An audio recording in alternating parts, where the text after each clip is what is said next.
Let's be sincere and dare to discuss the values of what we do, want to protect and define in times of STEM and big data.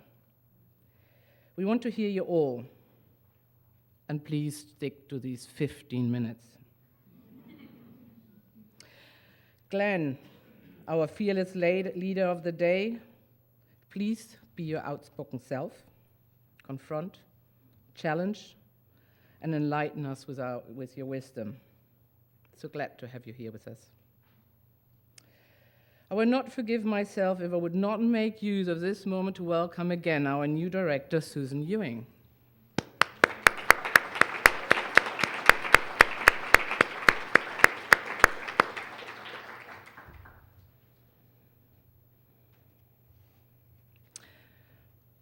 Bring us through these times, Susan. We have high expectations. Last but not least, and I'm going to keep this short because we have a lot of words to listen to, I would mention that it's Seth's birthday today and that he spends his day with us in the auditorium.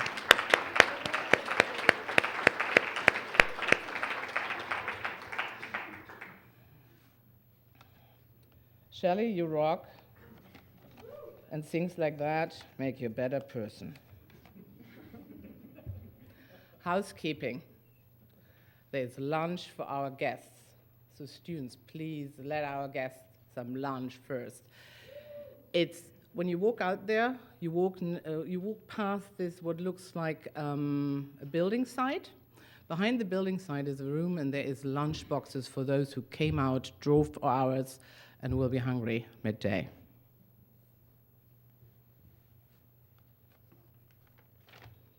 Let's go. It's a precious day to me. Welcome, everybody.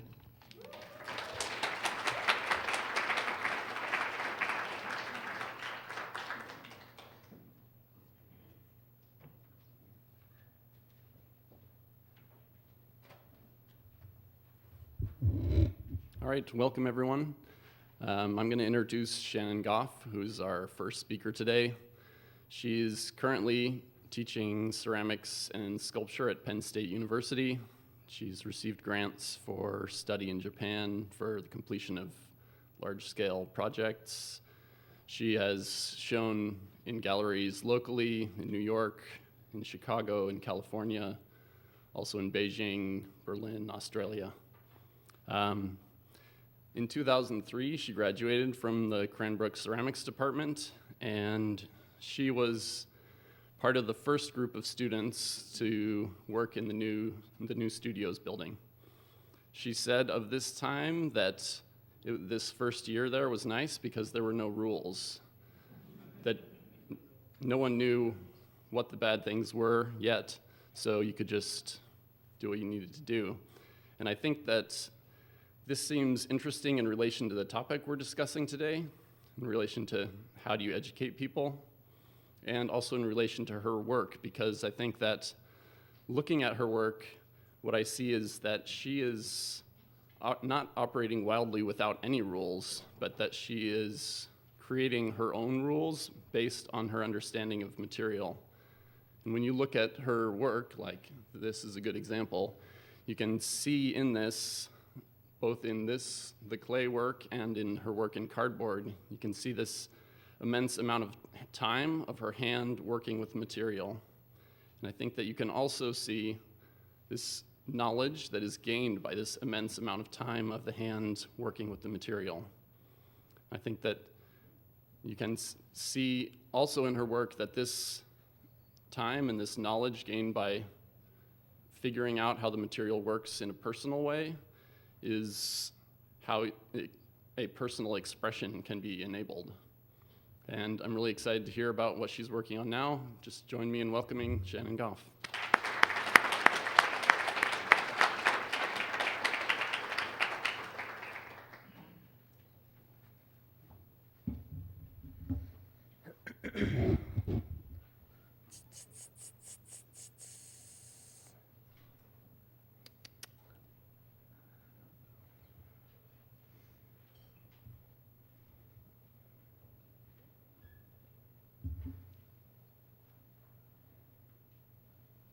Okay, Hi, everybody. I'd like to thank the Academy. I always wanted to kind of say that. For this opportunity, but also to Iris, Mark, and Ian for inviting me to join in this unfolding conversation today with Glenn and students and faculty. It's an honor to be back, and it's a pleasure to be with you all. So, I'm losing minutes. Okay, I'm gonna set my timer here. All right, thanks for making me go first, guys. All right, I thought I'd start with an abridged version of a narrative to provide some context to the work I will show. The privilege of movement preoccupies my practice. Interchange and transit continue to be my artistic landscape. Notions of the American dream and the open road linger like highway white noise. Witnessing infants gain mobility and elders lose movement drives the work through a metroplex of temporal beauty and raw irony. The only way to move is forward, and this often means in, around, and through. Movability aids me in performing my dual appointment between the sculpture and ceramics programs at Penn State University. As someone trained in ceramics that employs craft-based media to make sculpture, I feel most fortunate to straddle, disrupt, and expand these areas. I identify well with Sarah Archer, who writes, "There's a difference between those who understand skill and craftsmanship as an absolute value and those who see it as a moving target, a motif to be deployed in context, like any skilled postmodernist." I make objects from cardboard and clay. My work, however, is heavily rooted in the practice of drawing. Drawing is a linear tool, a tangible way to investigate, think, and visually translate an idea into space. It is a generative process that propels my explorations from description to interpretation and abstraction where new questions and possibilities arise. A line can manifest itself in a myriad of ways, from the simple to the abstruse. Clay is liberating as a drawing material. The material is the structure, the line itself. With cardboard, the line is often created by an intense infrastructure that demarcates where two planes almost meet. As a maker, I oscillate between translating line through negative space and drawing out loud in 3 dimensions. These two distinct approaches yield sculptural work in clay and cardboard that is seemingly disparate, yet exploit the buoyancy of line. Themes of containment and collapse, power and opulence, landscape and structure, sustainability and escape, obsolescence and timelessness punctuate my practice. Much of my work is influenced by place, history, design, and current events, and how advancements in technology shape and shift behavior. My work honors yet and parodies. It is peppered with a bit of nostalgia for a seemingly simpler time. I strive to elevate humble materials into objects of abstraction, utility, and iconic luxury while processing the complexities of my personal history. As an artist, I lean heavily on atypical art materials like cardboard, for which there are no comprehensive guidelines for use. Yet with more traditional material like clay, I tend to employ forming methods that are improvisational and risky. As a result, I create a questioning environment for experimentation in materials and techniques in the classroom, as well as the studio. My free-range practice tools along, navigating through imaginary mobility, ghosts of the past, and toward relationships with structure. Gravity remains a constant tutor, a backseat driver, as I toil with material in an attempt to craft a buoyancy of gestural line. I work without a map or a manual, but with a penchant for DIY learning and the ultimate goal of achieving velocity. All right, so thank you for listening. Here's a picture of my maternal grandfather in front of his produce truck. But what I wanted to say before that is that my husband and fellow alumni often comments that there's 2 conventional paths in ceramics, the vessel and the brick. So here's my grandfather. He was a first-generation Sicilian American who never graduated high school, but went on to become a successful restaurateur. Even when he was slated to become the valedictorian, he was forced to quit school to take over his family's produce route when his uncle suddenly passed away. He spent his life in one way or another delivering food to people. Here's a pic of my paternal grandfather, a mason, laying the cinder block for what eventually became his favorite watering hole. He was a first-generation Scotch-Irish American who built the chimneys and tiled the fireplaces in the Etzel Ford estate. My upbringing in and out of Detroit City informed my experience with the material. My understanding of the vessel is informed by growing up in between two 24-hour diners, one in the city and one in the suburbs. I was attracted to food as a material and the transformative properties of it. I came to ceramics through cooking and baking. I learned it's important to keep things fresh. I always learned about timing, patience. There's nothing quite like the production of a lemon meringue pie to teach you about the transformation through fire. Despite the background in the service industry, I did not pursue the path of the vessel.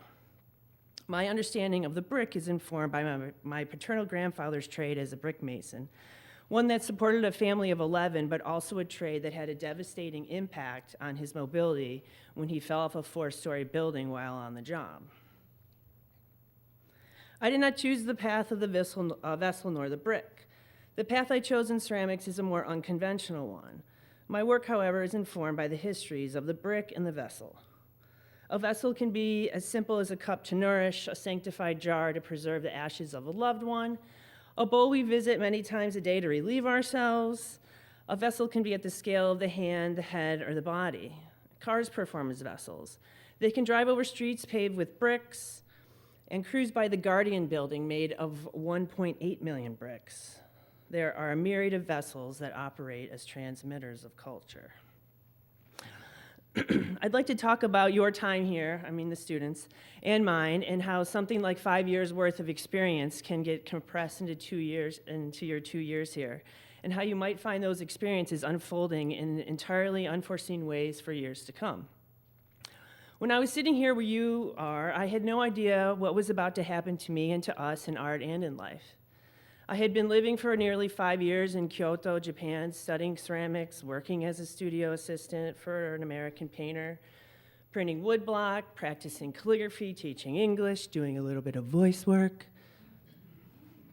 So in my first day of grad school was 9/11, and I had just moved home 2 weeks earlier, so stew on that. Despite all the daily reminders of how unstable the world had become, we all asked ourselves the same questions that you are asking yourself. Why make art? What does it mean to be an artist? How can you know what to do when things that once seemed constant and permanent become fluid or malleable? We work through these things as a group, not as a handful of first-year ceramists, but as a community of artists, designers, and architects. I came here, and perhaps you did too, because I wanted to work in an environment that was truly interdisciplinary. Not in the sense of a planned collaboration, but in the reality of a small place where we all need each other's input, help, camaraderie, and humor. I can't pretend to be ambivalent or unbiased about this place. Being here changed the work I make and the way I think and the way I see. So what happened to me here and how? I came here and started making ink drawings, translating my experience of calligraphy into some kind of loose image making. It took me a while to digest the bigness of America again, so drawings focused on things that to me seemed familiar and foreign simultaneously. Acclimating to an environment dependent on the automobile was challenging yet necessary. The dependency, however, allowed an opportunity to bring Detroit radio back into my life. And in the end, the dashboard and the piano helped ground me back in the States and led me to celebrate a few of the great making histories of Detroit. And these pieces I made here set me on a certain trajectory.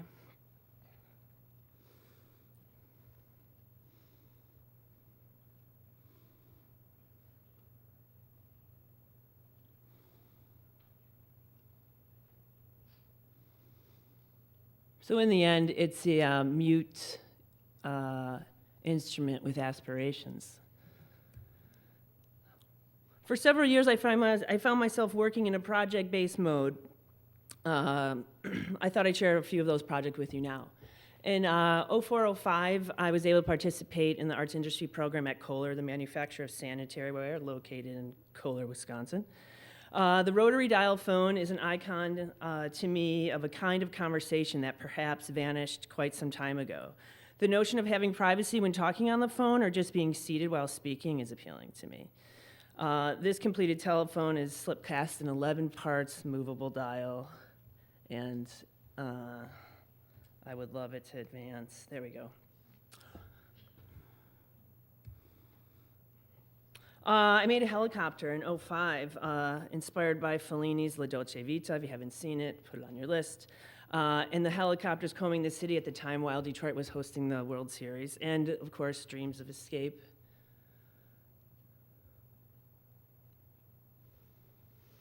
Here's a pic of me in '08 doodling out loud in South Korea at the Clay Arch Gimhae Museum while in residence collaborating with my husband on this thing.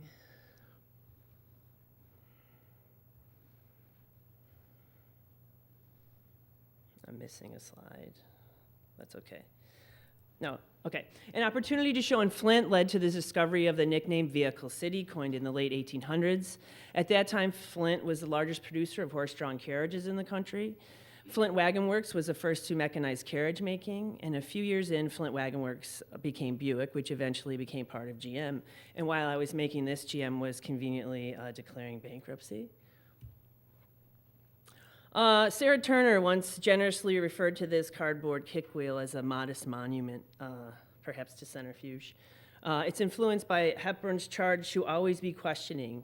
He forever echoes in my mind, saying, the quality of the work is determined by the quality of the questions. My work traveled down this project-based path for some time. As my life grew more busy and complex, I needed to pump the brakes, reassess, and pivot my practice to best fit my lifestyle. Returning to drawing seemed like a good place to start. Reinvention was a great motivator. I wondered where drawing out loud might lead me. I challenged myself to start and finish a piece in a handful of hours versus months at a time. I happened to be traveling a lot, traversing various landscapes, and Google Maps and GPS had never made it easier to navigate new spaces and surveying one's way around during rush hour. Satellite views and bird's eye views seem incredibly helpful but also a horrifying reminder of our confrontation with Earth.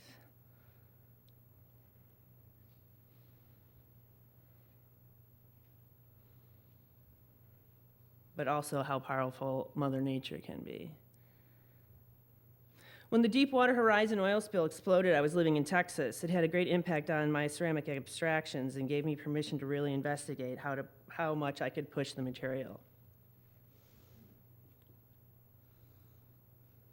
Construction and destruction of both urban and rural landscapes also influenced the work. And here's some work I've made in the last, decade, just a few highlights.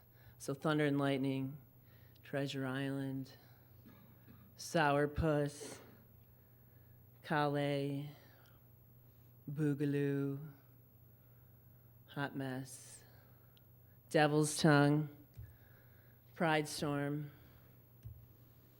Grass Moon, Third Gender Jungle Gym, Peacock Camo, Three Moons Over Maidama Yama, Kabuki Disco Rock, and Single Ladies. This is a picture that closely resembles the '79 Lincoln Continental Mark V my maternal grandfather owned. For a first-generation Sicilian American who never graduated high school, purchasing this car was the pinnacle of his American dream. After he passed away, I thought of making this car as an homage to him, but also to the great manufacturing history of Detroit. The piece is called Miles to Empty. One of the main goals of Miles to Empty is to steer viewers to re-examine American society's fixation on power, luxury, convenience, and autonomy. Miles to Empty is essentially a sophisticated box in which to bury unsustainable and outdated modes of thinking. My Mark V is a reliquary for the American dream and the fantasy of the open road.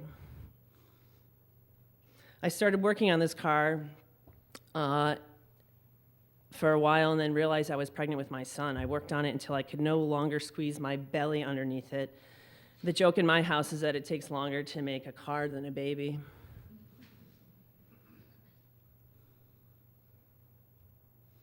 In a very short time, he was born. Suzanne Hilberry passed away. I finished the car in 20-some ceramic abstractions and installed this show. One side ghost white aglow, echoing memory and loss, and the other side beaming with color, humor, and hope. Miles to Empty traveled to Chicago, Detroit, Alfred, New York, before parking at home in my garage, where where it was made in central PA. It sat there for quite some time, but I knew it had one more lifetime to go. Preserving it was never on the table. It wore its mortality on its sleeve. The material degradation was built into the content, and it was aging. I knew it needed to eventually be put to rest in its birthplace of Detroit. This past August, Sarah Rose Sharp and Casey Rocheteau's Psychic Detective Agency invited me to bring the Mark V downtown to Eastern Market's Red Bull House of Art. Ironically, my maternal grandfather used to move produce out of Eastern Market for years. The fit seemed right, full circle. Here's a clip of this event.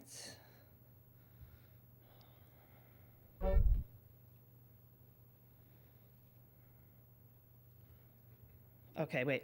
I returned in November to give the car a proper send-off. Shortly before Thanksgiving, the three of us organized a car procession, second line style, with the sonic bodily boost of the Detroit Party Marching Band, shared with family, friends, and strangers. Here's a clip from that event.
At the end of the night, we parked the car in front of this graffiti building where it sat for a while before coming something akin to roadkill. Are you ready?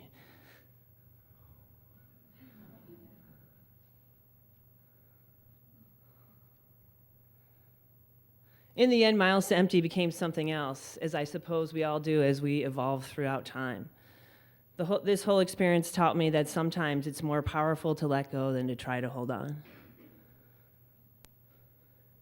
I've just been granted a sabbatical for next year and feel it's time again to reassess and pivot my practice. So I return yet again to drawing and await to see where it will propel me next. So stay tuned. Thank you.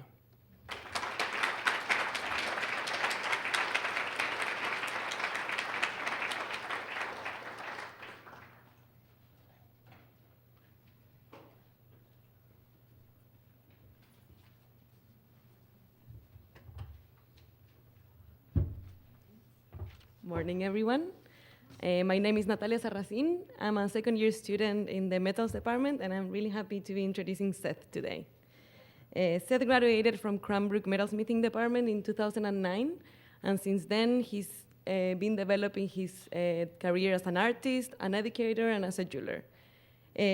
Before he became the department head of metals at the Oregon College of Art, which is the position that he currently holds. He taught in different places in America, and he also was invited to different countries to teach, including Colombia, where he was in the summer, teaching a workshop, which I heard was amazing. So I hope you can also make it to Chile at some point, when I'm there, though. We have also enjoyed having him visiting our critiques and having individual conversations. He's kind of brutally honest, which is really nice. I had written that we had enjoyed his poignant comments and feedback, but then I was like, that's just a fancy way to say that he made us cut down with the bullshit and look at the things that are there and talk about it and deal with it as well. We talked yesterday about a degree show, and he asked me if I was ready for it, and I was like, no. And he told me that at this time, when he was in Cranbrook, he already had 2/3 of his work done, which was terrifying, but also somehow he made me feel good about myself and that I could do it. and remind me to be honest with myself and keep checking myself and remind myself to be doing what I think I have to be doing. So thank you so much for that, and happy birthday.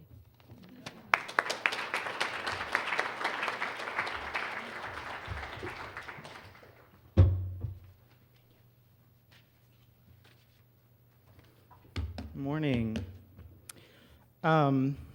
Brutally honest. I try to soften it a little bit. Thank you, Mark, Iris, and Ian for hosting this symposium. I'm really honored to be included. This first image is work from my BFA thesis work, which is in 2004. My undergraduate was a traditional craft-based program focusing on craftsmanship and design. This craft-centered education provided an intimacy with a particular material and its related processes, depth of research and practice, and an awareness of a field and its history. This solid foundation was crucial in nurturing dexterity with the hands that is essential for dexterity of the mind.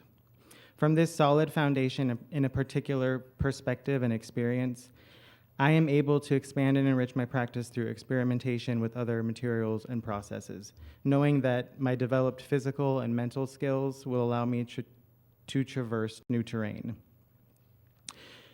In my opinion, cross-disciplinary or interdisciplinary education does not allow for concentrated study and practice, resulting in makers who may be sort of good or mediocre in a few areas as opposed to adept in one and dexterous from that position.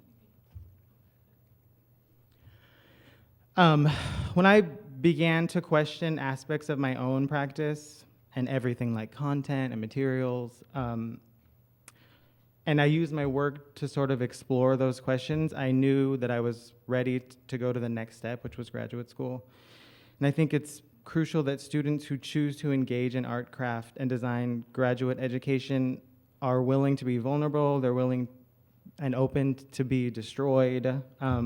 Failure, risk, and experimentation are crucial at the expense of time, which is something that I feel like people avoid, wasting time, and it's so important to waste time.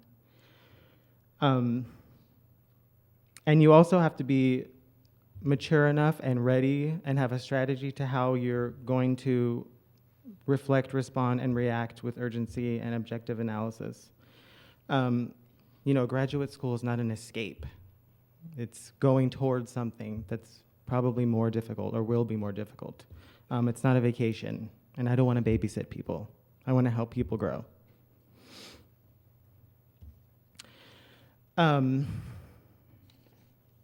Here at Cranbrook, I began to appreciate the relationship between technique, process, and content.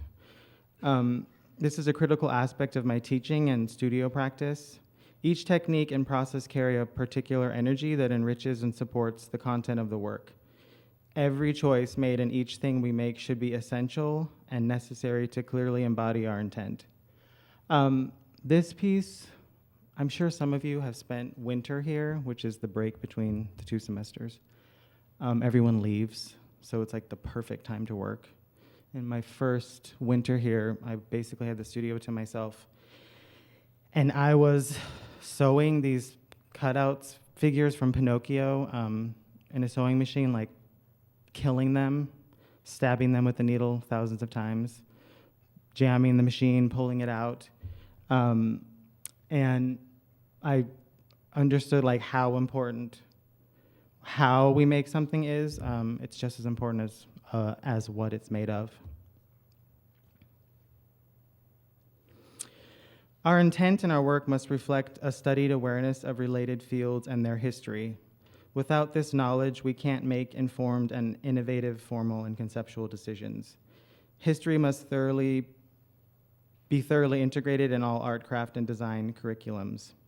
I'm committed to nurturing curiosity in my students and fostering their desire to stay informed, to be reflective, and to invest in the evolution of the field.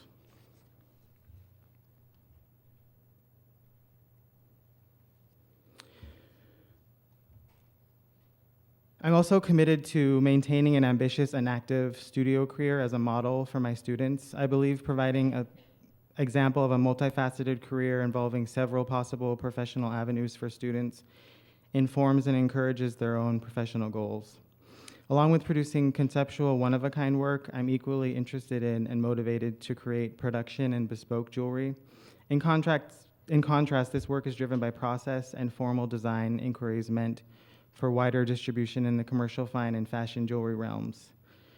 Students want and need to know that they can make a living or find a job with the skills they obtain through their education. To attract students to invest in arts education, we must include thorough professional and business practice as skills necessary to support the type of multifaceted practice that is essential now and will be in the future. So I am not trained as a photographer. I'm not trained in marketing or branding or graphic design or website design, and I figured it out myself because I needed to.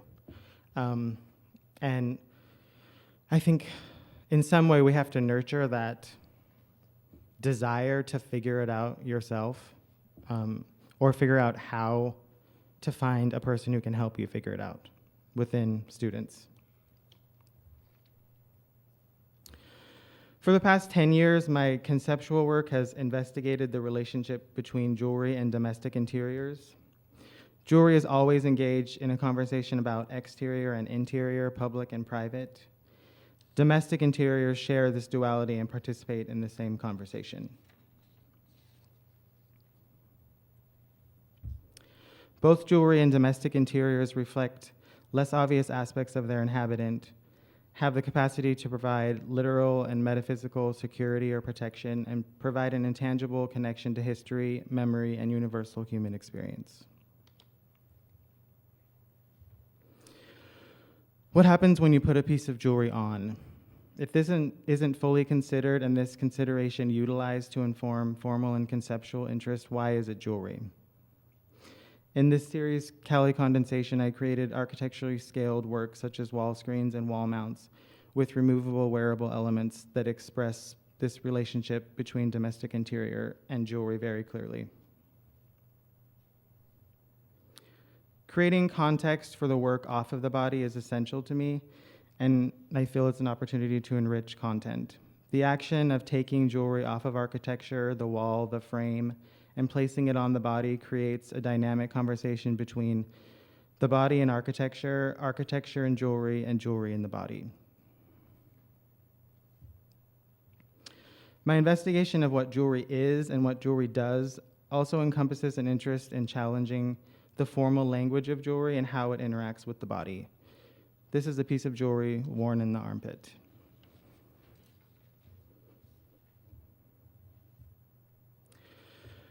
Currently, my work has, at least visually, shifted quite dramatically, and I just made these just last month. This shift was investigated by a concern in the direction and the momentum of the field as I see it, which I feel has largely abandoned thoughtful or critical discussion about the particular characteristics and capabilities of jewelry. I feel an obligation to utilize my work to push back against this trend. By utilizing what I have observed as a formulaic visual recipe within the field, I hope to insert my work and thus my voice to change the conversation. A little bit about this work. It's called légère, which is a French word that means to bind, which is also, it's the base word for ligament and religion. So I'm really focusing on, historically, jewelry has been a physical way to focus the metaphysical. Jewelry has power and it's essential. We are all caretakers of our respective fields, obligated to support, criticize, nurture, and contribute to evolution. I have had incredible mentors who are now my friends and colleagues, and I'm privileged to carry on this tradition and work every day to pass it on to my students. Thank you.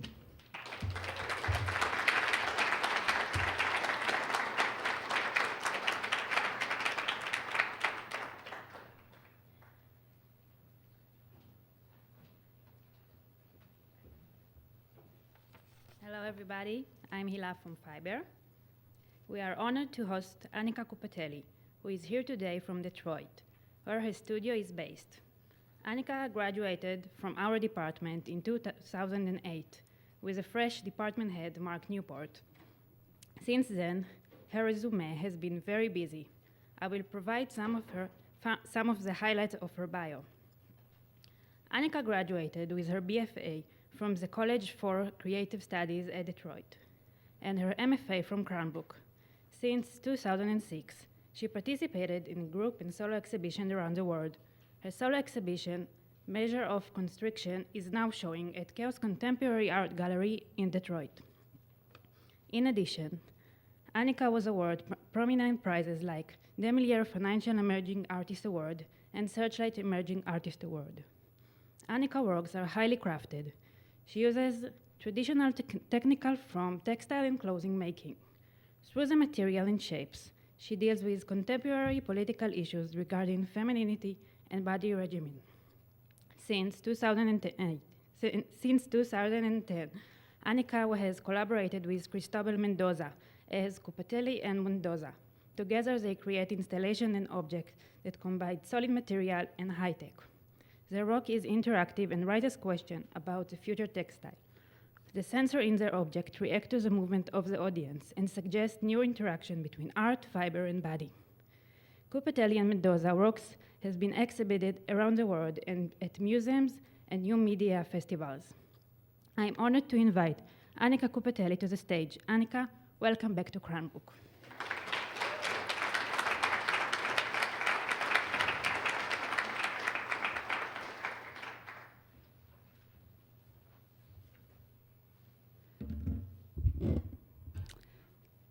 Thank you, and I'm really happy to be back here and share with you in this very short presentation, as I start my timer, about where I am right now as an artist and a teacher, because I graduated about 10 years ago.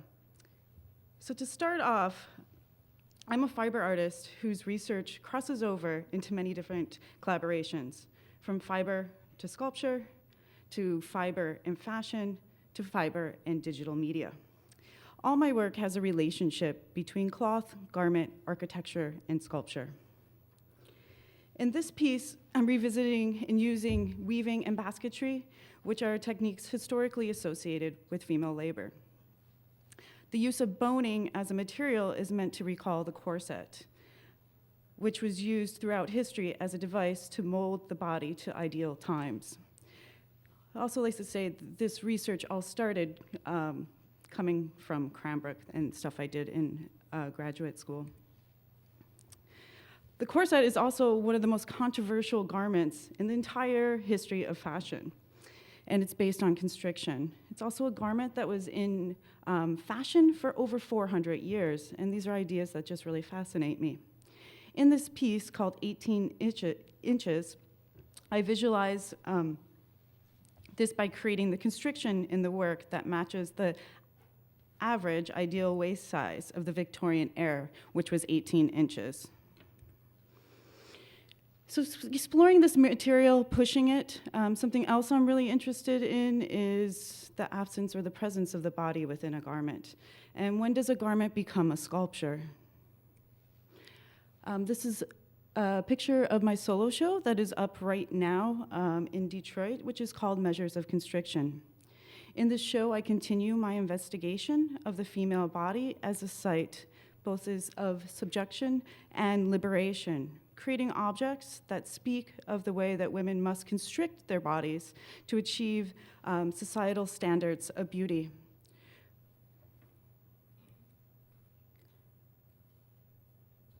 I attempt to connect these differing standards of stereotypical women roles, and both critique and celebrate them, hopefully stimulating a fruitful dialogue on what is meant to be a woman in the past, but also in the 21st century. This piece is called Dress Reform, and it's based on my research on the dress reform movement that happened in the 1850s to the early 19th century. And the idea is behind this whole movement was one of the first feminist movements. that a garment constricted the actual way that a woman could move, which also constricted their roles within society. These pieces I call body vessels, which the relationship between a garment and a vessel is something that I really think about within my work, and also the body as a vessel. This piece is called Approaching Embrace, where now I'm kind of thinking about masculine and feminine qualities, and really pushing and the material with twisting and hopefully creating tension between the two of the masculine and the feminine. This one is called Embrace. I was really thinking at this point about women's reproductive rights and how they are constantly in question, and what that really means. And I'm hoping that with this work that I can start stimulating a fruitful dialogue on what is meant to be a woman in the past, but also what it means, again, to be a woman in the 21st century. Along with doing my own work within my studio practice, I also have a couple collaborations. This one is called Body Vessel, which started about a year ago with Shara Nova, who is a performer and a musician. It really started off with a discussion about this dress that I wanted to create, which is 45 feet long. It's one dress made for two, and we started talking about this garment, and she kind of created this piece to go along with it. And she just received a Knight grant, so hopefully in the future this will be done. My job on this, along with collaborating with her ideas on this, was also I was the fashion designer. I designed pieces, and will be making, for the chamber choir, community choir, harp, and percussion, and there's a total of 58 costumes. Along with that, I have a new collaboration with new media artist Cristobal Mendoza, who is interested in digital interactivity versus sensors and video cameras, video projectors, and real-time graphics. And we've been collaborating since 2010. We are collaborators focusing on the creation of site-specific multimedia installations that address issues of space, interactivity, and materiality. Our installations combine traditional craft and common materials with interactive digital video projections and computational design processes. And they address the formal qualities of the given site while creating an interactive and experiential piece. Our work is also based on interaction. Without the participant, we consider our pieces incomplete. Our intent with adding sound to transposition in this piece is to close the gap of creating a disembodied, embodied experience. So with this too, we also brought in another collaborator of doing sound.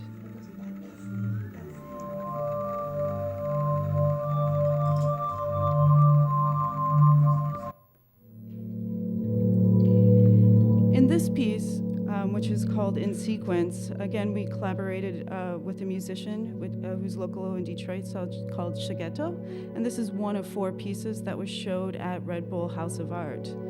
Our intention with this piece, because it was right after the elections, to create an experience that was meditative and also could create a relaxed state of mind.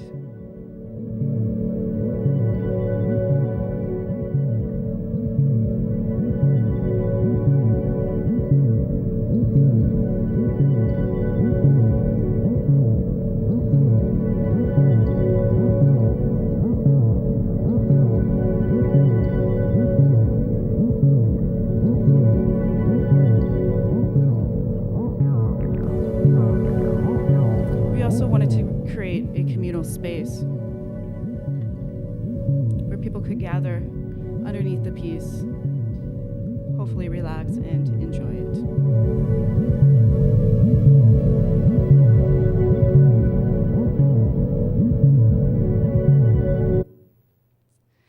So our work is also about the intersection of our particular discipline's language, patterning, repetition, and interaction.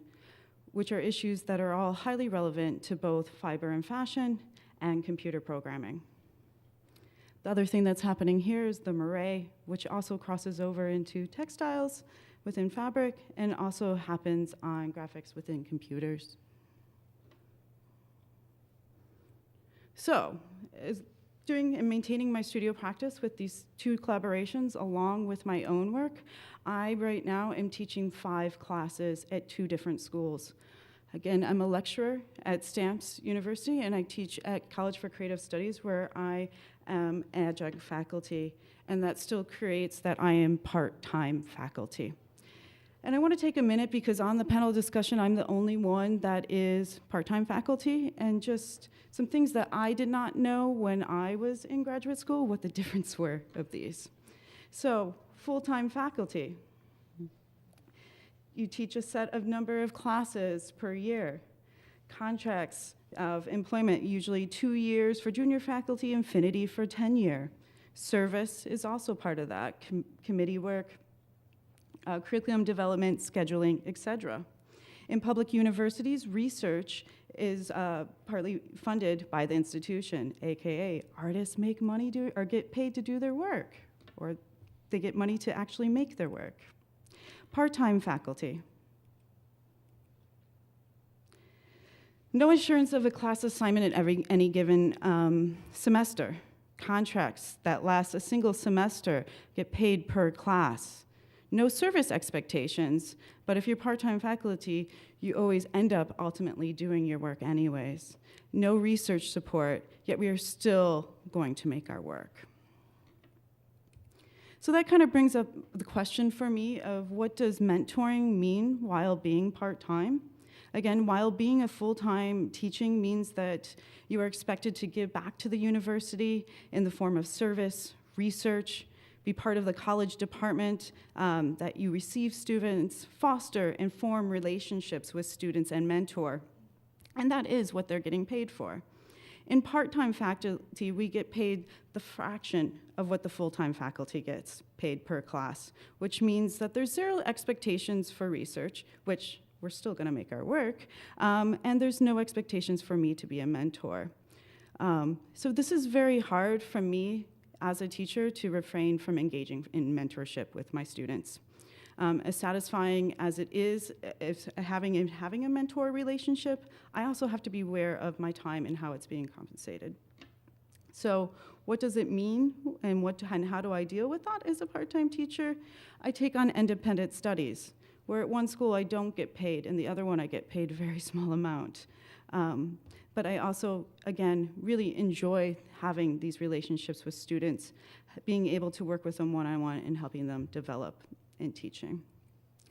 The other way that I mentor is I hire students and assist me in the studio, hopefully to giving them insight and showing them what it means to be a practicing artist, or at least how I got to where I am right now. And I also hire them and then bring them into the gallery space and help them set up shows and kind of helping them to get an understanding of how that works. So in closing and conclusion for this, I have to constantly remind myself that my first job is being an artist, and my second is teaching. And I also want to kind of leave on this statement that my collaborator, Cristobal Mendoza, said recently in an interview when he was asked, what is the hardest part of being an artist?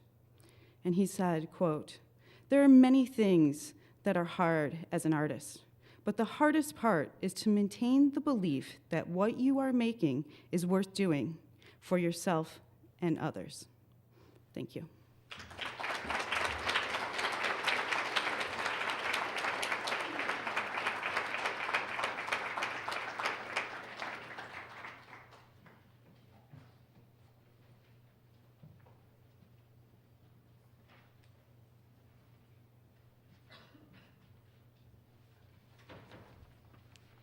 Hello, my name's Madeline. I'm a first year in fiber.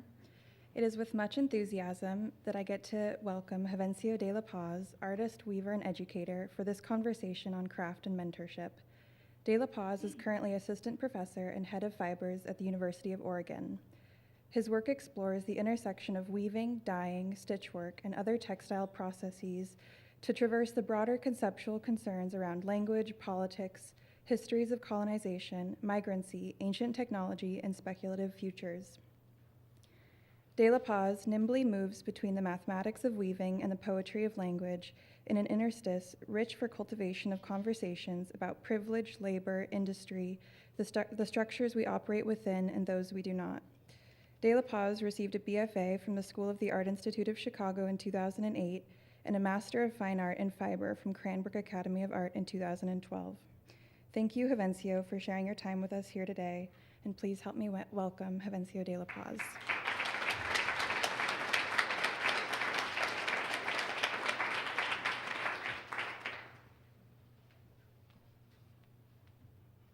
Hello, everyone. Thank you so much for being here today. It is such a pleasure to talk about my work and a little bit about the notion or idea of mentorship. I have a little bit of a frog in my throat today, so please excuse me.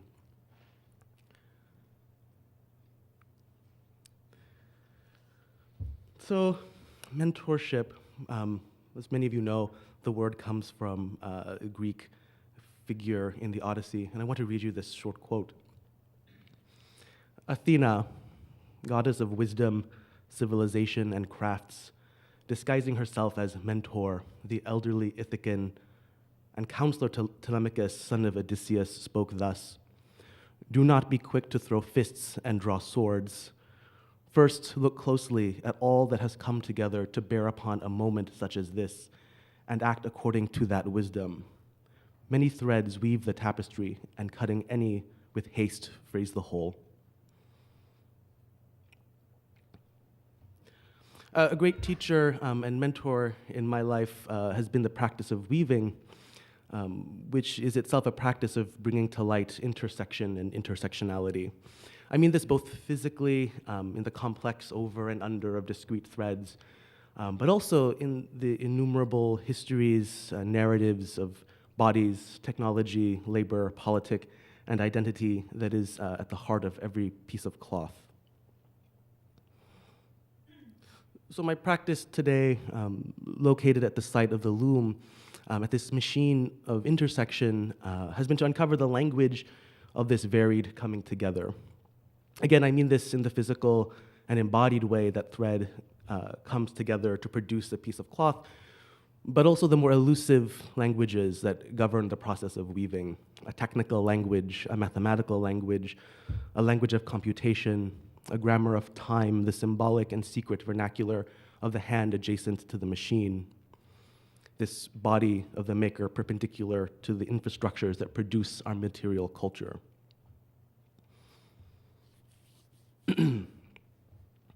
In terms of technology, the ancient technology of weaving has a direct relationship to the many technologies that proliferate our lives. The grid, the binary operation at the core of weaving, gives rise to the binary language of the computer. Weaving with its over and under is in many ways a very ancient and physical realization of computation. So what you're looking at here is an illustration of the punch card jacquard loom developed by Joseph Marie Jacquard in 1834. The jacquard loom allowed designers and weavers of the time to program highly complex patterns into a system of punch cards, which replaced the need for weavers or drawboys to memorize or follow increasingly complex strings of numbers that represented a given pattern.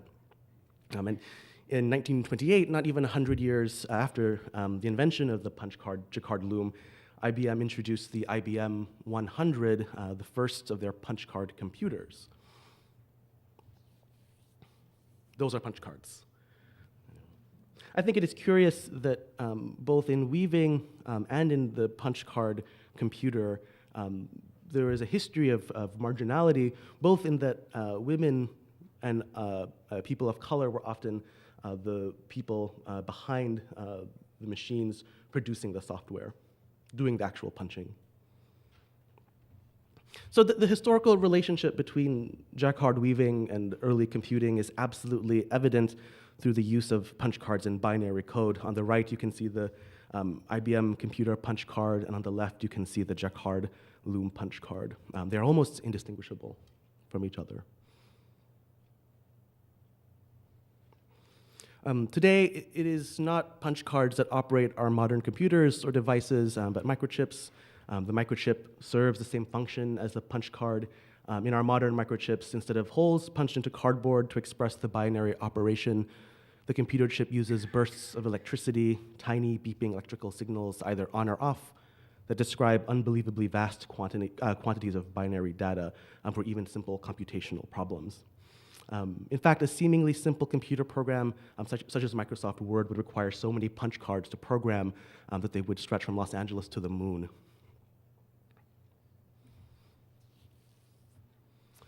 As I have been exploring the use of both turn-of-the-century jacquard looms as well as emergent forms of digital weaving technology, namely the thread controller 2 jacquard loom, I've been looking for evidences, artifacts, echoes of the uncertain intersection of the digital and the haptic. When I designed these works, they were perfect concentric circles in the computer, which assumes the intersection of warp and weft threads to be ideally square. But in an embodied form, the tension of the weaver, the actual thickness of weaving materials, as well as other inconsistencies, cause that perfect ratio to stretch or warp or distort that ideal form into this elongated circle. This is aspect ratio problem, and an issue commonly associated with screen-based media actually has its roots in 18th century jacquard weaving technology.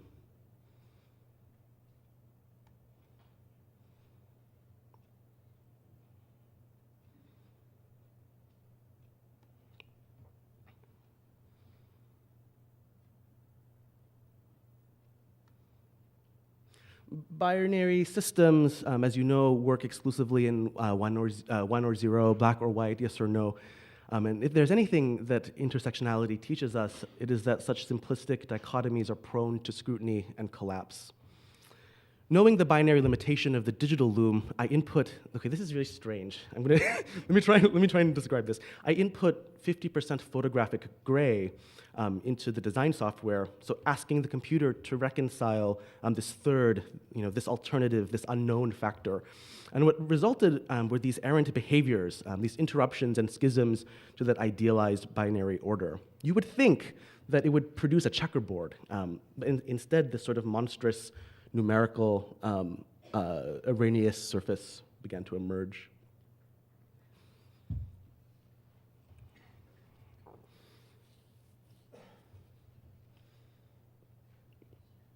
I had the incredible pleasure to study jacquard weaving at the Licio Foundation in Florence, Italy, which is one of the world's preeminent silk and velvet weaving studios. In this video, I had access to their archives, which was, it was very nerdy, but what a joy. This video shows the moire effect of two classic jacquard weave drafts or weave patterns from the archives of the Licio Foundation in Florence.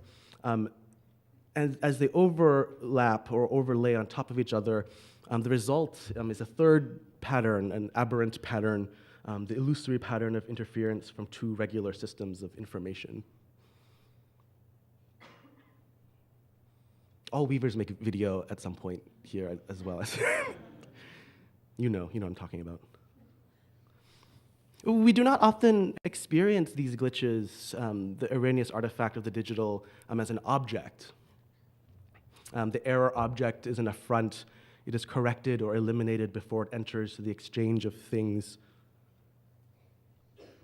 I had this sort of dream to bypass the process of designing a cloth. I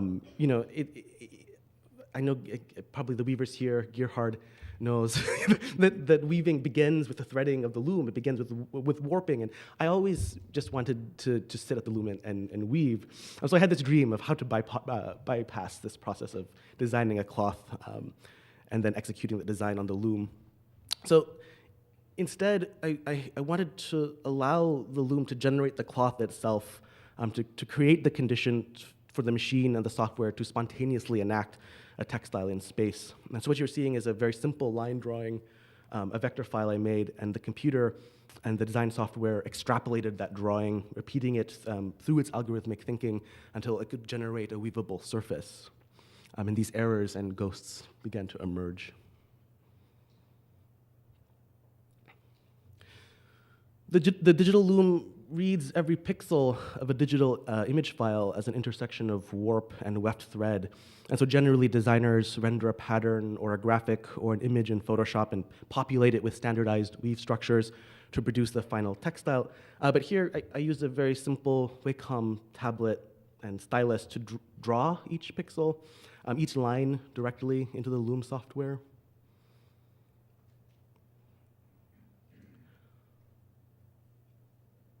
If there's time for questions, or if later on in the social component of the day, ask me about meeting the inventor of the pixel. It's a very interesting story. There is something about this language of weave, of code, this idea of the word made physical in weaving that I do not fully understand but pursue again and again. They say that the ocean is the mother of all metaphors, and I always think that if that is the case, then weaving and cloth and thread must be close seconds to that sentiment. So much of our language is riddled with the artifacts of and references to fiber and weaving. They crisscross our language and give rise to the awareness of this second skin. That the English word text comes from the Latin texare, to weave, that the English word line comes from the Latin word linum or linea, the ancient words for flax and linen, that the sacred words sutra and tantra come to us from the Sanskrit words sew and loom. These weavings take the form of a redacted text. The obliterated lines of language were traced into the design software for the digital loom, and the tenuous place of language, simultaneously immaterial and embodied, becomes the very structure that supports the cloth. Within the algorithmic thinking inside the digital loom, language and code vacillate between physical materialization and elusive data, and the image of secret knowledge becomes a text on its own. In my pursuit of making the textual physical, I have begun using the TC2 loom to explore the notion of futurity and cloth and the ways that ancient technology are projected into speculative futures. In this ongoing body of work, the harmony of the spheres, I've woven textiles based on descriptions of key pieces of cloth in science fiction novels by Ursula Le Guin, Philip K. Dick, and Frank Herbert. So these textiles represent physical embodiments of a proposed future artifact, like archaeology in reverse. The weaving of these sci-fi textiles are a false natural and cultural history, capturing the intersection of labor issues, racial violence, inequity, and gendered work described in each of the respective texts. This is from Le Guin's novel, The Dispossessed. This weaving is based on descriptions from tapestries and cloth designed and woven entirely by machines in Philip K. Dick's novella, The Last of the Masters.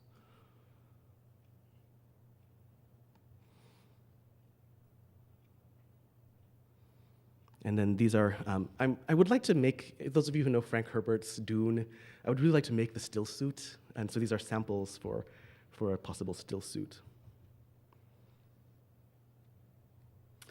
This last year, I had a very peculiar opportunity to display my work in the ceremonial office of the governor of the state of Oregon, Kate Brown.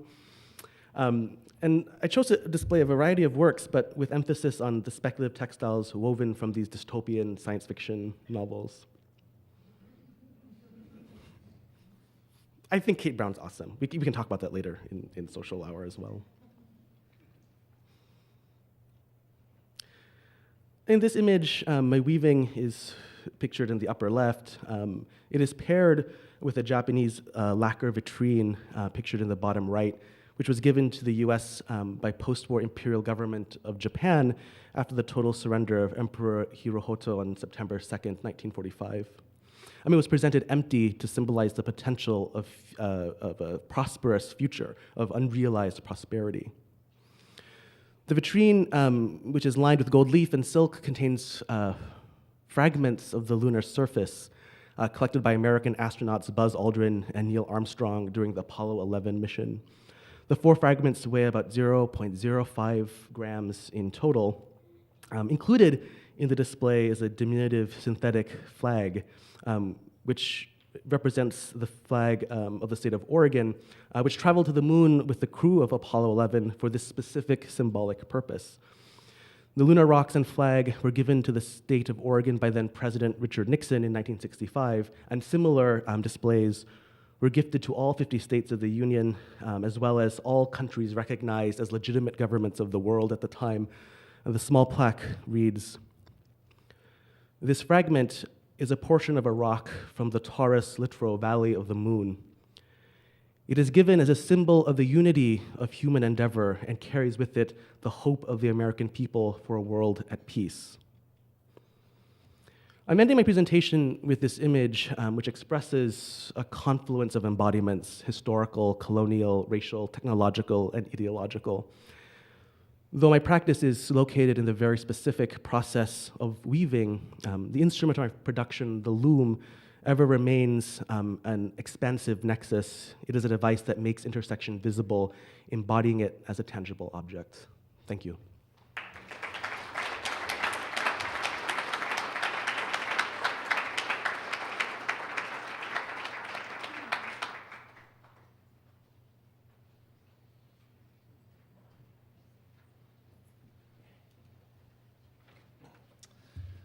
Hello. For those of you who I have not met, my name is Ian McDonald. I'm the head of the ceramics department and artist in residence here at Cranbrook. Welcome. It's great to see a full room, and it's great to see the alumni back. It's been a great event, so I hope you all feel welcome.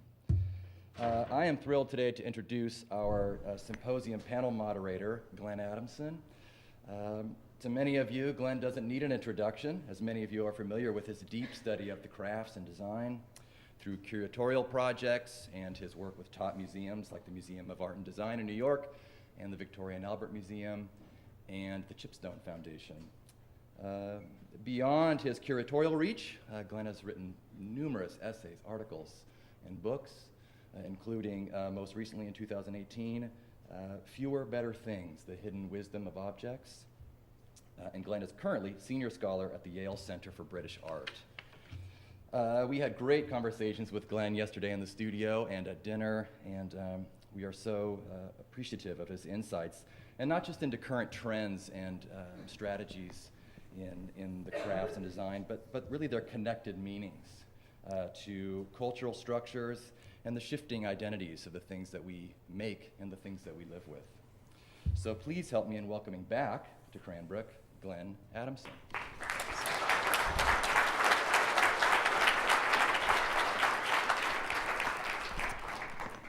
Hi, everyone. I'm also going to ask our panel, so our morning speakers, to join me on the stage at our Bertoya chairs. Okay, come on up, guys. And while you're getting assembled, so I want to use every second that we have available to us, I just want to frame the conversation for the day in terms of, I guess, a series of pressures that exist in all art schools. Maybe a little bit less at Cranbrook for various reasons that we'll no doubt get into. For one thing, it being exclusively a graduate school, which is obviously quite unusual. And nonetheless, pressures that do impinge on Cranbrook just like any other art school. And I guess one way of framing the question is simply to ask the question, are art schools in crisis and how worried should we be? I was struck, Havencio, by the title of that book that you mentioned, The Last of the Masters. And what if the current crop of MFAs are the last of the masters? How much of a sense of anxiety and how much of a sense of concern should we have about institutions like this? And then conversely, how might we make a case for the ongoing importance and significance of institutions like Cranbrook, which I take it is a case that we all would certainly like to be able to make. And hopefully persuade ourselves about that case by the end of the day. So just three things that I thought we might think about, which would be time, money, and authorship. So Shannon, you had mentioned the term velocity in your presentation as one description of how you wanted to instill a sense of perhaps urgency or momentum. Yeah, that was Hepburn's. Is that Tony Hepburn's word? Okay.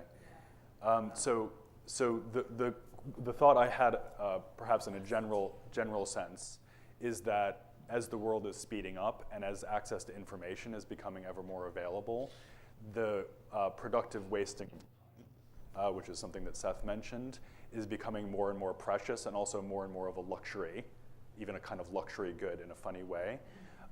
And so the extended amount of non-productive activity that I think we probably all would agree is instrumental and kind of foundational to graduate school experience seems to be becoming, in a funny way, more and more expensive, even just in terms of biography and the shape of life.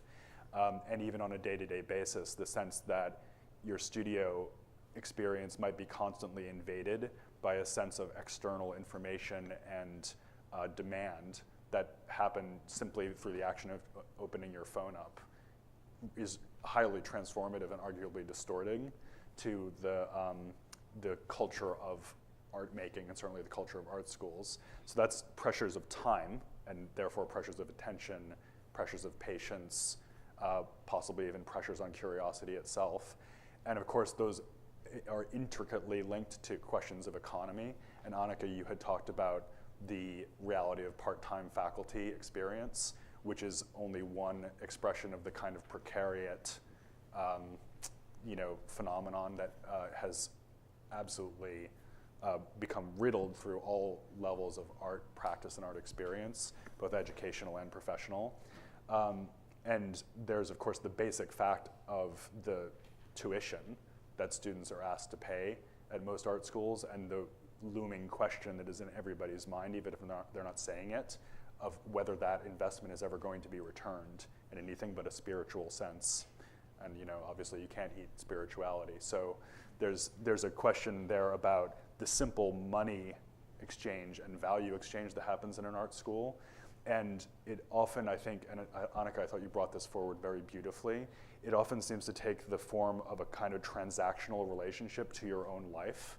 Like, dare I mentor this student because they might ask something of me that will ultimately mean my own creativity has to suffer? And that kind of really gut-wrenching ethical question seems to come up, at least in a tacit way, almost a subliminal way all the time.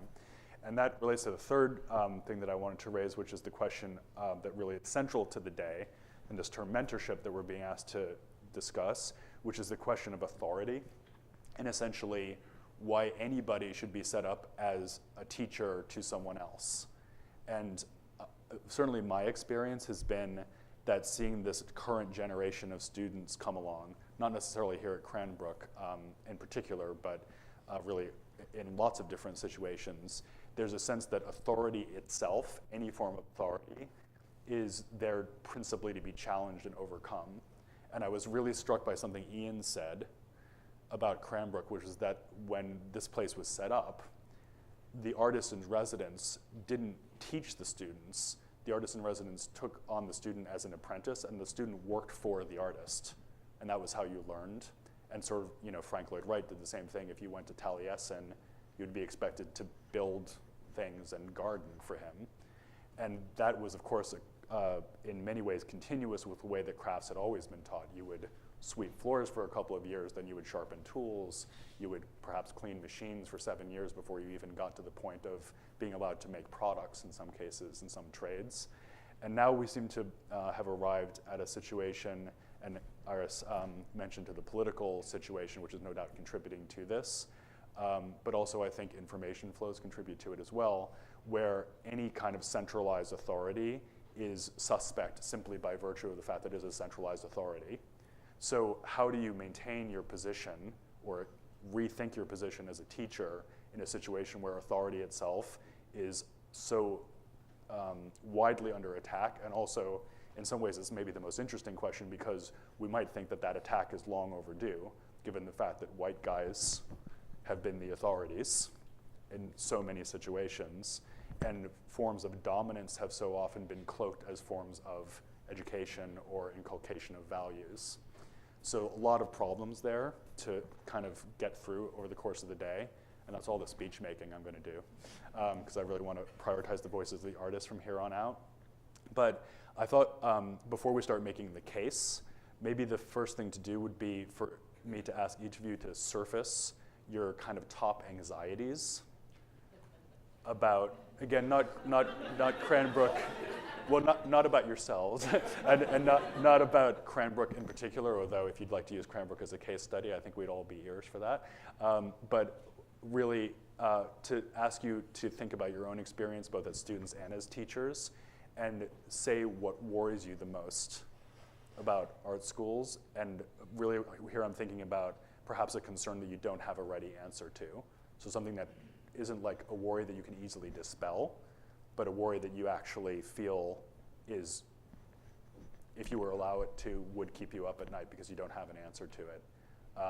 So maybe, Seth, can we start down your end and work towards me? And we'll just pass the mic as we go.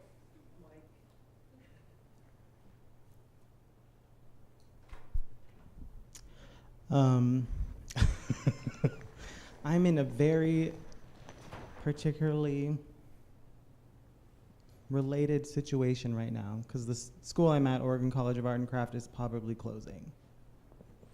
It's been trying to merge with other colleges in the area for the last year, and it's probably not going to happen.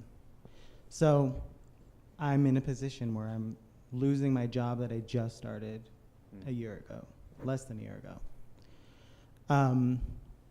And that's the fear, is there's not going to be any jobs. And I've been teaching for 9 years, and I've been at 4 different places. And I've never had time to settle because I've always had to go somewhere else. So my fear is I'll never be able to settle. And, you know, I don't teach because it's fun.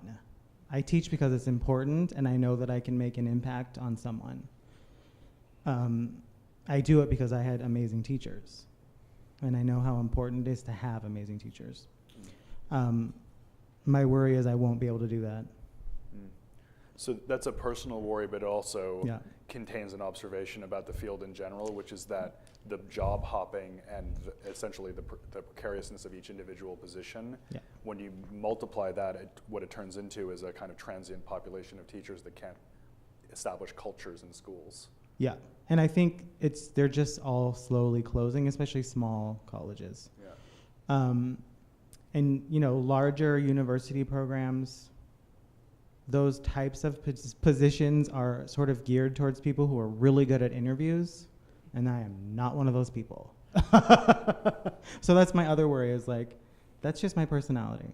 But yeah, no, I think in general, I'm worried about art being eliminated altogether or turned into this like soup of art, craft, and design where everyone just does whatever and they don't have a foundation and a place and a skill set where they can actually like skillfully navigate what it is they're trying to say. Right, because skills are expensive and time consuming to teach, so there's also this concern that post-disciplinarity, which was very exciting at one time, is now starting to be instrumentalized as a means of cost control. Yeah. Yeah, okay. Shannon, do you want to take over? The original question was about education, our worries about education. So I don't teach at a solely art school. I've taught at many before landing at Penn State. I think the cost of education is my biggest worry. Because even though I had a transformative experience here, and it's hard for me to say this and admit it, especially to all these people, it's very challenging for me to advocate my undergrads apply here eventually, just because I think the cost is up everywhere of education, but it's hard for me to advocate you should go there and get yourself, I can't sleep at night about it. I think it's unconscionable to encourage a student to study and then graduate with so much debt. You know, and I even have an undergrad who's an art student from Pennsylvania, first in her family to go to college. She's studying sculpture. She told me the other day she's going to graduate after 5 years from Penn State, which is not an inexpensive public university, with $100,000 in debt. And I almost like my breath went down to my toes and back up and then punched me in the gut. I was like, who told her that this was a good idea, you know? So in that sense, sorry to be the Debbie Downer, I think the cost of education is one of my biggest worries. Well, although you could say that we've all told that person that that was a good idea, and it's actually become normative. Yeah, I'm like, how ethical is you know, Yeah.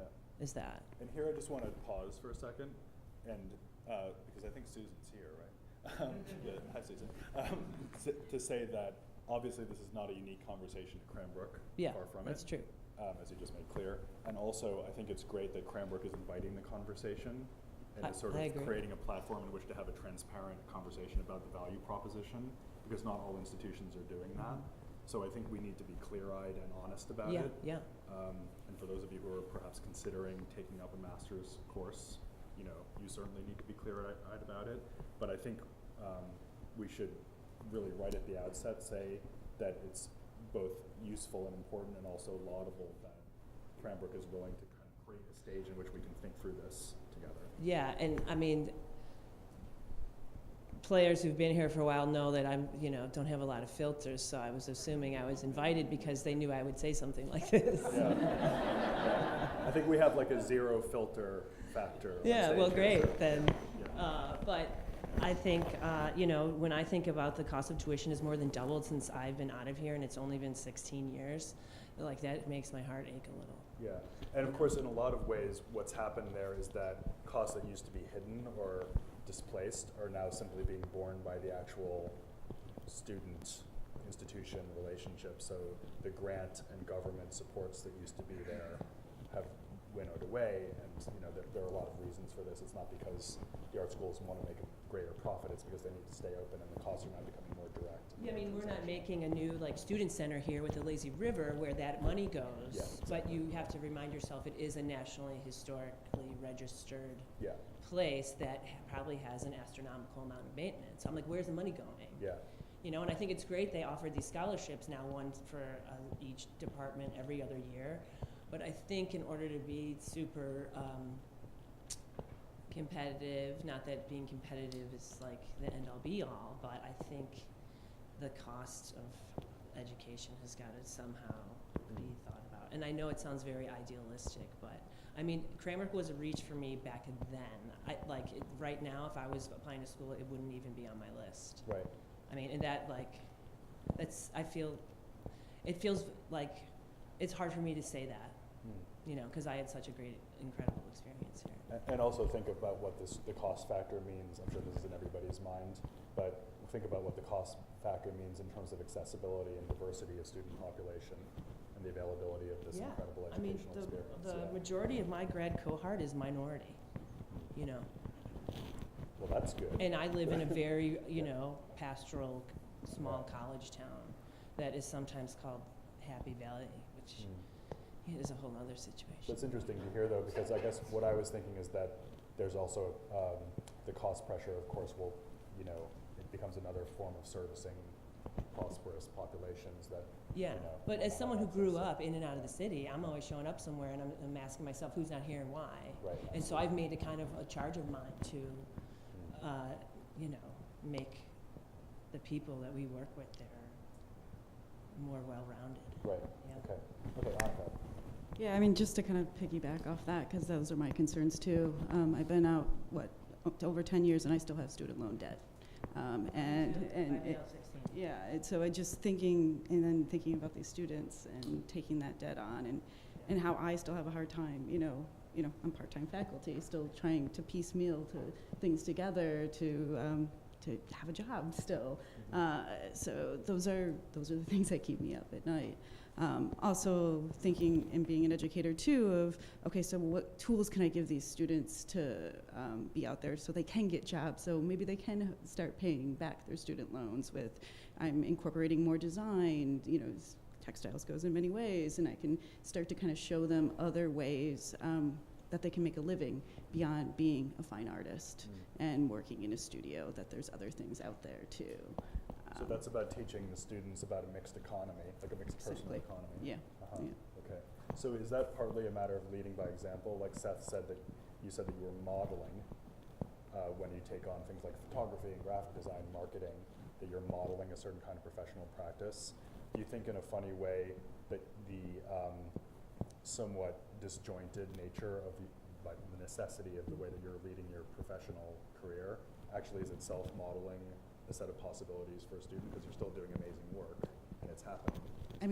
I hope so. I think that's the thing. I think the idea of master, being trained just in one thing, I'm not sure about that now, as an educator.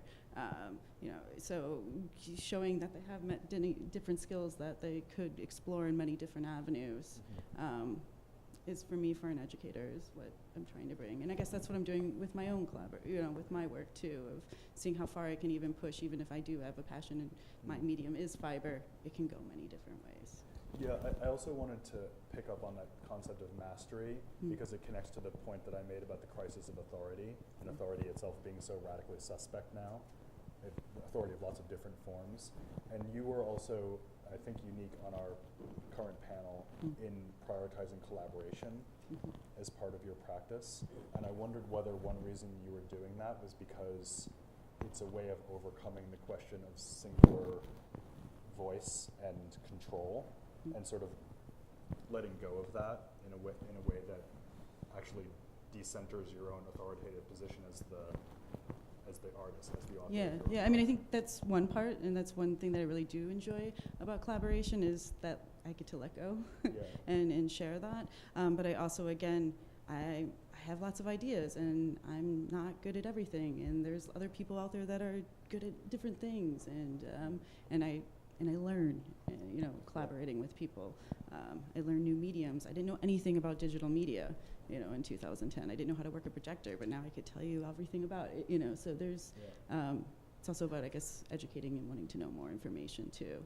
And I guess that's also, then I bring that into the classroom too, is hopefully showing my students that, you need to branch out and reach out. And, So that's interesting, because in one way it could be seen as an act of distancing yourself away from that nexus of authorship and authority, which are so closely linked. But in another way, it's actually quite self-interested, because it's like you're omnivorously taking in all this information. Yeah, I guess I didn't think about that way, but yeah. So in a long-term way, it actually might be a way of empowering yourself, as much as it's a short-term necessity of disempowering yourself or admitting your own limitations. Yeah, I guess, yeah. We'll talk about that. Yeah, no, that's interesting. I guess I didn't think about it. Yeah, because there's, Okay, Havencio. These points are really incredible, and I'm trying to think about what has not been said, perhaps. When I came to the U.S. As a boy, I remember, I have this very distinct memory, and when you're a kid, you don't really understand, your parents are like worried about things, you don't really know why. My mother would like zip up our coats and like send us out the door and just say, just please, I can't keep you safe out there. And I didn't understand, I still to this day don't fully appreciate the scale of that. And we appreciate it incrementally, I think, over our lives, but I guess I'm concerned, my primary concern in terms of the students that I teach is holding them forever in a constant state of distress or crisis. That like there's a pernicious kind of hopelessness, and yes, the financial cost is has been discussed, will be discussed at length, but this other cost of well-being that is, of course, related to the financial, to professional, all of these things are integrated. I think I don't do enough, perhaps, to address the kind of individual, the individual suffering that living in a constant state of crisis is inflicting on my students, And you're thinking of that state of crisis as being imposed from without as well. It's not Yeah. something inside the school, it's something that's just in the air. Yeah, it's not something like there are very specific kinds of situations, specific events, specific kinds of situations which can be identified, but it is more this sort of sense that you are already a victim, but you don't know what happened or who inflicted it. You're constantly moving in this sort of posture of scarcity. And I guess the other thing I'll say is I remember my grandmother, who is sort of like a wonderfully optimistic person who, she survived Japanese-occupied Singapore, and I was telling her all my financial problems, and she's like, money will always be a problem. And it's sort of like, oh, regardless of quantity of acquisition or whatever it is you have in that bank account, it will always be a problem. It will simply push at you in that way forever. And in a way, I don't know, it helps something to remember that. Mm-hmm. Okay. You can move differently when you look at it as sort of the path that you just have to walk in this economy. Yeah, none of us became artists thinking, it was going to be kind of lucrative right off. Don't forget to use the mic, yeah. So artists don't generally embark on their career paths thinking they're going to be making a great deal of money, necessarily. What they want to do is sustain the vision. Yeah. Yeah. Yeah, and but related to that, this feeling, when you're describing, I can't mentor a student towards this insurmountable, this debt that will last their whole lives. It's like, also, it's like telling someone not to fall in love, right? Like, that tension of like, how can I can tell you all of the numbers and the facts and my experience, but I know that you're in love. And that is dangerous territory. Always. I'm so glad you said that, Havencio, because now I want to turn the conversation around, and you all knew I was going to do this. I'm going to turn the conversation around and talk about why a place like Cranbrook and why art education does matter and why it's so important to make the case for it. So let me throw a couple of things in the air, and I'm going to ask a question which you can answer in any order you like. So the first thing is actually, Havencio, exactly on your point, that surely people are going to be artists no matter what. And the question is, what kind of art do we want to have as a culture? And surely we need institutions that are unbendingly and determinedly committed to the idea of supporting art at a high level that will actually make an impact on the world and will have intrinsic meaning, even without respect to any subsequent impact it can make. So there's a kind of definitional or foundational point, perhaps, that we might all want to sign on to, that we just have to figure this out, in the same way that we have to figure out romantic relationships in the age of online dating, right? Second point, that was not ad hominem. Second point I want to sort of throw out there is actually more specific to what we're talking about today, which is craft teaching, craft mentorship. And I was just thinking about, before this event, I was thinking about the story of the Huguenots of the 17th century. So many of you know this story that I think it was in 1684, the Edict of Nantes was revoked, which meant that law in France that the Protestants were going to be tolerated was revoked, undone by Louis XIV, and therefore it was now fine to kill Protestants, which they did, and started massacring people. And so the Huguenots fled, and they went to the Netherlands first, Protestant part of the Netherlands, then they went to England, then they came here to America. And as they moved, and in fact those who were most likely to survive the initial onslaught as well, they became craftspeople and artisans. And many people think that in fact the Industrial Revolution starting in England was principally because Huguenots of French descent were there with their unbelievable mechanical skills. Why were they craftspeople? Because they were running. And if you're running and you don't have a house, you don't have a secure position, all you have to rely on is yourself, then you have to have internal capabilities. And after all, craft means power. That's what the word means, internal power. And the necessity led them ultimately to prioritize acquisition of skills. There's a wonderful book about this, long, complicated book called The Fortress of the Soul by someone called Neil Campbell. And his idea there was that the skill is building the fortress around your own spiritual necessities. So a really powerful idea. And I wonder whether, in a funny way, the 21st century isn't creating a situation where internal capability, of which craft is maybe the purest form, is not now more important than ever. So there's a couple of ideas there, but I want to also ask each of you to talk a little bit about craft and skill and technique, maybe, knowledge of the kinds that you all possess and teach and have learned in this situation that we've been describing and with all of its problems. And anybody wants to address that in any order. Havencio. Yeah, I love this description of the fortress of the soul.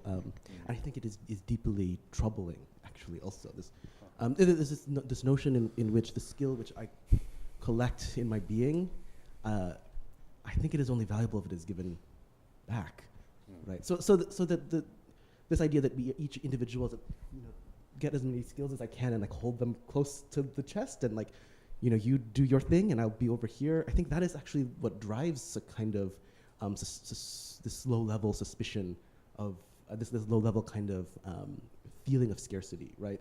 So I don't know what the solution to that is, so I teach weaving, which is like such a peculiar thing to teach in many ways. There's a realization that they have that it is not their skill. It is simply you are the most current body occupying this thing passed down, and taught in this sort of horizontal way. And I think that changes up their mindset, that it is not my skill. It is simply like to be a steward of this for a moment. And in the sharing, of it is what creates, that makes it like luminous. So this is like the Japanese idea of skill as an intangible cultural property. Like when you say a Japanese master craftsperson is a living national treasure, that's sort of slang, but the actual program is called the Intangible Cultural Properties Program, in distinction to the tangible ones which are in museums, and they are stewards of these skills that are handed down. But I guess one thing, Havencio, I might say in answer to you is that how can you be generous if you have nothing to give? And so maybe the skill that you acquired is precisely what allows you. So first you need to protect yourself, to build yourself, to have the skill, and then you can be generous. I also think that as an adult, one of the most profound things I can give is the transparency of my ignorance. Right. And so like I can give this opportunity to someone to like teach me. Right, and I think that is it's sort of like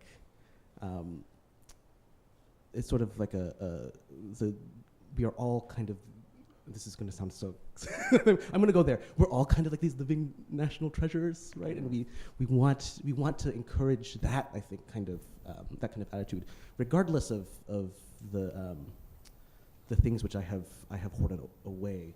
For myself. I hear what you're saying, though, like the generosity but comes maybe decoupling from the idea of mastery, but holding on to the idea of generosity, perhaps. Yeah. Shannon? It's a generosity. I mean, I don't ever pretend to know everything at all, but I think my Just put it right in your hand. Yeah. So. Can you hear me?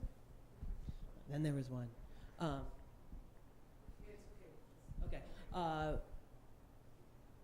I try to set up a really collective learning environment where students, we all learn from each other. And, someone might come in and knows a lot about China painting, which I don't pretend to, and so I'll just, do you want to take over? So I think as far as authorship, I know we're backpedaling a little bit, but authorship versus bridge forming versus professional versus amateur. I feel like you can learn from anybody. And but to have, you always feel beginning ceramics with a lot of non-majors, and I think one thing that we can impart to these people who are studying other things, I mean, I'm speaking university environment, is the creative problem solving, and I feel like to arm someone with knowing how to make something is empowering them, and that could have some kind of trickle down, or at least that's my hope. We have engineers who come over, can design anything virtually, but when it comes to handling material, physically know how to build things, they don't know. I found that amazing to me. So let me ask you a question. Do you think that there's a particular tension in craft education as follows? In other forms of art practice, you might be able to get away with the idea that the teacher is only there to create a situation in which the peers can learn from one another.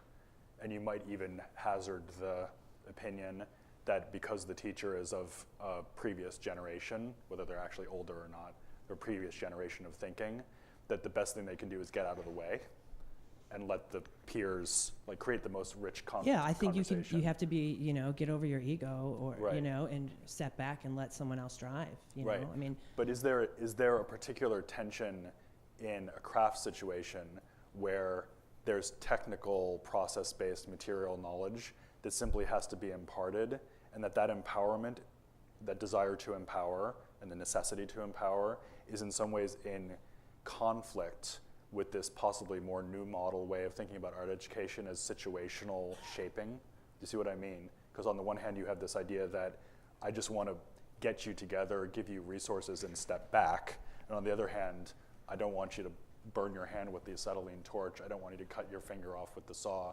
And by the way, there's months, years of knowledge that I need to impart to you as quickly as I can at high velocity.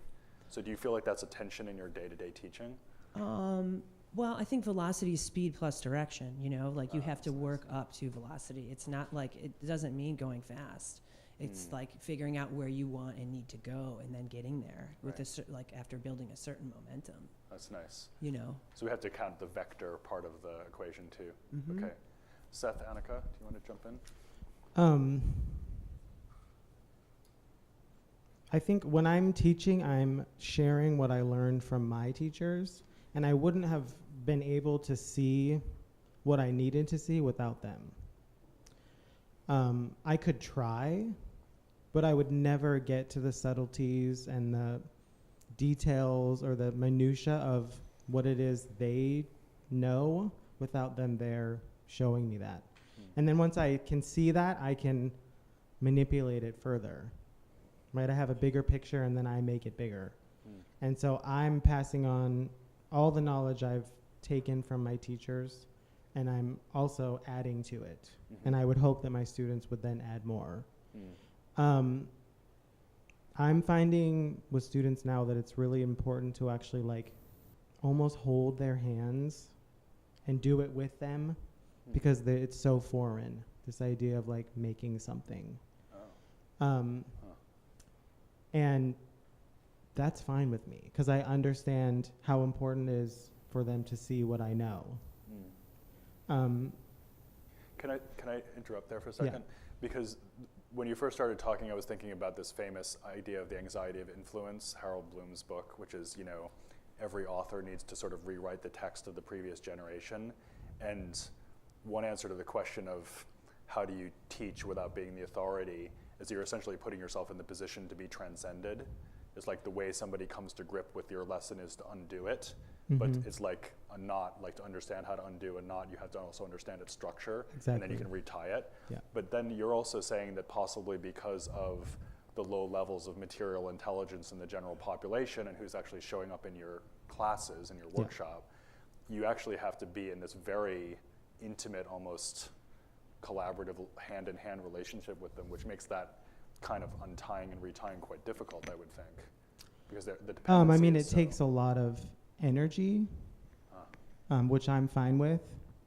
I think one of the things that's difficult now in academia is like the amount of things that we are supposed to do does not equal what we are valued at, meaning like how we are paid. So tuition has gone up, you know, but our salaries haven't, but we're expected to do more.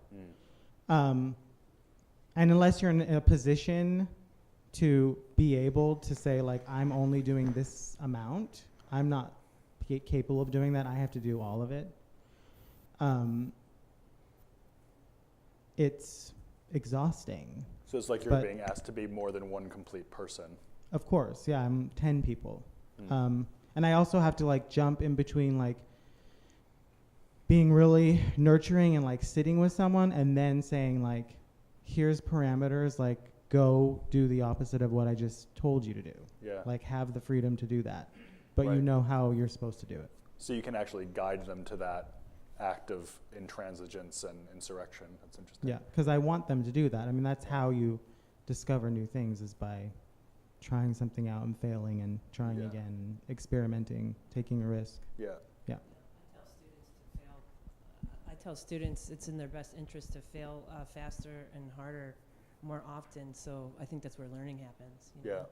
Don't be afraid. You got to be a little bit fearless about fucking up, you know? Yeah. I did it, F-bomb. That's sort of like the wasting time thing too, that, you know, the one of the great skill sets is failing well, because you have to see it fast and think, okay, why did that fail? Kind of absorb that lesson and move, again, to your point about traveling on the vector. Annica. Oh, no, because I teach about failure and how good it is too all the time. In that we are in a field where failure means almost success because you're going to be learning from it, and which I think, especially at an undergrad level, that it is okay to fail at something because you are learning something is good. When it goes to craft, I obsess about craft. It's sometimes it's numbing for me in the studio of how can I rework something, how can I make it neater, how can I do this, that. And then which translates to my teaching. But within that, I'm also showing them the importance of craft and technique, but then I'm bringing in history and I'm showing them contemporary ways to get them to be more interested. And then I'm kind of tricking them too, and there's always repeat that's happening, because how do you become good at craft? How do you become good at technique? For a foundation level, you have to repeat. So there's, and I also think what you're saying, Seth, too, there is this lack of materiality in this generation, and which is very hard when, I'm putting them on a sewing machine and trying, and they don't even know how to thread a needle or tie a knot. So showing somebody how to tie a knot, like, for 15 minutes. So it's exhausting, but it's also, I'm like, okay, this is what I have to deal with now. And, like, how can I be creative and bring in creative problem solving and get them more interested in this, too? But I also think I'd like to give, even though if they're like JV squad, give them varsity terms and I find that give them the opportunity to play up, and they might, you have to think about how much teachability somebody has, and what their threshold for pushing them to a certain point. But I mean, I'm always trying to expect them to develop their skill making and their thinking at the same time, because otherwise they might be really great at creating something, but it might feel a little bit lackluster. No, they need to go hand in hand. Yeah. I mean, I think it's kind of the Bauhaus way, right? Like, you need to have craft, you need to have design. Oh, sorry. I was just agreeing with Shannon that, it needs to go hand in hand, that the craft and the thinking conceptually about it and within the making, too, at the same time. I see some trends in student work. I don't know if that's the question, or I should recalibrate the... Go. I find trends, let's say, in the last, I'd say 3 to 5 years. Students, at least very different than when, I was a student here, but I find my students tend to be making work that's about an impending apocalypse or post-apocalyptic environments. I wonder why that social would be. Justice of all kinds, huge, and also mental illness. I think those are 3 things I see students consistently making work about. Those do seem to be 3 aspects of the same thing in some way, certainly conjoined. Yes. So. But, trends are, it's sort of like money problems. Trends are something you'll always have with you.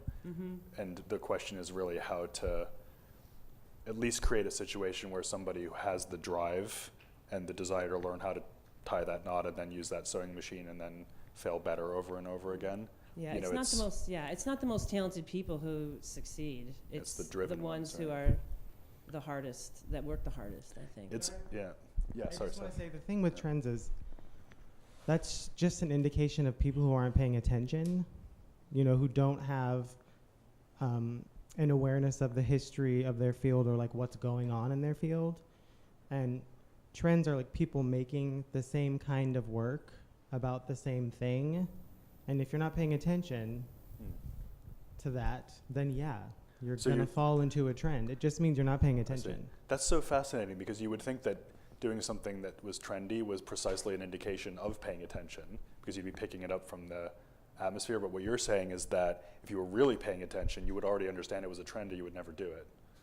Or you would understand that, like, I need to do this or talk about this subject in a way that doesn't feel like if somebody looks at it, that's what that's about. Like, it's translated in a way where I have to like dig and figure out what it's about. Right.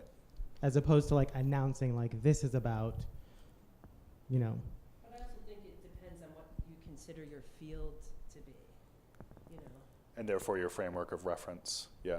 Havencio, what were you going to say? Well, in terms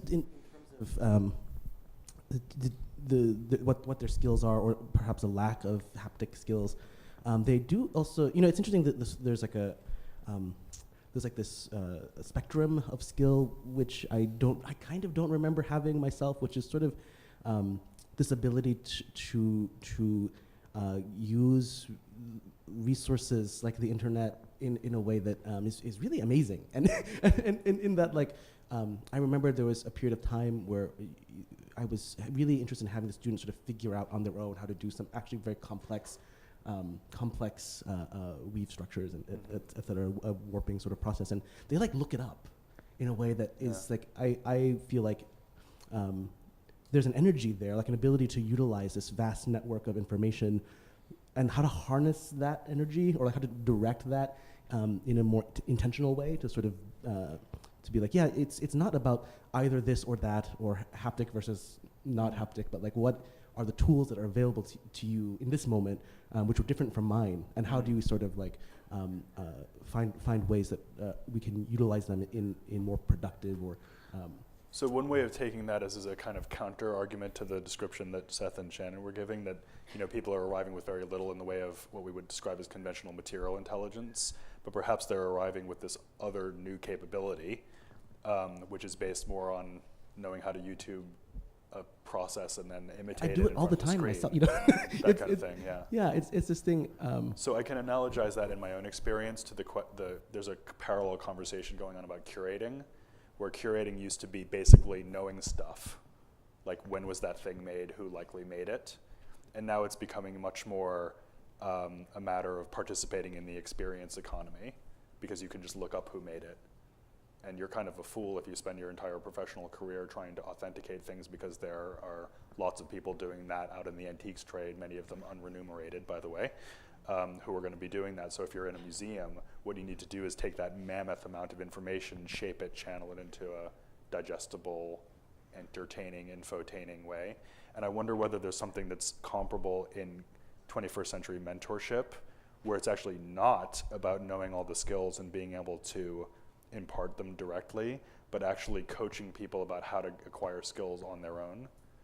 Do you think that's happening in your world? Yeah, that's definitely a part of it. It's sort of like how to balance those things, I think, is what the challenge is. Yeah, like, you have to do, like you were saying, I don't know, there's some accidents that can happen in the weaving studio, but like, you have to learn how to use the tool properly, and safely, and that, I think, requires that sort of direct physicality. But then there's also this other level which they have access to, or they exist in, which is sort of, I can be very both here physically and also utilize information that is elsewhere. And that back and forth, I think, we can sort of put them at odds, and I think that's something that that happens a lot in these conversations. But I also think it's inevitable that they're going to be using these devices. And how do we, like, what is it about that energy that we can make less unintentional and like make less unintentional? That's good. So it's really about almost creating a culture of connoisseurship of your own intention. Sure. Yeah. That might be one way of describing it. So being able to both have intention and the drive to fulfill it, but also the ability to step back from your own intention and make sure that it's not banal, because in fact what it is a replication of a trend, and it's some kind of false consciousness, but also that it has some kind of integrity, that even if it's borrowed from hither and yon and you're learning on YouTube, you're still creating kind of internal sense of integrity, which is back to that idea of craft as a kind of capability, I guess. Okay, do we have time to take a couple of questions from the audience? Okay, 2 questions, 2 lucky contestants. And what I'm gonna ask you to do is just bellow out your question, and I'm gonna repeat it just to make sure everybody else has heard it. So any questions for our panel?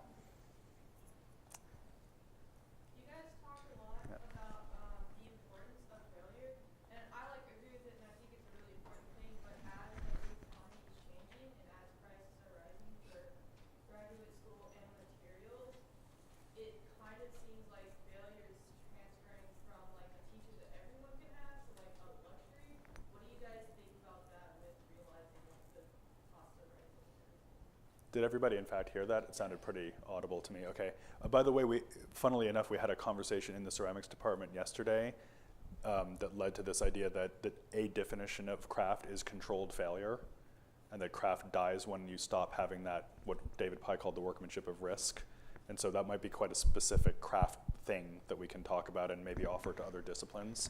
But what do you all think about the idea that this thing that we're sort of all being quite positive and rosy about, this sort of failing well, is itself a reflection of a enclave luxury situation? I mean, there's a way to fail that doesn't cost anything.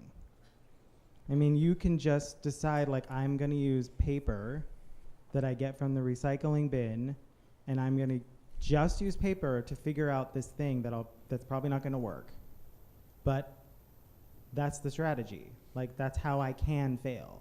You just have to figure out how you can fail. There's ways to fail that don't cost anything but time. Strategic Exactly. failing. I was just going to say the failure is time is what you can lose, right? And yes, time is a luxury too, and I understand that it can go both ways.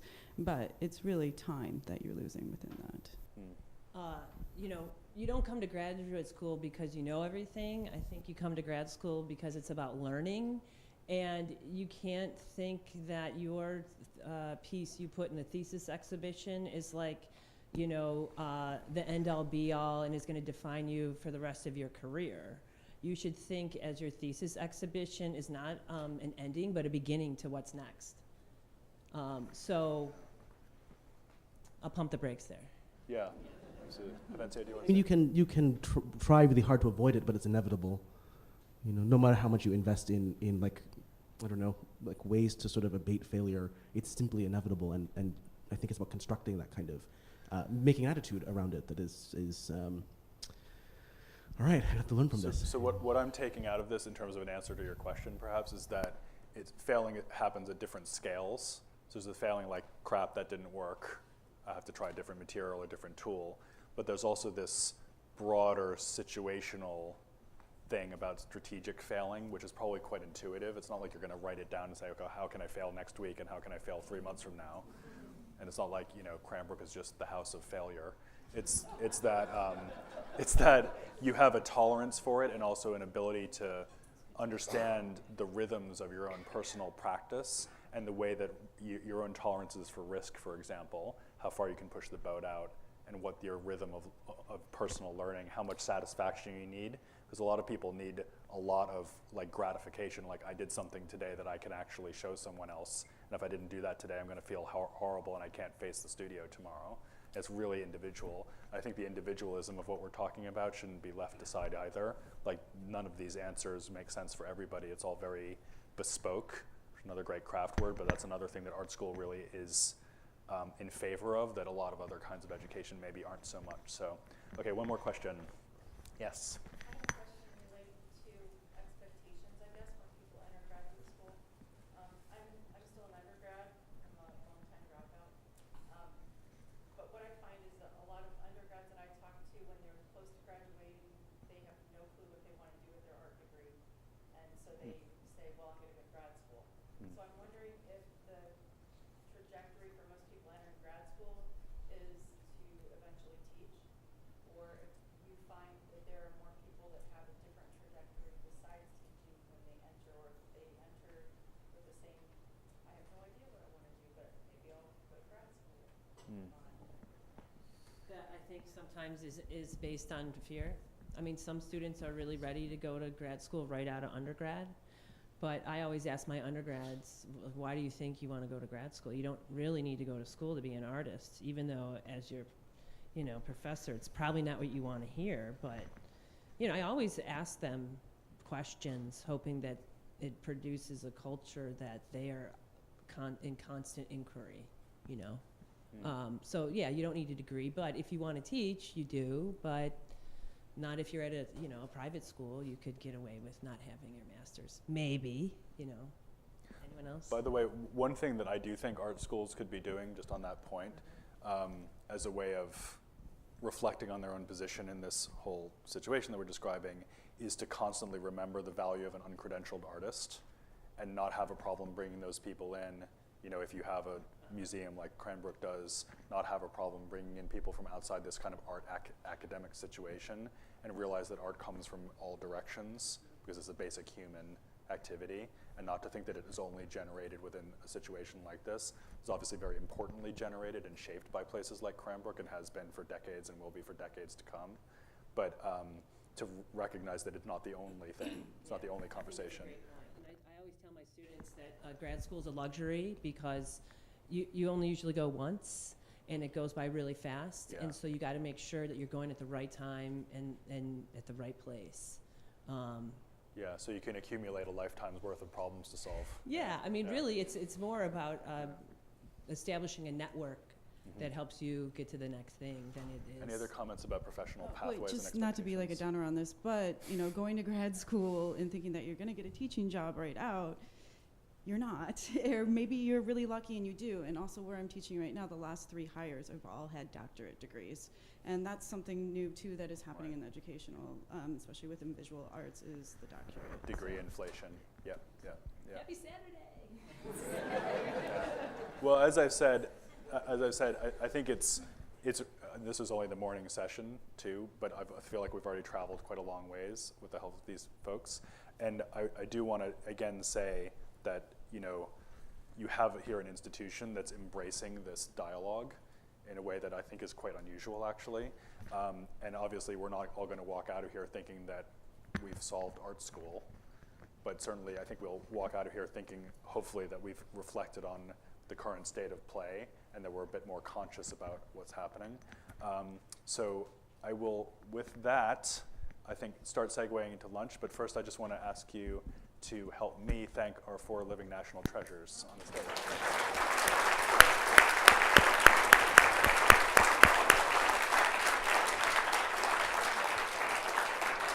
Any announcements? Okay, go eat. That's the announcement.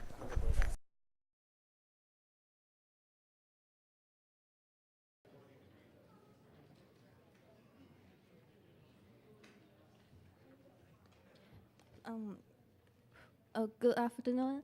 My name is Yao Xiao, and I'm from Meadows second year. And it is my pleasure to introduce to you Julia Heineccius, our 2012 graduate of the Academy. Julia was the artist in residence in Oregon College of Art and Kraft Collins Foundation, as well as a resident at the Vermont Studio Center. She is currently teaching in the Evergreen State College in Olympia, Washington. Julia has clear compositions in her work with a good mix of literal and figurative. Her work also has the ability of holding on to humor. From my experience of conversation with Julia, she is clever to talk to, and she has 100% of the ingredients to be a perfect educator. I believe what she said was, the further away you travel, the more of an expert you become. So please taking out your warm welcome to Julia Heineccius from far. Thank you.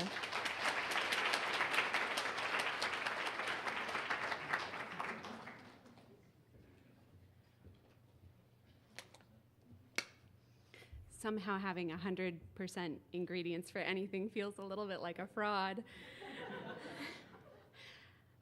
Thank you all for being here today. And yeah, thank you so much to Iris, Mark, and Ian for inviting us, and to Shelley, Laura, and all the students and administrative staff that have worked to put this event together. I just want to say initially a little thing about community. The people that you're with here at Evergreen, except I'm at Cranbrook. Okay. At Evergreen, we talk a lot about learning communities, and it's one of the connections that I really draw between the school I'm at now and Cranbrook. But so the community that you're part of is one of the things that doesn't necessarily show up on anybody's resume. And it probably matters more than all the things that you could ever possibly list on your CV. It's hidden in there, but those people go unacknowledged, and they mean a lot.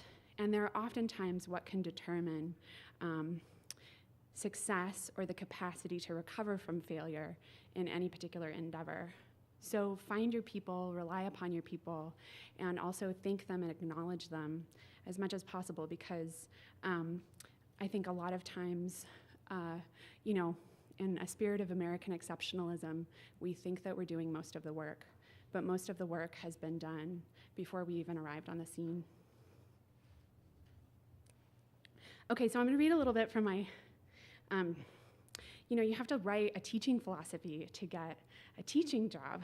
And so then you're like, well, I don't, especially the first time that you ever apply for a teaching job, you may not have much of a philosophy except what you are kind of gathering from what you've experienced and appreciated. So this has gone through several modifications at this point, but here's a little philosophy about teaching. A liberal education, so Evergreen is a liberal arts college, a public liberal arts college, which means that it's not constructed like an art school and it doesn't behave exactly like a university. It's committed to a liberal education across many disciplines. A liberal education in art, craft, and design is not a means to an end, but essential in itself for the production of minds that can problem solve through creative engagement with the physical world. It can also be a sometimes complex and personal journey for the individuals finding their way through the experience of learning new ways of thinking, looking, and laboring. In the midst of the existential and intellectual crescendo that can be in our education, we learn how to build things, and building is an inherently optimistic and innovative activity. Craft is invention. The muscles that are exercised during an art education are physical, in the body, the hands, how the eye sees and moves over objects. The development and control of increasingly complex processes, a craft, and applying that craft to the interpretation of complex ideas strengthens the muscles of the mind. Creative thinking is the brain at its most extravagant and complex, a synthetic moment. To be able to reverse engineer an object from that revelatory moment of convolution is at the heart of craft. So this is how I was, in part, explaining what I saw as craft meaning within the context of a school that only has really 2 people that are teaching at any one point in time, 2 to maybe 4 people teaching in what we would consider craft. And an administrator recently was mentioning an entrepreneurship initiative that's taking place at Evergreen right now, and described one of the projects as arts and crafts, and then corrected himself, and he said, oh, I guess it's not crafts. So he knew that there was something there in the language that was a little bit awkward. And I shouted out, we have whole faculty meetings, so it's 70 faculty members across disciplines, so every possible discipline you could study at a college. He said this, and I looked up from my multitasking, and I said, craft. I said, it's a word, you can use it. And he said, okay, great, craft. So, and all the other faculty looked over and thought, who let the student in? Okay. So this act of making, this act of craft, and how it kind of contributes to thinking about things broadly is something that I kind of was not only primed to sort of want to participate in, but it's sort of an essential part of my job at Evergreen. Okay, so the first thing that I talk about with my students, one of the first things is I talk about common sense. And I talk about common sense particularly in the studio and also at school in general, because I think that this idea of there being a common sense that you would sort of like understand how education is supposed to work, or how the studio is supposed to work, how tools are supposed to work, those are not things that are innate, right? So we have to build a common sense together. And I've always there's a lot of conversation about like the point of arts and crafts education in the context of a more broad sort of educational experience. And there's a lot of there's a lot of this going on about visual literacy. And for me, it's so much more than just talking with students about visual literacy. It's also this sort of like material and textural literacy and an understanding of where our environment and all of the things that we touch all day, where they were made, who made them, and sort of like having that click into their broader understanding of the world that they inhabit. I want students to experience more than a heightened visual literacy. I want them to have a material experience that will continue to call them back into the world, into their bodies, and into their power as people who can make things. And so part of this is sort of like agreeing from the outset that there is no common sense. I find mentorship to be a pretty co-creative experience. Students will tell you how they need to be mentored. You just have to kind of be sensitive to what it is that they're trying to tell you. So when I'm working with a student, I'm basically asking them, and they're asking me, we're asking each other to lend each other our sense. So we just came back from lunch, and I just want everybody to sort of like realize that on your way in, you touched lots of surfaces, and you're currently touching surfaces. And this is what I'm talking about, like with this idea of like a heightened sort of material understanding of the world. I think at a place like Cranbrook, it's kind of, my senses were always on overdrive because everything is very considered and very textural. But that's something that doesn't necessarily go away when you leave like a National Historic Landmark, right? The whole entire world is composed of things that have histories and meanings. So back to this sort of like idea of sort of trying to talk about a common sense in an educational environment, a really crucial set of books that I think show how, I find teaching knowledge about how to learn are these two books. So I find these to be a good framework because I'm trying to give students a practical example of, for instance, how to read a text for content without reading the whole text. There's a good section in the Grad School Essentials book about how to read for content without reading the whole entire thing. As someone who struggles to read really quickly, I also found it post-grad school to be an incredibly helpful chapter.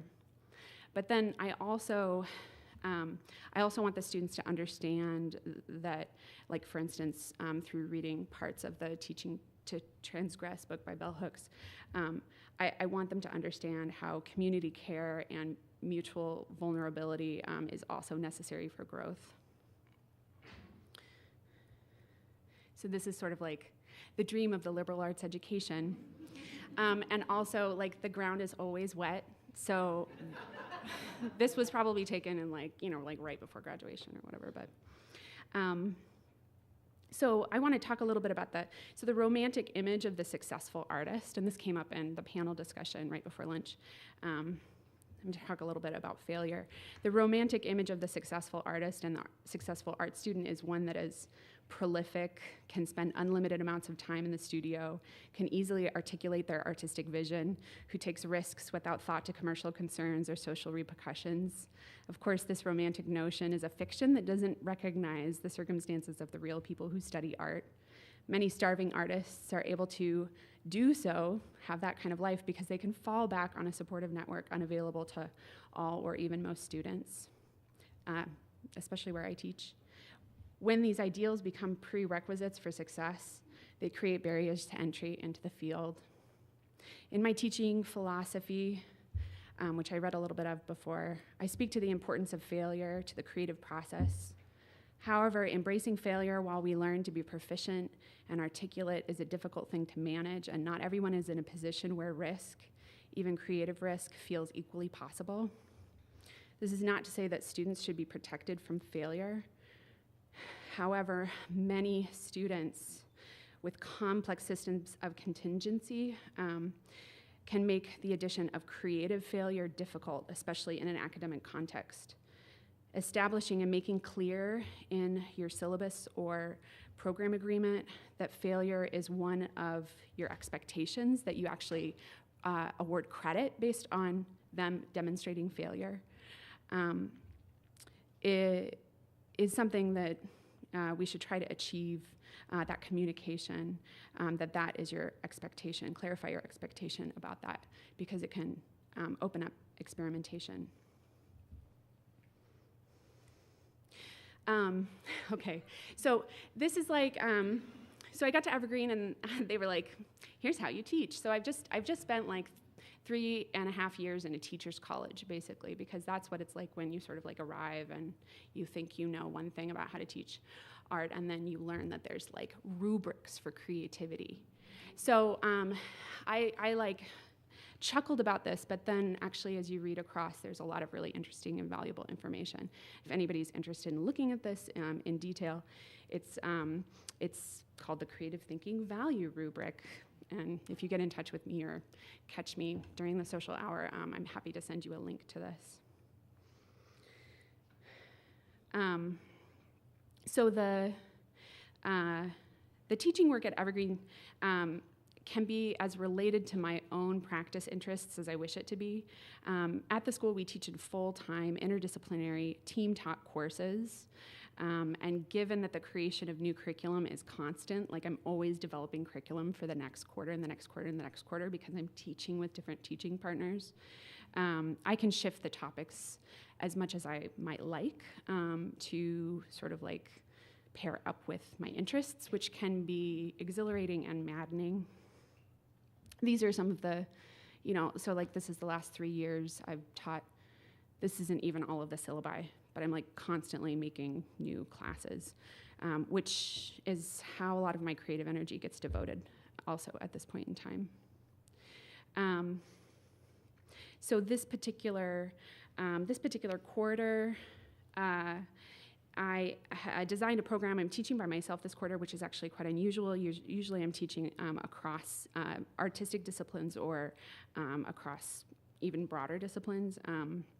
But this particular quarter, I designed a program called Miniature Worlds, Casting the Curiosity Cabinet. I'm teaching 20 students in that program, and then also 10 students in a 3D SOS, which is a student-originated studies independent learning program. And so this is kind of like how, once you're established at the school, how your interests can kind of come full circle. I've always been interested in collections, display, and strange combinations of information. And my undergraduate work, this is one piece for my undergraduate work, was specifically to do with cabinets of curiosity. It kind of progressed from here, like I'll show a couple of images of my own work, but it progressed from here into sort of like a lot of curiosity over the last couple of years about how display works in gallery spaces or retail spaces. So, how can you create a gallery space that opens up and offers fruit to the people who visit? And then a series of pieces where I was kind of looking at the relationship between the flatness of our interactions with digital screens and the fact that you can order a pair on the internet.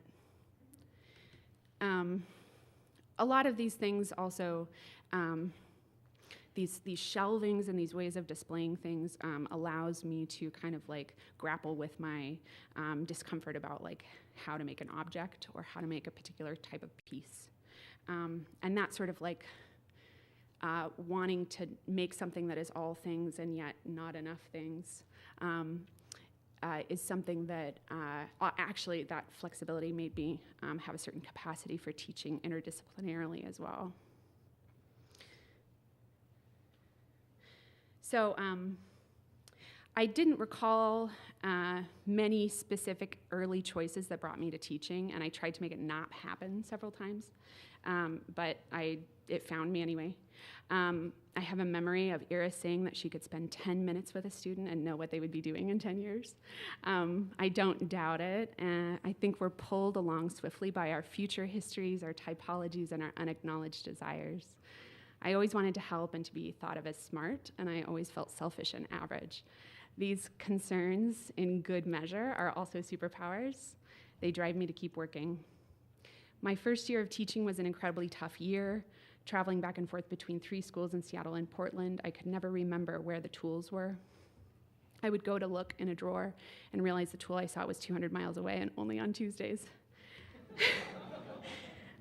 It really was like that. I spent a lot of time looking for things. So that first year I made something like $12,000, half of which I actually made from making custom brass hardware for a fine designer. At the end of that year, Deb Stoner and I, my mentor in the year that we were teachers together, had a conversation about how we would never teach again. A week or 2 later, she sent me a posting for a 1-year visiting position at the Evergreen State College. They were looking for someone that could teach in a full-time interdisciplinary wood and large metals program based around a text called Thinking Through Craft. I had no idea that even just the process of interviewing would define that I had the skills to think fast and teach in this crazy place. Not this crazy place, Evergreen. But I'm primed to say, okay, let's try to do this. Let's do this.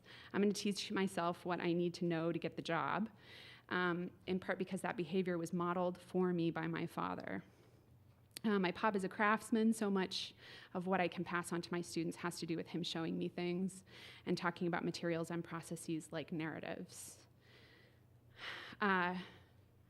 I figured this is as good a forum as any to let everyone know that I took the interview at the Evergreen State College and out of the options for instructional demos, decided I would demo the difference between oxyacetylene and MIG welding. And then I had to teach myself welding over the next 3 days. When I walked into the classroom for the interview demo, I introduced myself as a metalsmith that would frankly rather be demoing with gold. But as steel was on the menu, we were going to weld steel. I ended up with the position, which is generally what happens when you think there's just no way this is going to work out, and you loosen up a little. I was terrified and exhilarated every day that year. I would usually get to school at 7 in the morning and rehearse that day's techniques until I felt like I could show them to the students. I relied on the advanced students I had that year. They were patient. They contributed their own knowledge. And as I had been hired after the new faculty orientation, they also explained Evergreen to me. Another key lesson for my greatest mentors: people want to be asked to share what they know.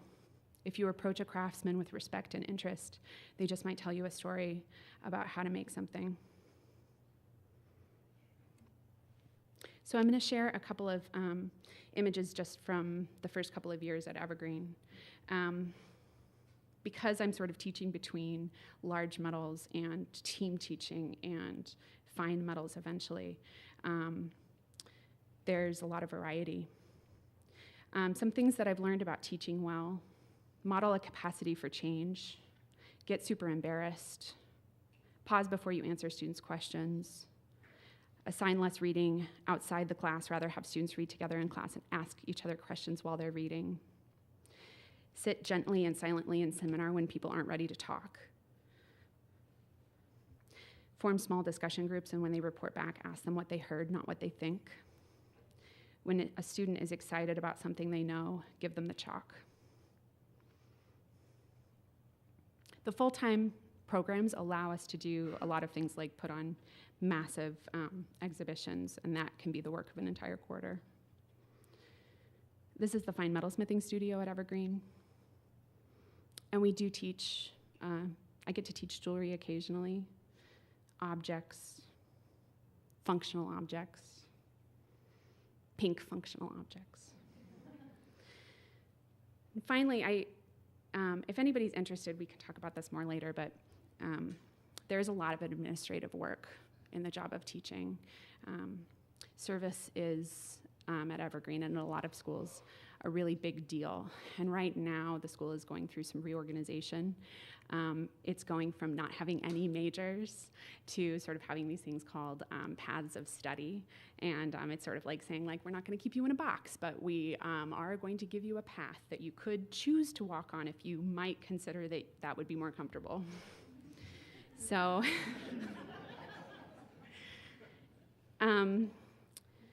so this was the first draft of sort of that path of study. And when they actually sent it to the higher ups, they took off my nice cover. Okay, so the last thing I'd like to say is that I teach an hour away from where I live. And so I have this moment of like sort of driving home to Seattle, and I've joked recently that in that moment of driving home, like I'm not sure if my students regard me with a sense of object permanence. So it's like when I'm not in front of them, except when they need an email answered, but like when I'm not in front of them, I think that they don't know that I'm still thinking about them. And so I drive back to Seattle, and as I drive home at the end of the week, I feel like I transform into another version of myself, but it's another version that's still thinking about how I can be a better educator.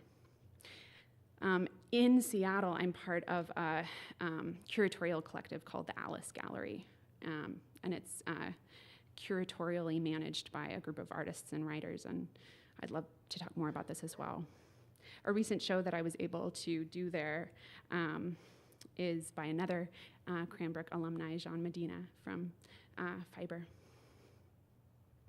Okay, so the last thing I would like to say is that interdisciplinarity is like this complex thing. I'm going to be teaching with chemists next year. We're going to make like semiconductors. I'm going to teach with biologists the year after that.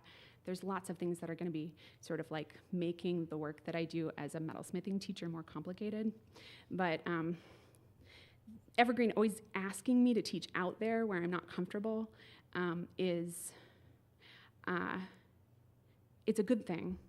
And ultimately, what it has actually done, after making objects and things that have traveled away from jewelry for the past 10 years, all of this interdisciplinary study has brought me back to adornment. And so I'm making jewelry again. I'm making a series of rings that have to do with familial history. If anybody knows anything about the Morrisites, they were a splinter LDS group that some of my family was part of, and they thought the second coming was going to happen, and so they trampled their crops into the ground. So that's where I'm headed. Back to the That's where we're all headed. Okay, thank you.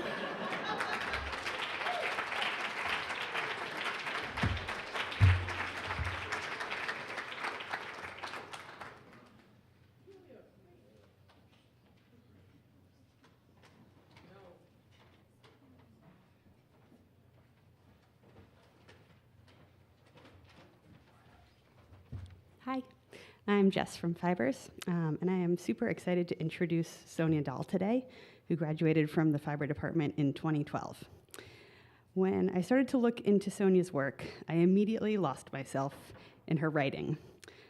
She writes about craft, about the social and cultural context. I'm gonna lower this. About the social and cultural context in which we all live and work. At the heart of her process is a reckoning with settler colonial material culture. By invoking traditional applications of color, material, and pattern, Sonja endeavors to shed light on the troubling history embedded in textile work, both as allegory and artifact. I'll share one quote from her recent article in Surface Design entitled Sewing and Seam Ripping. As artists and makers, when we choose our materials and methods, we're either purposefully or unwittingly aligning ourselves with particular lineages. I personally like to imagine myself in conversation with such forebears as the suffragettes whose sewn and spoken activism brought me the vote, or women gathered together with their communities around a large quilt, stitching their relationships into cloth. But I'm also aware that when I use cotton or indigo dye, one of my great material loves, I'm in conversation with the far more complex and painful genealogy of slavery, capitalist inequality, and therefore the racism that still plagues our society today. With the cloth-based based activism that I'm seeing now, I'm reminded that while we may choose certain media in order to feel embedded in a certain lineage, we can also use the same materials to challenge and reassess lineages that no longer culturally sustain us. Sonja has published numerous articles on topics ranging from white work, collaboration and collectivity, and craftivism in peer-reviewed print and online journals, and has lectured widely at conferences and universities, including at the 2018 Textile Society of America's Symposium. Sonja was a 2012 Fulbright Scholar and Asian Cultural Council Fellow for the Arts Research in Indonesia. She's currently a research associate in the Department of Art at the University of Oregon and maintains an active studio practice with national and international shows, most recently at the Joan Truckenbrod Gallery, San Jose Museum of Quilts and Textiles, Rockelman and Partner, and the Jordan Schnitzler Museum of Art. Welcome back to Cranbrook, Sonja, and thanks for sharing your work with us.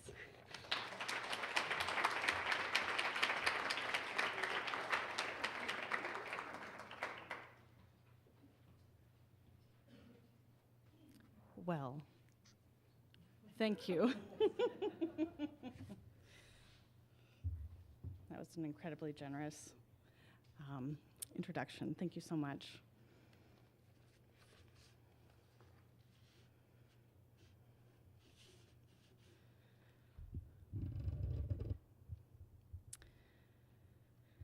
I would like to speak about sustenance. Sustenance implies being fed or nourished, not only by food, but also by those subtler nourishments that fortify the senses, the intellect, and those softer parts of the human psyche that connect us with each other and our human and non-human worlds alike. Rebecca Solnit writes, "You digest an idea or an ethic as though it was bread, and like bread, it becomes part of you."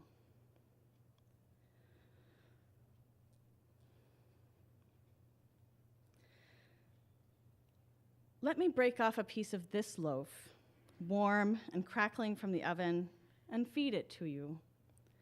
It is made with a living culture I tend daily, inviting my kitchen's community of yeasts to come, eat, and bubble convivially on the counter. I cannot see or sense these tiny things as they circulate and socialize in the space around me, but their activity makes possible one of the most basic but essential of creative transformations, turning the raw materials of flour, salt, and water into a living dough that feeds both my body and my senses. In many cultures, including those from which I claim ancestry and belonging, bread is the essence of sustenance. It is the individual body, and likewise, it is the food that feeds the collective body. Bread is meant to be consumed, used up, given away, and made fresh again. During my first year in the fiber studios here at Cranbrook, I was visited by an odd inspiration. I needed to bake bread and then dye it in indigo. As I baked dozens of loaves of this doomed bread, my studio mates began to wander between their studios and the kitchen with hunger in their eyes, groaning for just one loaf to eat. It wasn't good bread, I reasoned. Just the most basic white bread imaginable, probably utterly devoid of flavor or character, not worth sharing. Instead, I submitted every single loaf to the bucket of dye, transforming it from food into metaphor. But can we subsist on metaphors? Ask Scheherazade in the 1001 Nights, and she will tell you storytelling keeps the world alive. One more night, one more hour. If this is so, let us give thanks to be among the artists and writers, activists and scholars engaged in this messy and sticky business of transforming thoughts and materials into that which can sustain us for the work that always lies ahead. Let us be pollinators, rolling about in the generous offerings of this world in which we are inextricably entangled. We can take our cues from the bees, who know that active engagement in the world will coat us in meanings, feelings, and experiences that are hard to shake off, all of which become our responsibility to process into something life-sustaining and energy-giving. If this sounds daunting, we can turn to such teachers as Robin Wall Kimmerer, who shares what many Indigenous peoples understand, quote, that we are each endowed with a particular gift and unique ability. It is understood, however, that these gifts have a dual nature. A gift is also a responsibility. In turn, she points out that when we ask, what is our responsibility in the world, we are perhaps also asking, what is our gift, and how shall we use it? In 1979, the year of my birth, Lewis Hyde published his treatise on art and generosity titled The Gift. In it, he maintains that art, as an agent of transformation, operates in an economy of gifts. He says, the giving of a gift tends to establish a relationship between the parties involved. When gifts circulate within a group, their commerce leaves a series of interconnected relationships in its wake, and a kind of decentralized cohesiveness emerges. Essentially, he equates creativity with generosity, stating that gift exchange shares the assumption that it is not when a part of the self is inhibited and restrained, but when a part of the self is given away that community appears. The gift essence must be kept in motion, kept alive, and above all, shared. This is not easy to do, of course, particularly within the blunt realities of social and economic systems that are designed to exclude and deprive and indebt specific members of their citizenries. When I'm honest with myself, I face the understanding that often the things I make and share only circulate within a portion of my communities who already benefit from access and welcome into the circle of generosity. And what is the good of sharing bread only between those who never experience hunger?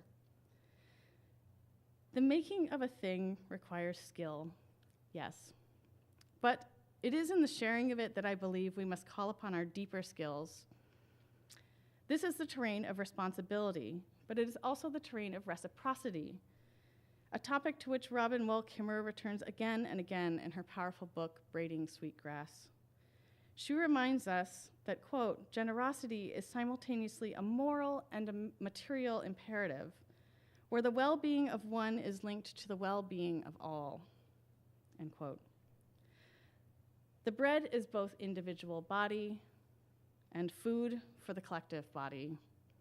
And as in the practice of so many of our trades, the made thing cannot be shared until it has been submitted to the process of transformation, until it has been offered to the fire. To quote Kimmerer again, fires do not make themselves. Humans must provide the work and the knowledge and the wisdom to use the power of fire for good. The spark itself is a mystery. But we know that before the fire can be lit, we have to gather the tinder, the thoughts, and the practices that will nurture the flame, end quote. There's a poem by Rumi to which I return frequently. In it, the spiritual seeker is faced with two possible paths, binaries. One that leads into a pool of clear, cleansing waters, and one that leads straight into flames. Those who choose the path of water find themselves emerging in the flames. And likewise, those who choose the path of fire emerge in cool waters. We are in a cultural moment right now, both in our collective fields and in the institutions and systems of our society in which we are being asked to choose the path of fire. We are tasked with identifying, collecting, and burning away centuries of accumulated thinking and practices grown from the settler colonial framework in which our lives and work have been shaped. This is urgent work, to be sure, and overwhelming for its lack of roadmap, particularly for those of us whose lives have been buffered in one way or another by implicit belonging in the systems of power. As one who works in textile and language both, I immediately respond to such calls to action by casting about for the right tools to aid in the work at hand. The needle and the shuttle, those carriers of thread, have often helped make material the stories that develop in those immaterial spaces where people exchange energy with each other and the world we live in. Thread in motion is a kind of discourse. In a patchwork quilt, for example, thread draws disparate elements into conversation with each other.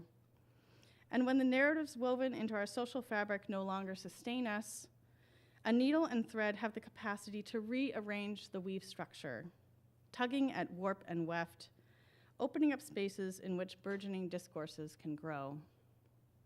I'm grateful to work with materials and techniques that are such powerful teachers that offer themselves as metaphors for shaping thought and as practical tools for getting the job done. Quite often, it is in the process of learning a new technique that my ideas formulate or coalesce into language. In learning to make whitework embroidery, for example, I have come to understand that equal attention must be paid to the underlying structure of the cloth as to the composition of the stitches applied to it. With a piece of finely woven linen stretched only inches from my face, I pass my needle back and forth in the tiny holes between warp and weft threads, tugging to open up space between them. White work involves readjusting the vision so that one can look at the very structure of the fabric's weave with great precision. Knowing how and with what a cloth is made allows the stitcher to analyze and plot their interventions. With these associations in mind, I'm compelled to examine more carefully what is meant when we invoke the fabric of society as an organizing metaphor for shared civic culture. What is the structure of such a social cloth? Is it plain woven, with equal balance between threads moving back and forth, up and down? Is it a stitched patchwork of many designs radiating outwards from a centralized motif? Is it like Penelope's weaving, perpetually a work of fiction, of creation and erasure doomed to an infinite cycle of repetition? Or is the fabric of society a story cloth embroidered with the tales of all the lived experiences that comprise its past and present, unfurling into the future? When we embroider our own stories, both personal and collective, are we considering the structure of the cloth that supports our stitches? As both cloth and cultural action, I've come to understand that white work requires patience, time, focus, precision, and steady hands, and the flexing of what Toni Morrison refers to as response ability. While skill is often helpful in this work, it may serve to remember that on an etymological level, an amateur is one who loves, one who cultivates and participates in something with a spirit of openness and generosity. Let us then digest our ethics and ideas as though they are our daily bread, understanding all the while that there are generative forces at work all around us, however invisible or inaccessible they may seem. The peace builder John Paul Lederach reminds us that in bread baking and social change alike, there are many different elements working together, the smallest of which is the yeast. What he terms the critical yeast is a transformative element that makes growth happen. And as Lederach points out, in order to do its thing, yeast must move first from its solitary packet and into a process, initially of its own growth, and then into the wider mass.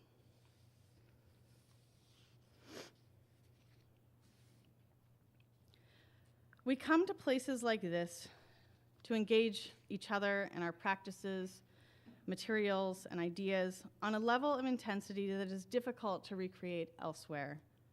School is, after all, a temporary landing place.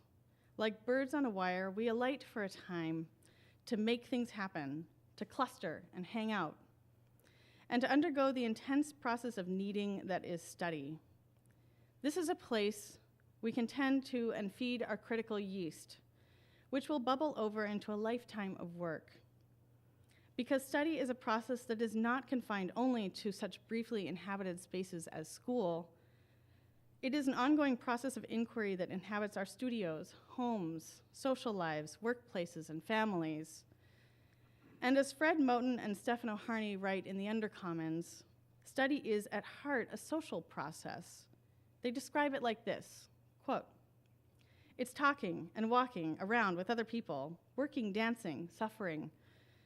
There's the notion of a rehearsal, playing in a band, being in a workshop, in a jam session, or old men sitting on a porch, or people working together in a factory. There are these various modes of activity. The point of calling it study is to mark that the incessant and irreversible intellectuality of these activities is already present. To do these things is to be involved in a kind of common intellectual practice. Ultimately, it comes down to such circulation. As makers of objects and artworks, language and pedagogy, as trusted guides and ingenues alike, our work is never solitary. So if we are fully open to each other and our complicated world, then perhaps we can knead some of our confusions, questions, excitements, and misunderstandings, the whole mess of our entangled existences, into a slow rising dough. Cover it with a damp towel, let it grow and swell in a warm place, and then give it to the fire that is also our lives, that is also the core of this earth. Let it cook well, and don't be afraid to break through the hard crust later to get to the soft, spongy sustenance in the center. Thank you.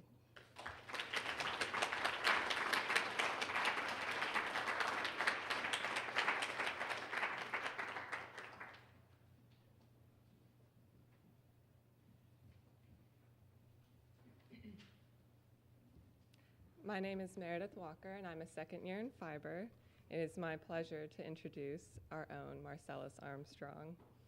Born in 1987 in Baltimore, Maryland, Marcellus is an interdisciplinary artist invested in the intersection of archives, Blackness, and representation. His work is inspired by the poetics of hard and soft material, drawing from personal, fictional, and historic ephemera. His projects explore the dialectics of narrative and identity through material and form. Exhibiting both nationally and internationally, Marcellus is currently a resident from Detroit. Marcellus graduated from the Academy in 2017, so I feel like I just missed him. Marcellus was often referenced by our second years for his meaty and poetic research of dualities and Black identity. Last year, my material and conceptual research began to focus on notions of spirituality revealed in transubstantiation. So Marcellus's grad book was one of the first ones I saw in our thesis collection. If you haven't seen it, it's amazing. His work draws from a wide range of sources: myth, material exploration, movements in cinema, 1980s and 90s television. His installations provide a context for questioning and participating in complex contemporary narratives, highlighting beauty that is often overlooked in the Western canon. Welcome back, Marcellus.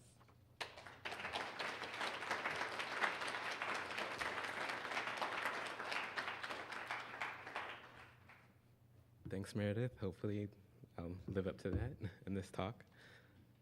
Also, I just want to thank Mark, Ian, and Shelley, and of course Iris, and the Academy as well for having me here. After graduating from Fiber in 2017, the first thing I did was get a profile on Seeking Arrangements. I was hoping for a benefactor. It did not turn out as great as I had planned. A month during that summer, I worked with Brian Cavanaugh, another Cranbrook alum, as a Dresdner Soul Studio teaching fellow. I also briefly trimmed bud for a friend's harvest. I went on a casting call for a Metro Detroit talent agency called Unagency. At the end of my summer, I had my first teaching job at Wayne State. I taught a foundation art course that covered the basics of video, sound, performance, and social practice. At the same time, I started working part-time at the Henry Ford, which is a museum in Dearborn, and I DJ'd weddings on the weekend. So I pretty much freaked out when I graduated. I'm still freaking out now. And the only thing that's really kept me together is everyone that I've met across my journey, and the progress and the roads have not necessarily been smooth, but I can only imagine that I can guide someone else in the future. And then, so we're going to discuss how astrology memes turn our flaws into side guides to live by. We're going to discuss how to be polyamorous with your career, our peripheral attractions, and we're going to discuss how museums can function as alternative post-backs for artists. In high school, I remember I was giving a speech that there's a tunnel vision approach to necessarily reaching your goals. You map out and you have to be strategic about the decisions you make. In the auditorium, the person said you should look at your future as if you're balancing a broom in your palm. If you concentrate on your palm, on the present, you will fail. But if you look up, if you guide your movements by looking at the end of the broom, and where you want to be, you will succeed. This is not practical for me. I have never been successful at necessarily focusing on where I'm going to be in 15, 10, or 5 years. I don't know if some people in the room, I know they're very strategic about the goals they want to meet and they reach that. I can't necessarily do that. I have a certain degree of skills in non-focusing. I become sidetracked very easily. I do well with having multiple projects going on at once. I have 15 tabs on my browser, probably right now. I watch movies like reading a book. I pick one up, I put it down, I pick up another one. I applied to 2 programs here because I couldn't figure out exactly what I actually wanted to do. I was a double major in undergrad, and because I didn't want to compromise my interest for a certain career track, I like a sense of focus, of staring something down, and I'm much more attracted to the peripheral vision, of looking at all of the things in the background or on the edge. I am most likely to be in conversation with you at an art opening and looking over your shoulder. It's a bad habit. It is a character flaw of mine, but by my own queer sensibilities, I refuse to think of this flaw as a detriment, which sidebar is also why I do believe astrology memes are so very sexy right now. They attribute adhered, perceptive negative habits into something you should wear with pride and can claim that your behavior is due to something you had no control over. Onto a lateral sense of mapping, of being opportunistic of the spaces around you and developing skills through community interaction. Currently, I have a full-time job as a proposal writer at a museum. I got my start working in museums as an intern in undergrad. I worked in adult programs at the Walters Art Museum in Baltimore, Maryland. I started their Twitter account. Before Cranbrook, but after undergrad, I worked at the Studio Museum in Harlem. I worked between development and communications. I wound up working in development for 5 years, and I left as a database manager. I completely loved it. And museums are interesting because as a learning environment, you can drift between so many different roles and pick up so many different things if you have an interest to. In terms of PR, communications, curatorial work, adult programs, youth programs, if you have any interest, you can pick it up and you can choose it. And it's sort of a microcosm of the art world. I mean, if you're working in an art museum, but it also provides like a certain amount of tools to survive in the art world. For instance, I learned how to write general correspondence, but also the basics of grant writing. I learned how to talk to people. I was surrounded 5 days out of the week with contemporary Black art, working in a Black space, engaged with diverse perspectives of art making, and conversing with living artists I looked up to. I began to develop a network of artists and writers and curators and educators through the Studio Museum. I would start hosting social gatherings in my own apartment, and I really attached myself to the idea of how a community can shape you. And then parallel within my own practice, I started a portrait series of guys that I was meeting through online dating. And the perception of no matter how casual any person that you meet and anywhere in a grocery line or however it wants to be, they all teach you something about yourself and teach you, it's a learning moment for how you might see the world. So in large part, I consider my time at the Studio Museum to be my post-bac. And then eventually I needed to figure out exactly what I wanted to do. I don't know if anyone's come here from New York. It's a lot of distractions, and so I decided to come to Cranbrook to kind of really figure out exactly what I wanted to do in terms of practice and time. And then there's this theory of situated learning. Let me catch up to my notes. Pause. I need notes because they're like my security blanket, and I get like really nervous. So like, brief with me. So there is this theory of situated learning, which is a social process, and you learn through a social process and not just in your head where you take a classroom. And there's this thing called legitimate peripheral participation, which is like an apprenticeship, or it's like an internship, or with real world dynamics. And within this classroom environment, a newcomer gains skills and becomes adept within their field by being in conversation with a community. And this is not unlike Cranbrook. It's not unlike most of the work situations that I ended up in. And so when I enrolled in the Fiber as someone interested in video and media, I had to answer the question, why fiber? In my first year review, Heather McGill, the former artist in residence of sculpture, not only interrogated why I was in fiber, but indignantly followed that up with, why are you here at Cranbrook? And so I spent my first year defining the role that video played in critical discussions of fiber and material studies. What I appreciate about Cranbrook is that departments may be divided by discipline, but more so departments are kind of divided by philosophical approaches to art making. I was a elective in 3D, and I believe that I wanted to kind of get like how objects function in terms of function at all. And so, you know, when you go to 3D, it's a game of, the critique is more about how the object functions within at all. And then in terms of photography, the object has like a narrative, it has a story attached to it. And then I also felt like within fiber, the object is not singular. The object is made of many different compositions and material choices.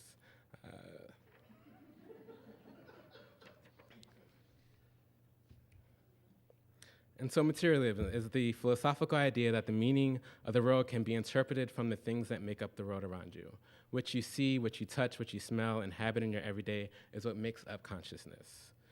And so with that in mind, it was kind of a guide for me making connections between editing techniques and how they function in terms of representing identity, researching how the way that a film or a moving image is constructed can propel its intentions and magnifies identity. How every film we watch plays into a game of dialectics, like an equation. If you show an image in repetition, it begins to make a pattern. The threads of video, one over the next, warp and weft, they construct a kind of portrait. And so I researched Soviet montage theorists and their interpretation of how specific cuts can play a psychological effect on the viewer. I studied how the role that props play as objects. I studied the material and the differences it took under surveillance, or what the difference between something being in a space versus actually being filmed. How do materials function under different environments? I really became attached to hard and soft material and what that actually means, or if it doesn't mean anything, particularly in terms of security. I worked on the set of Transformers 5 between my first and second year, and I observed props and how they were made, and how they function in terms of backgrounds, and how they function and need to be activated in terms of film. Can they represent something entirely in terms of identity, a person, an idea? And then eventually I wound up, I studied third cinema in this position that film making can be a political process.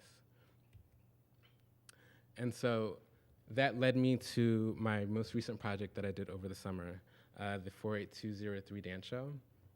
My research on the principles and the objectives of third cinema was a guiding framework for this project. It started last summer. Within third cinema, making a film was a process of community. Production should require that all participants have like general knowledge of the equipment being used. Production and distribution come from the group itself. And one of the closest examples that I could attach myself to of third cinema for me is the community that can be found here in Detroit. So this was the 48203 dance show was modeled after the new dance show, which was on WGPR TV. It's where God's presence radiates. It was the first television station in the United States owned and operated by an African American. The station is located here in Detroit, Michigan, and was founded by William V. Banks. First aired on September 29, 1975 on Channel 62 in Detroit, Michigan. WGPR TV's output represented notions of third cinema. African Americans held the means of production and articulated their own way of wanting to be seen. And the actual dance show, The Scene, was a daily dance show that aired on WGPR TV between 1975 and 1987. At its height, it was easily the hippest show on local TV. Nat Morris served as host and executive producer. And in order to understand and appreciate dance shows within Detroit, you have to understand the history of dance shows itself. You have to, as the mantra of fiber, follow the material. Dance variety shows extend back to the 40s, but due to a lack of archival policy for many studios, very few tapings exist today. American Bandstand and The Buddy Dean Show were two of the most popular dance variety shows in the 50s and 60s. American Bandstand was hosted by Dick Clark and ran from 1952 to 1989. It was originally filmed in Philadelphia, and it's important to note this was a time when very little to no black people were featured on TV. Fears of viewer backlash were rampant among studios avoiding racial integration.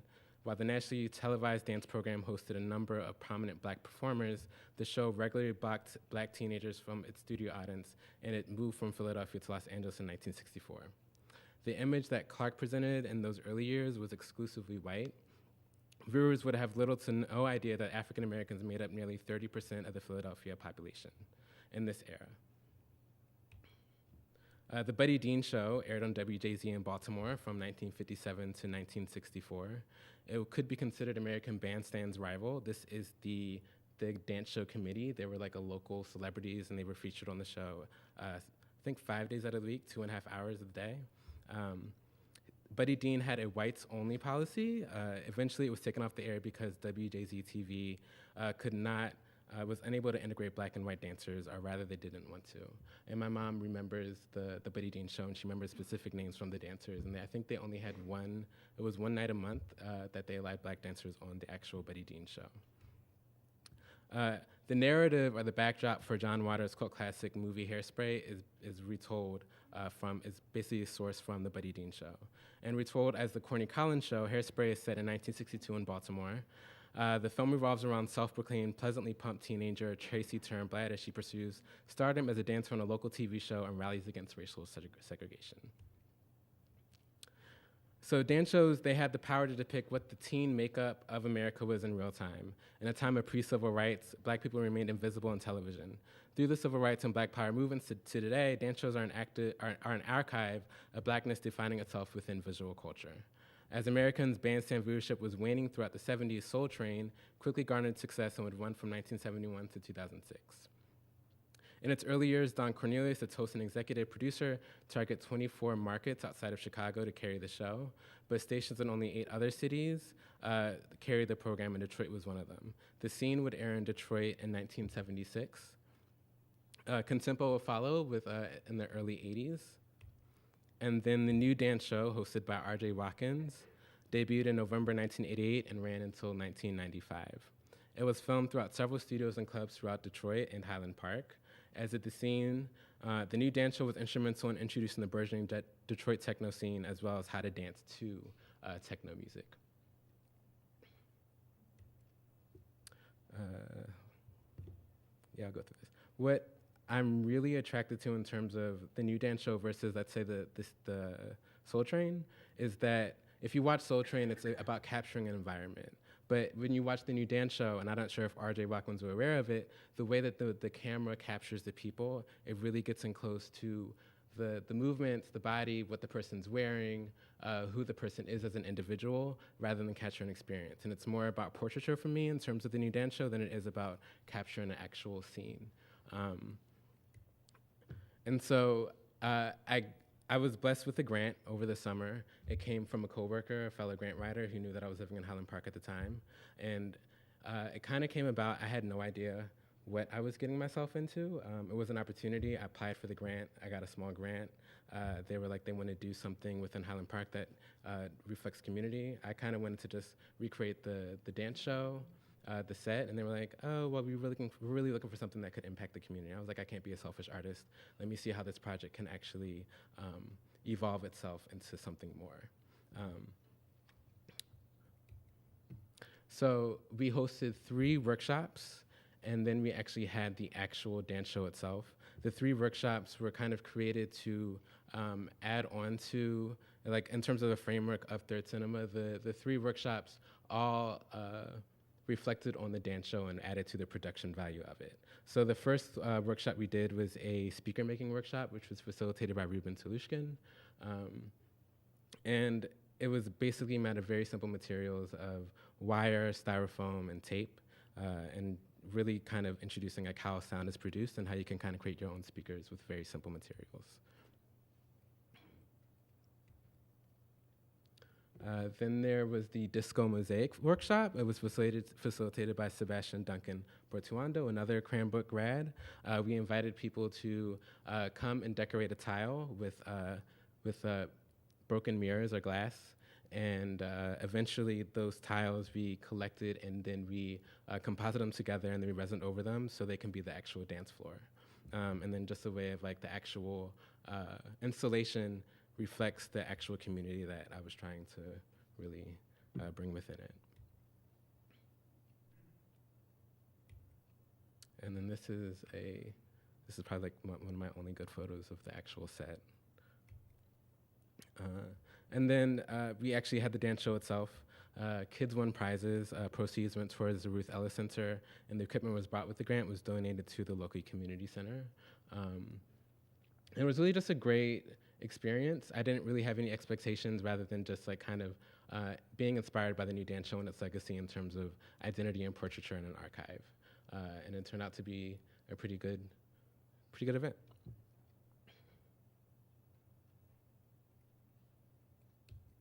We had a DJ, Sheefy McFly, who makes his own kind of jit tracks within Detroit. I got some dancers, some friends of mine.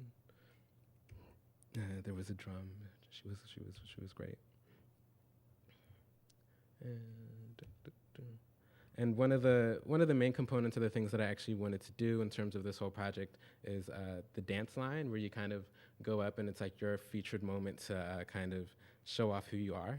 And so that was the main thing that I wanted to get with the set. And I think hopefully I did a pretty good job.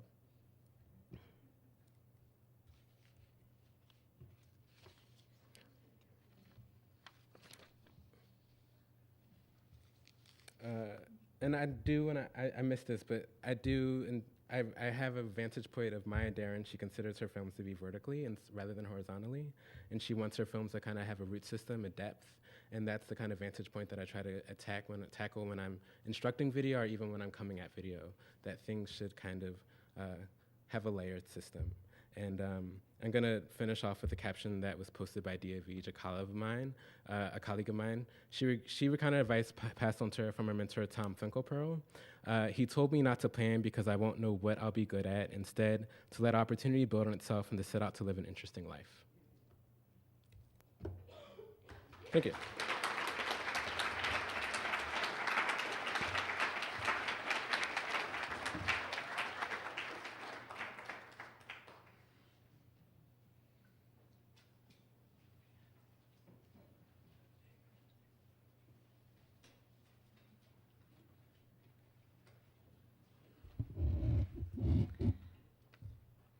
Hi, I'm Eloise Heinrich. I have the privilege of introducing Ebitenyefa Baralaye. For those of you who aren't familiar with Ebby, he's a Cranbrook ceramics grad from 2016. He has been a recipient of both the Emerging Artist Program at the Museum of African Diaspora, and the ICAD Teaching Fellowship at the San Francisco Art Institute.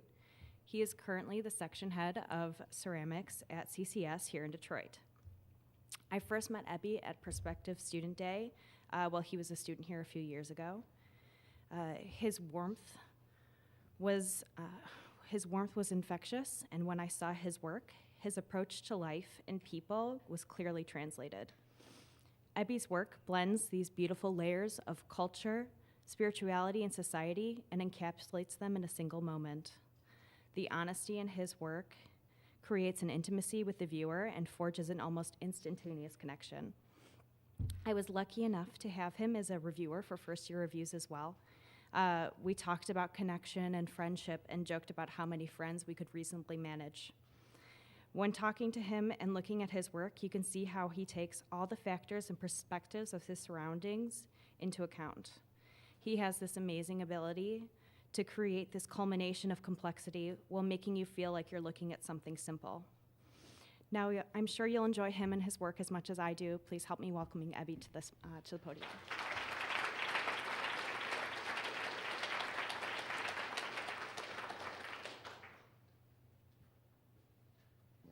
I think we can all use some infectious warmth right about now.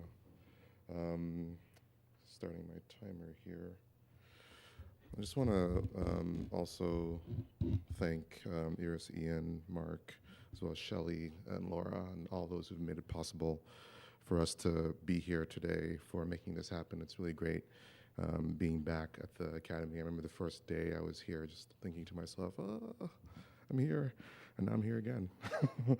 So my name is Ebitenyefa Baralaye. So I was born in Nigeria, but I've mainly lived in the United States and mainly as a New Yorker, up and down the East Coast really, but primarily a New Yorker.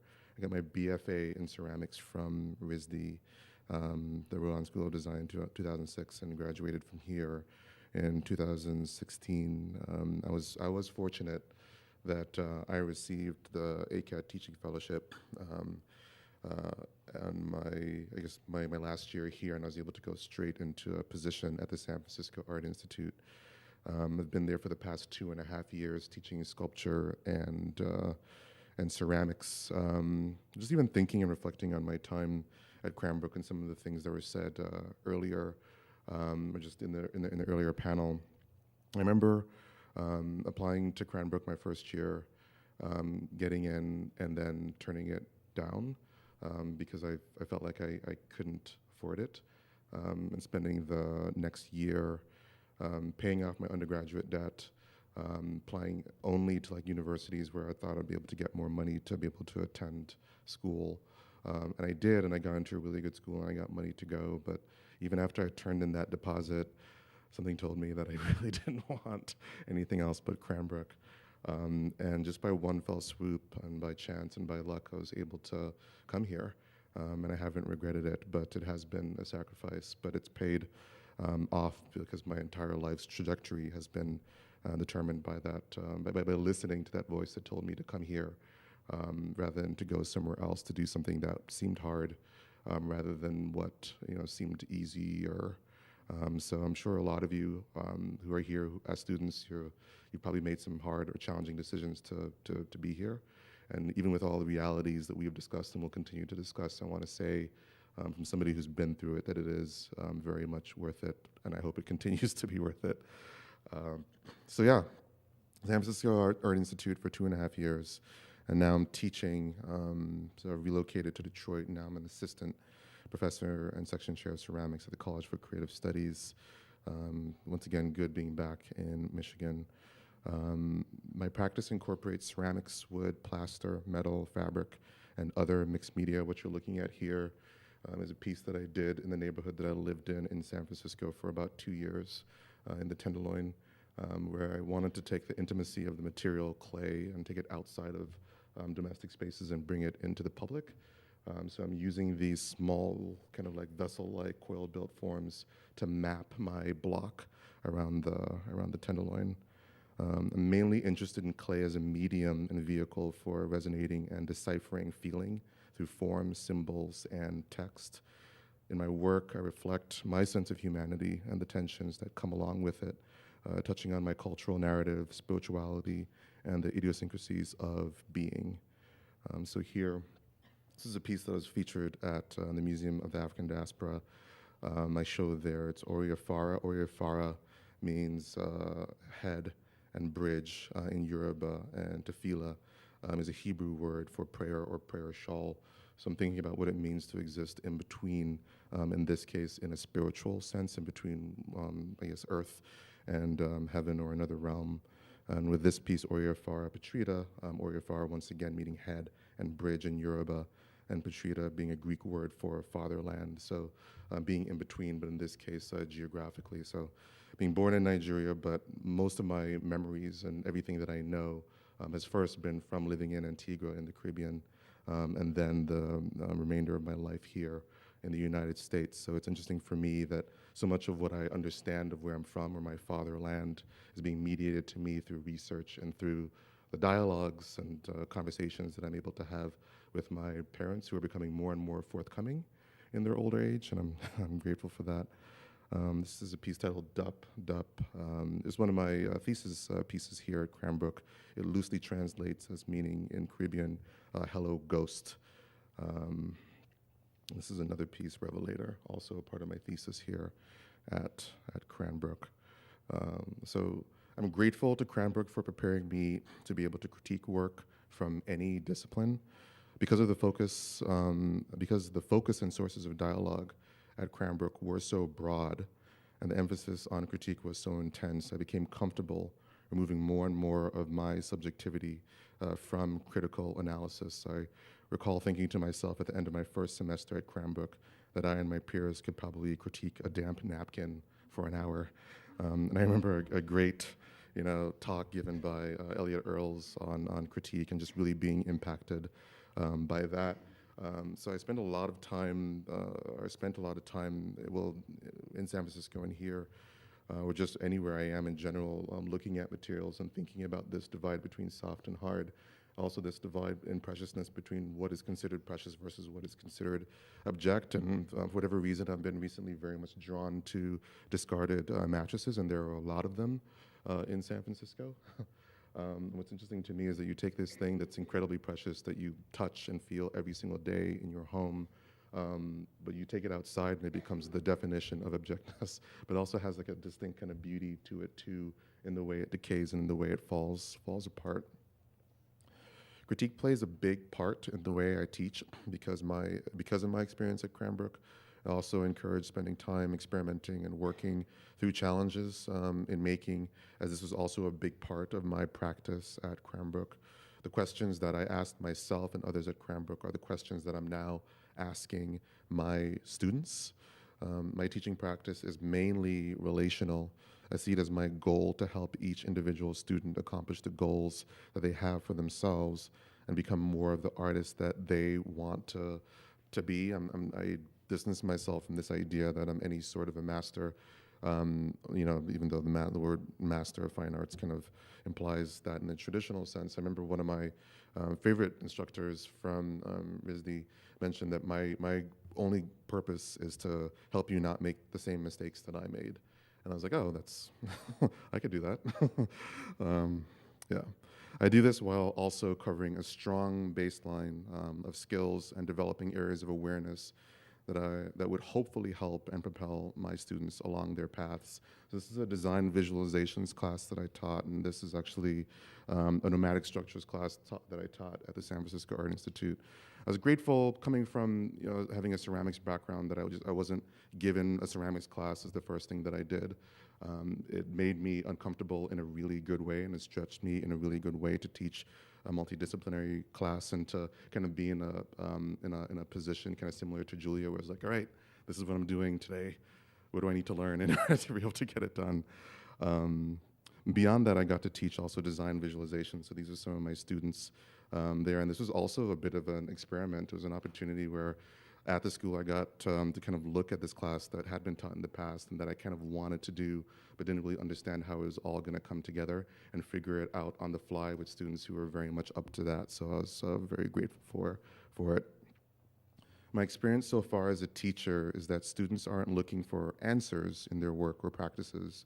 They're looking for the freedom to discover and pursue things that matter to them. This is a Ceramics 1 class that I got the opportunity to teach for a few semesters.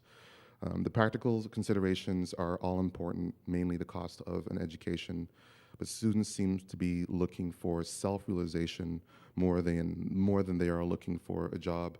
It's not that they aren't looking for a job, but I get the sense that once the students have made this leap of coming to art school, whether they've done it in a kind of hopeful blindness or kind of a calculated risk of like, this is going to be worth it, this is going to be hard, but this is going to be worth it, then once they're there, they're not necessarily thinking about, in the 4 years they're there and the 2 years they're there in terms of, getting a graduate education.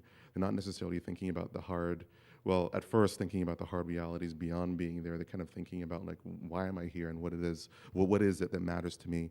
Why am I here? They're kind of all going on this journey of not only learning about their work, but you can't really know why you're making the work that you're making until you understand yourself better. So I feel like they're all going through the process of doing that through the things that they're creating, but also specifically through the materials that they're using, which is what draws me to craft, and particularly to clay. I feel like clay is one of the unique materials that you can hand to a child, really to anybody, and immediately they begin imagining, they begin thinking, they begin creating in a way that reflects back to them not only who they are, but beyond that, who and what they can be. There is a growing and validated sense in the job market that being a creative thinker and a problem solver are highly sought out qualities. the abilities learned in an arts program have become valuable and transferable to a greater array of contemporary business needs, especially for job titles that didn't exist 10 years ago. After college, with my BFA in ceramics, I myself worked as an art assistant for a year in various studios. I found that it was just kind of tiring, spending all of my creative energy working for other people. I then transitioned into working in sales, cold calling my soul away, and then did technology work as a web developer and a product manager before deciding that I wanted to come to graduate school. My experience in all of these positions, I would say, were shaped by the training and experience that I had at art school, well, in this case, RISD, prior to going to graduate school. This is another class that I got the opportunity to teach. I hadn't really done any fabric work before going to San Francisco, and I just took it upon myself because I've always been drawn to soft materials and investigating that. I did so a little bit while I was here at Cranbrook, but not really entirely, and I was like, I'm gonna teach a fabric construction class. It was more offered to me, and even though I was like, whoa, this is kind of like outside of what I do, but I just knew I couldn't say no. And I find that I'm oftentimes in these predicaments where it's like, I don't know if I can do this, but I know I can't say no. And so I jump into it, and I really enjoyed the class. Got to teach a number of practices that I was able to learn on the fly and then pass on to my students, and also got to invite a great visiting artist, Rachel Ferreri, who's doing an art residency at the time at this place called Pier, I believe it was Pier 9 in San Francisco. She incorporates a lot of wearable technologies into the costumes and things that she creates. And there's my class right there, the lower. Art education entails discerning what matters to you as the artist to address in your work and knowing how to best reach and speak to your desired audience. Art practice is a dialogue. It starts with the work, but then becomes carried and owned by culture and community. Another kind of Elliot Earls-ism, where it's like, you know, art is owned by culture. I might be butchering that, but I remember when that was said, when I was here in Cranbrook, it kind of always stuck with me, that what you do in your studio, like you have it for a little bit, but ultimately once you put it onto the world, it's owned by culture, and you can't control how it's received or how it's critiqued. You kind of just put it out there and it becomes whatever it is. I think we're increasingly confronting and skeptical that the leaders that our society has put forward can best represent our concerns and aspirations as individuals. This is one of my favorite pieces by Glenn Adamson here that kind of reflects, you know, like my impression of what visiting or visiting again Nigeria would be for me. This idea of like I went out to Africa, I went to the motherland to find my roots right. 700 million black people, not one of those motherfuckers knew me. I do think some of those individuals will know me when I go out there. But this idea of like dislocation, being able to kind of navigate that dislocation through one's work, I think it's like important as an artist, kind of critiquing culture in a way, or critiquing expectations of culture. Artists more effectively represent the diversity of what we aspire for as human beings. We have the great potential to be both heavily critical of culture and to actively create our own culture, to create culture in general. As costs for art education increase, students are likely becoming increasingly disillusioned by the promises and hopes of a formal academy-oriented arts education as being limited to a specific class or to crippling debt. The framework of the Art Academy in general, not necessarily addressing just Cranbrook, as a model has much to offer by way of connection and dialogue, but needs to be transparent, democratic, and accessible in order to both survive and to serve a greater diversity of aspiring creatives. Craft, for me, touches on cultural politics within arts education, in the studio, and in the market. People of color make up a growing but still relatively very small number of educators and artists in the field of contemporary ceramics. The cultural lens through which materials and their processes are learned sets and perpetuates priorities of their discourse in education and the market. These perspectives need to be as diverse as possible to reflect and support a whole world of rising artists that want to see and embrace their voice, history, and concerns in conversations around the media they work with. Thank you.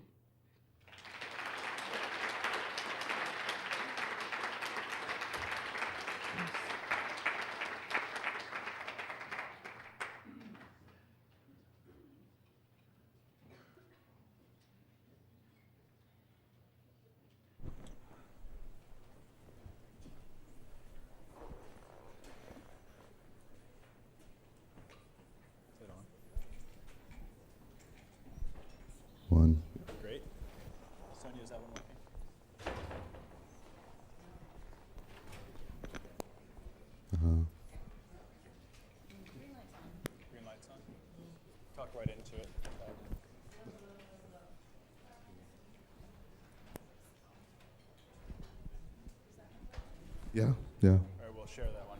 Sure. Okay.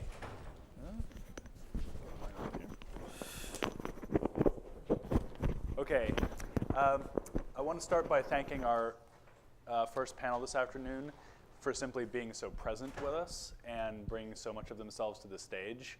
I think you will all agree that was a remarkable set of talks and beautifully curated as well by intention or happenstance by our organizers, because each of the four speakers, Julia, Sonja, Marcellus, and Ebby, just brought so much of themselves to the occasion and also told us so much about their own journeys, which is obviously very appropriate given that we're trying to talk about how education affects the whole arc of a life.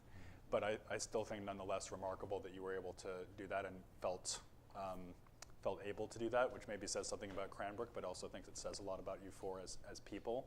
So first I wanted to start with an easy question, which is about being vulnerable in public. It's a word that actually came up a couple of times. Julie, I remember you used it. Sonja, I think you did as well. It obviously relates to the teaching that all of you have done, and also this idea of the dance show. And Marcellus, I was so struck by that idea of that moment when you dance down the line and you're flanked by people looking at you on both sides, and you pretty much have to just show what you got. And it's such a great metaphor for art school, right?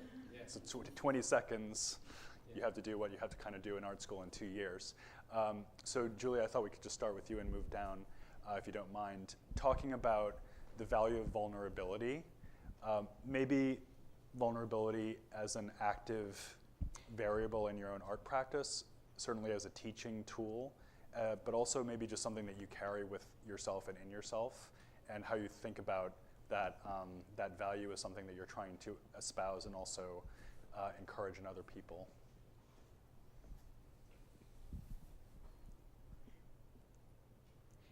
I think that, I mean, my initial experience as being vulnerable in the classroom did not go so well.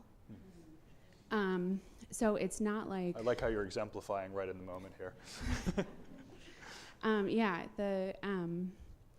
I think that I don't know if you put it this way, but what I have in my head is the practice of vulnerability. I think it is something that you sort of have to feel your way through.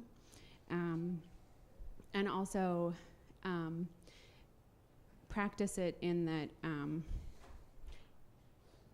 to be productively vulnerable in a group, you can't be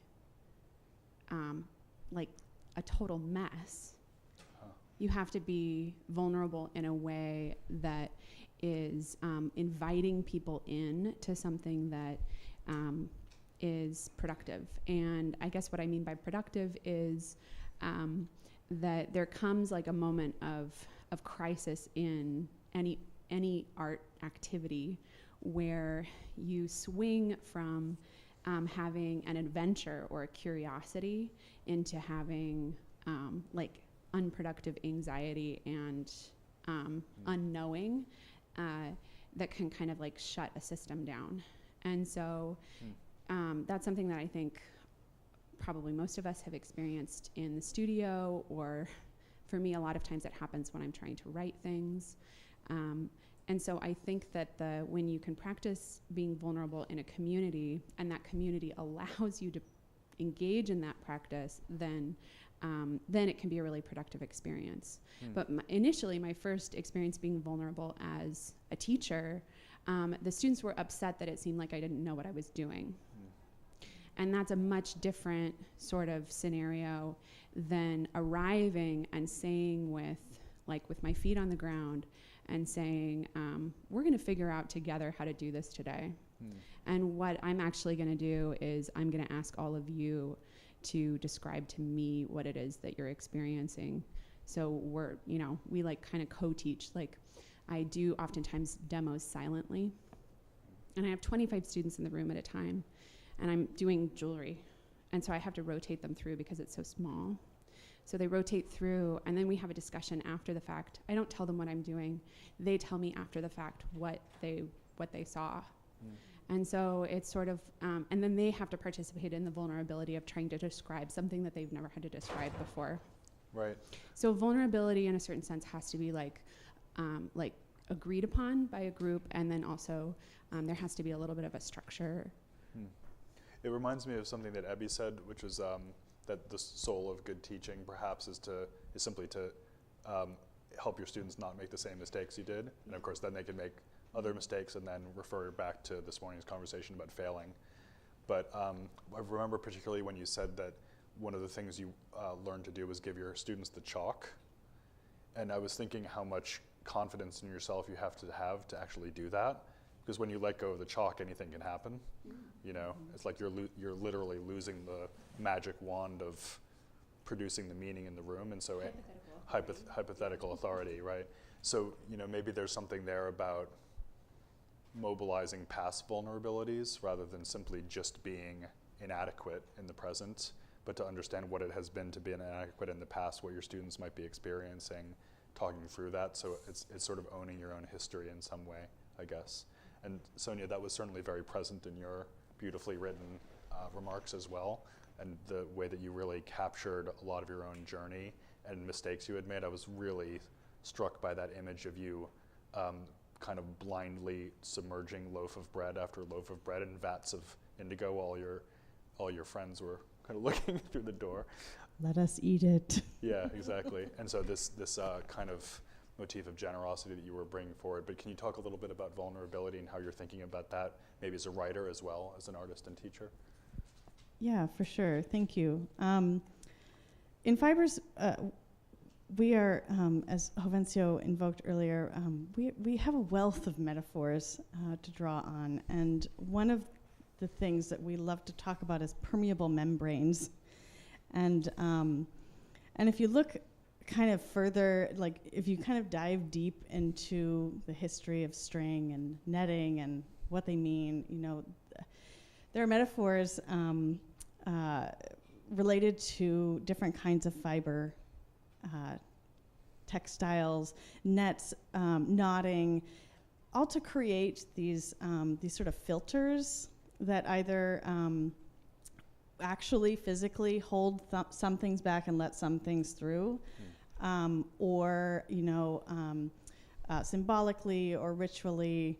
And I think about that a lot, about kind of creating sort of like what you were talking about, like the right amount of filter. But for me, vulnerability is very important because it is one way of sort of laying yourself open to the world. And I think it's really important to be affected. And that's painful sometimes. It's really hard, obviously, we all know this.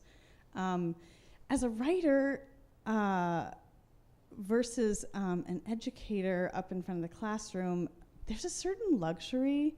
I have to admit, the writing process is extremely difficult, but through writing drafts and editing, there's sort of the possibility to do a little of what you were talking about, Julia, which is to like get out the deep vulnerabilities and to kind of, you know, process some of the struggles, and then, you know, sort of like the metaphor that I was using, the processing in bread making and in dye processes, that, you know, you can kind of process it through in multiple drafts, and then slowly come to the thing that is ready to be offered to the world.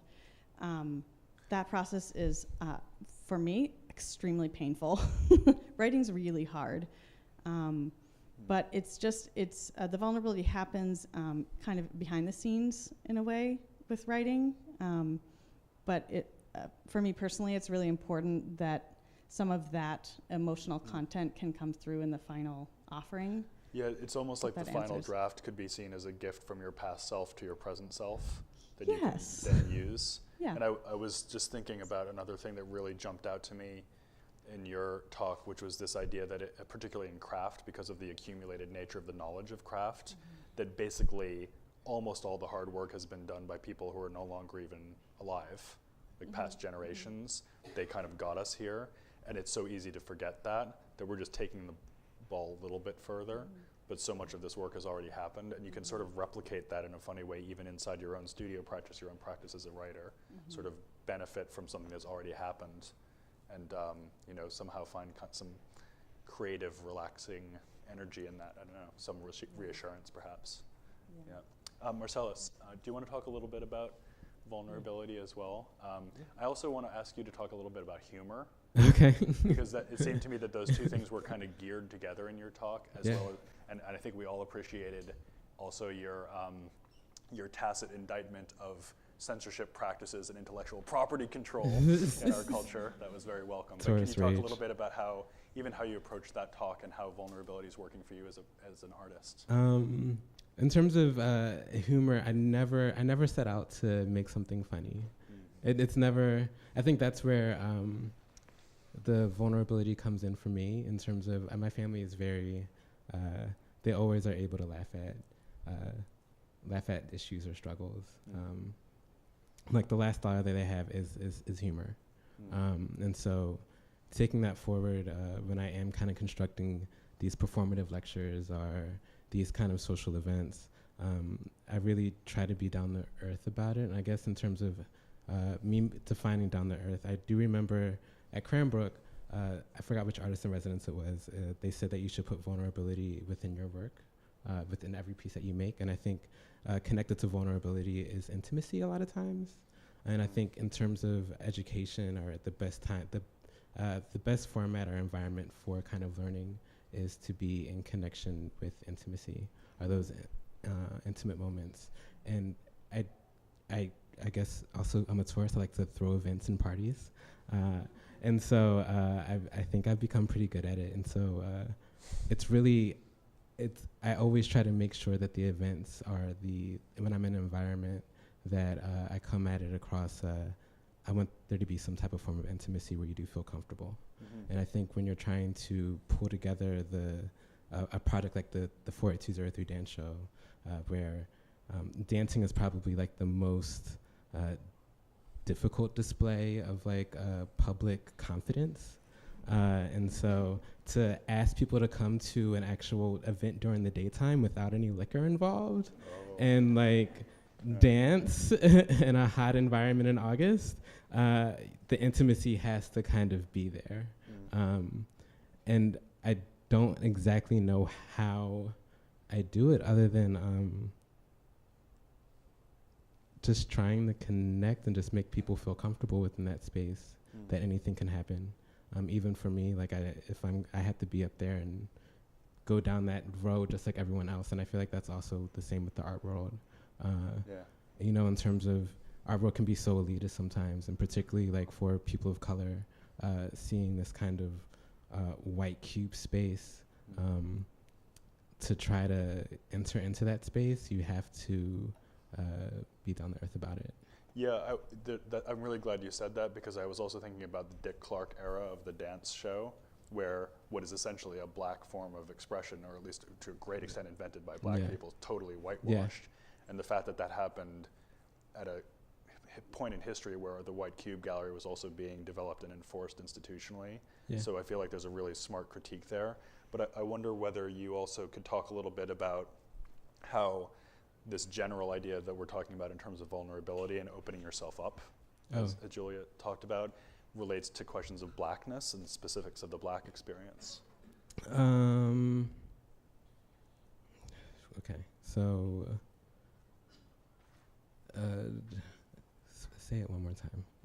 I'll give you a minute. So basically connecting blackness in terms of opening myself in terms of being in the art space environment. Yes, but I also think about, you know, what it means to be vulnerable when bodies are under assault. Yes. It just seems like the stakes are different, the politics are different. Well, one thing for the project is that it's not, specifically it's not going on YouTube or Vimeo. In terms of specifically when you're working with environments and neighborhoods, particularly today, it's I'm working within Highland Park, which is a very like it's an environment, it's a community that has gone through a lot of things, and there's a lot of trust involved when you do a project like this. And so one of the things in terms of vulnerability is to make sure that you're thinking about comfortability in terms of not just you, but in terms of outside of a whole group or a whole body and a whole people. Yeah. And so what you guys saw is probably what anybody mostly has seen.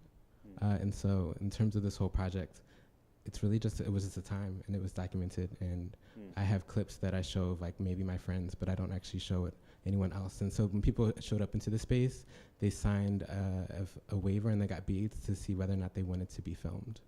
And so that was the way that it was kind of, everything has to be on the table, I think, in terms of vulnerability. You know, nothing can be, everything has to be transparent. That's such it's an interesting window into how you actually, the detail of how you handle a situation that you've created yourself. Yeah. But it you know, it reminded me of something again that Sonja said, like, it's one thing to hand bread around to people who aren't hungry, but to actually be working in a situation where there is various forms of community trauma or histories that are difficult or whatever you're facing as a public artist, you might need to actually also stage some privacy. Yeah. Yeah, and you know, everything, I think for me, like I write letters a lot of times with friends, and like sometimes they're very artistic, but for me, not everything you create needs to be within your portfolio. Yeah. And I think that's important in terms of mapping vulnerability and in terms of intimacy. Right, okay. Ebby, can we move on to you actually? Yeah. So can you talk a little bit about, vulnerability from your perspective? And again, I think I would love to hear about this not only in your sense of being a vulnerable artist, which I think came across beautifully in your talk, but also the way that you think about that in your classroom practice. Yeah. I mean, your students know that you're human, so you don't have to hide it, even though, like, I guess it's natural to want to. It's interesting hearing Marcellus talk about this connection between vulnerability and intimacy, and I feel like as a person, you don't really grow unless you're willing to be vulnerable with yourself, and I find the same thing is true in a classroom setting. You can sit there all day and kind of dispense knowledge, but I think the best learning environments are environments where students really feel like they're being brought into or led into a certain kind of community by the instructor. So the instructor isn't just kind of top down giving information, but they're creating a space where people could be heard and be known, and that naturally requires intimacy, and it requires vulnerability on my own part. And I guess vulnerability plays out in a number of ways. Like I love planning, and I love being prepared, as I'm sure many of the teachers in this room do. But oftentimes, you know, things don't go as you think that they will. And I think teaching is a bit of a performance. And you know, when you forget your line or when a stage prop falls, like you're kind of just there. And for me, my best moments, I was thinking about this the other day. Like my best days are my worst days, because those are the days when I'm not just kind of relying on my preparation, but I'm really relying on trusting myself and trusting my students to get that I'm here to help them, but they're also a part of something that's organic, that's not set in stone. So for me, vulnerability means allowing myself to adapt, and allowing myself to kind of roll with, not necessarily the punches, but roll with things as they come and as they are. So that's the handing the chalk over thing as well, in a sense that Julia was talking about. But let me ask you a question, and I would love to hear other people talk about this too, but I'll just pose it to you, Ebby. Is there a point at which vulnerability becomes itself a performance? Because, you know, you could say that art is a very unusual space within the culture, in that self-disclosure is actually rewarded. And there's not a lot of spaces like that, like maybe reality television, but that's hardly the model we'd want to follow, probably. Not in all cases, certainly. And I wonder whether you feel like there's also this very perhaps nuanced sense at which you're thinking about disclosure and forthrightness and honesty as something that actually itself has to be thought about as a medium in which you're working, so that it doesn't become like either an imposition or a sort of theatricalization of your own experience that's not authentic in some way?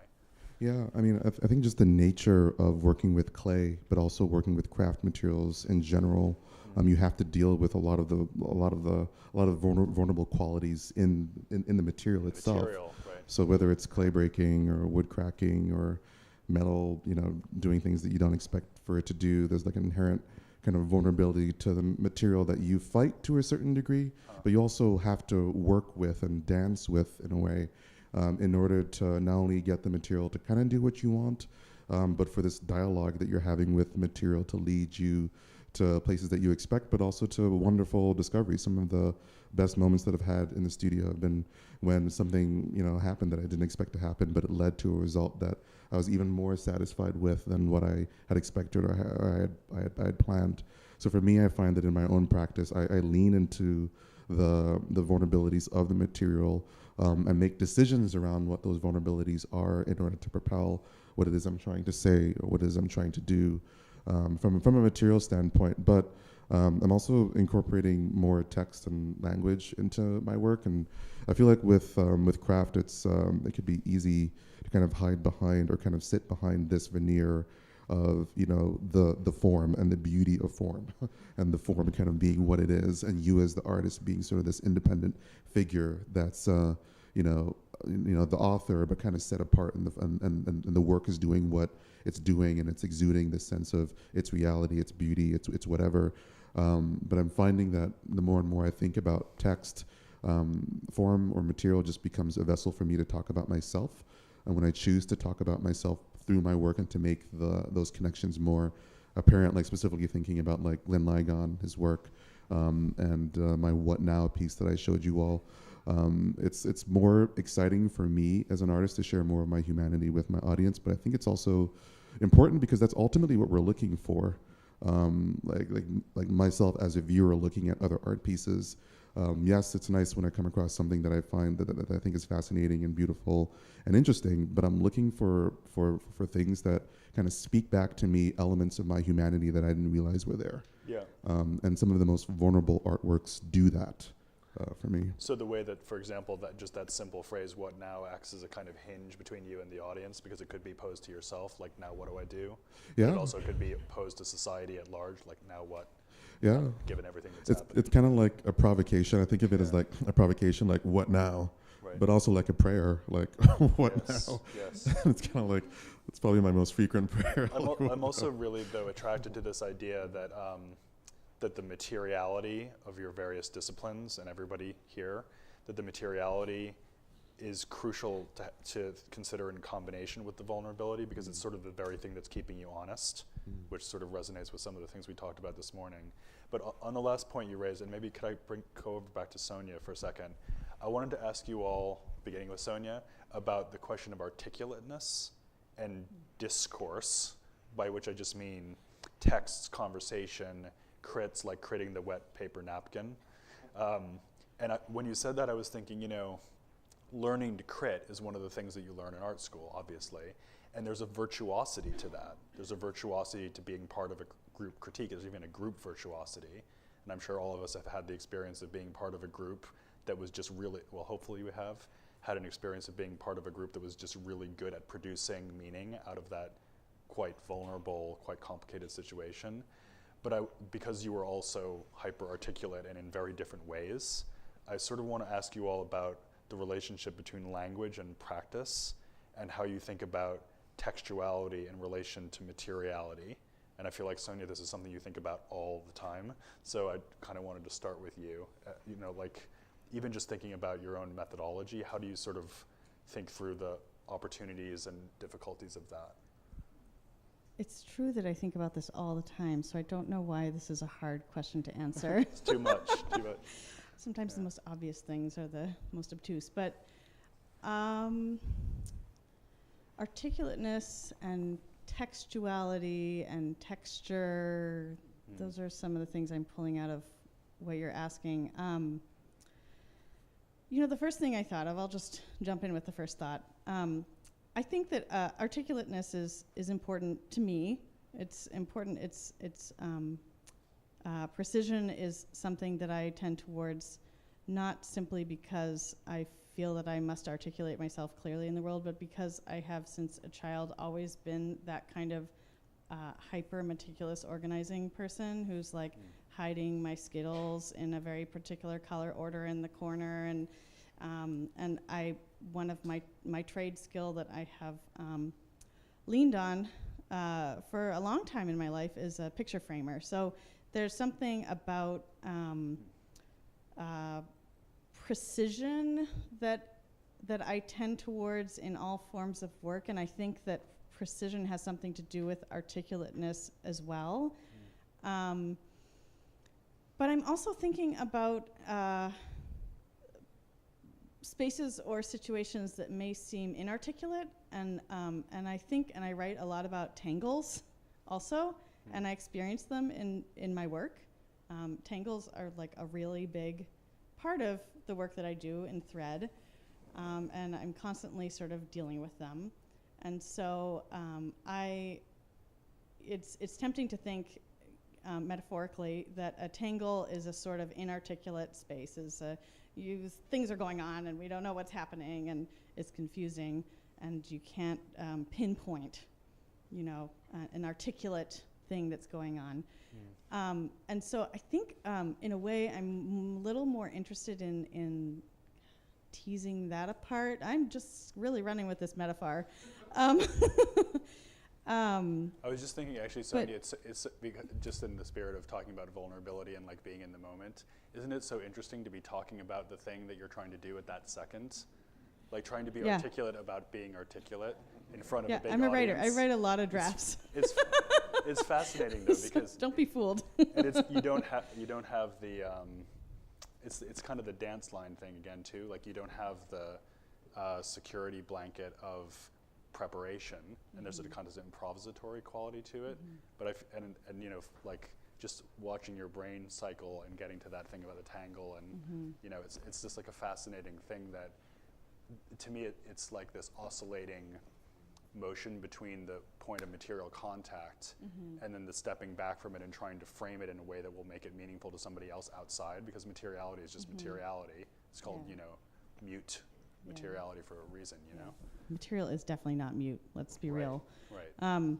But you've got to show people that it's not sometimes. Yeah. That's the point I'm making. And I guess the one other thing I could say, which harkens back to something that I said in my talk, is that my writing happens because of making, really, and all things and reading, all these parts of my practice all very much work together, but I wouldn't be making the research and the writing and the thinking and the actual embroidery about white work if it wasn't for what's already embedded in that particular type of textile and in the word itself. I wouldn't be making that work if it wasn't already, there was something already in the material and in the process, and that in actually my body actually doing it, learning how to stitch this extremely precise and time-intensive process, I wouldn't have the language to talk about it without that process. So I think, I don't really know if this relates to the original question, but it is important to me that there is a relationship very much between language and process of making. And if that technique weren't called white work, which is obviously a very charged phrase, when you decontextualize it, you would not be approaching it perhaps at all, or certainly not in that way. Right. Maybe, yeah. I mean, maybe it's a means to get my body in the game in a way, Yeah, that's nice. Does anybody else want to talk about the question of presentation language, how you approach talking about the work? Again, either in a teaching context or just simply in your practice. Julia, yeah. I have to spend at least one day a week being completely silent. There's only so many words that I can put together in a way that makes sense before I have to turn it off. And I'm always getting idioms wrong in front of my students. They're always laughing. It's like I'll use a metaphor wrong or I'll use an idiom wrong or something. And I think a lot of it is because like there's multiple brains, that I'm so much thinking in material and action that actually converting it to language is the most taxing thing I probably do as a teacher. And so I don't know, I'm finding creative ways of sort of like working around, trying to work around language. Do you And find, sorry, do you find that the silence is also activating in some way? It's not just a break, but it's also doing something in a kind of John Cage way, like letting something in or being generative? The pause. Well, I think, I can't remember if I actually got this part out, but this idea of like sitting in seminar, we do seminars at Evergreen, everybody does seminars, so you're giving students things to read. So you're in your syllabus, it's this comprehensive thing that also includes like a lot of reading and writing, and so we have these seminars, and a lot of people need there to be silence in order to feel that there's a moment where that they can come in and actually say something. And so I think that part of my, like a mediating seminar is partly I am there to hold the silence when the silence needs to be held, because articulation can't happen without those moments. Yeah, without reflection. Yeah, Marcellus. I was just gonna mention that in terms of articulation and language, that I think like in terms of today, like we're finding out that there's like a million and one ways to identify yourself. And I think in terms of my own practice, and I think in terms of craft, it's the same thing. There's always a million and one ways for me to identify myself through the materials that I come across and make. And even in terms of silence and language in relation to like making, I'm really into these ASMR videos and like attaching. You might need to explain that. I mean, audio sensory meridian response. They are videos that are supposed to soothe and relax you. You listen to them and someone talks really slow. It's supposed to be super relaxing for you. And I think what interests me is that there's so many different scenarios of like how it can actually be used, and what you want to actually listen to, and what actually relaxes you or what connects you in some type of way in terms of intimacy, or really make you feel vulnerable in a way. And so like me and my friends are always going through like a chat of just like, oh, it would be really great to make like an ASMR like booty eating video, just like in terms of like identity, just like in terms of like what I gravitate towards, or I don't know, something like that. Yeah, Ebby. And then we'll open it to questions next. Yeah, I feel like being articulate starts really with sincerity. It's not so much a way, it's not so much about like the vocabulary of words that you're using, but meaning what you say. And I feel like it's one of the things that I really listen for when I'm talking with my students in particular, but really anybody. Like being articulate for the most part for me means being sincere, however it is someone speaking or however it is someone is talking. So I feel like one of the worst things that I can do as a teacher is say something that I don't mean, or say something that I don't entirely mean. And sometimes that happens, and I'm like, oh, like, and it could be something small. It could be something like, inconsequential, but for me, it matters so much because sincerity for me as a teacher and sincerity for me as a person is something that I really, really, really value, while also recognizing that's not something that I embody like perfectly at the same time. So I think that this plays out not only in the way we use words, but this also plays out in the way we use materials. Where sometimes you say something you don't mean. Sometimes you say something through materials, whatever material you're working in, that you don't entirely mean. And for those of you, well, all of you in here who work with various media, you probably know when you made a decision, whether it's with clay or wood, or creating a video, or creating a performance, when it's like, oh yes, I can do this, but it's not really being sincere. It's not really what I entirely mean, and maybe you don't know the fullness of what that meaning is, but when you're getting it wrong.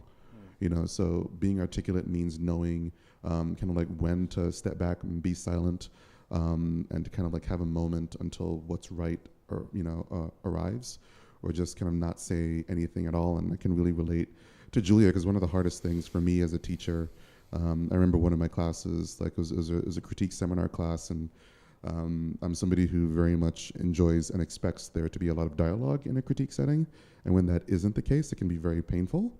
And you kind of just have to hold, you have to be willing to hold silence to make space for those whose voices need to come through silence. Yeah. And that's a very challenging thing for me to do, but it's something that you have to trust is not only okay, but right, you know, in those kinds of settings. Yeah, because if you're filling all the space, then there's no space to enter. Yeah. And every moment you're talking is a moment one of your students isn't. Yeah. And your student's much more likely to hold on in some ways to something they've said, perhaps, particularly if they're not comfortable talking a lot. So there's all the reason in the world to cultivate that kind of patience, but it's hard. You know, it's hard, something you have to learn. Well, thank you all for talking so virtuosically about verbal virtuosity. Can I ask if there are any questions from the audience? Thanks. I will repeat the questions, yeah. The recent trend in the conversation has made it somewhat intimidating, perhaps. Yes, right in the front. So I guess, okay, so when you're, you know, like thinking about being vulnerable in your work, but maybe there's certain things that like you're not comfortable being like vulnerable about like yourself. How do you deal with that, or you know, experience that? That's a super question. So just to repeat it, it's that being vulnerable is also a matter of addressing things that you might have a difficult time even admitting to yourself or connecting to perhaps in yourself. So how do you think about those parts of yourself in terms of what you're bringing to the project of art making, teaching? Yeah, I mean, I think that's one of the really interesting and I would say compelling things about teaching. You're teaching students that have a diverse array of concerns, priorities, and perspectives on life that you may or may not share. And it's your prerogative to have your opinions and your perspectives, but it is not yours to get in the way of, you know, another student being able to fully express what they think and believe in their practice. So in those moments, you have to remove your subjectivity out of like judging what that person is doing or thinking or saying through their work. Bring to it a desire to kind of see things from their perspective and kind of understand or try to understand how you can best help them accomplish the goals that they're trying to accomplish. But you can't do that in part without kind of trying to step into their shoes. You can't do that from a completely, you know, objective space. You have to be willing to meet them. I would say even more than halfway, and to enter spaces that are not your spaces. I think that's an important thing to be able to do as a teacher, because if you can't do that, I don't know, it's like you're not going to be very encouraging. You're not going to be you're not going to be able to help your students build as much if you're not willing and able to kind of let go of what you think and kind of take on their minds and ask yourself from their perspectives, what do they need in order to move their work forward? But it is challenging and it is hard. Any other thoughts about like difficult parts within yourself that you, and how you use or don't use those aspects of your own self? I would say that not everything has to be given away. Not everything has to be given out in the world. And it's also, I think, important to take your time to find when you're ready to share something and when you're ready to enter something, just on a personal level, as a practitioner, as a maker, as someone sharing things in the world. And also,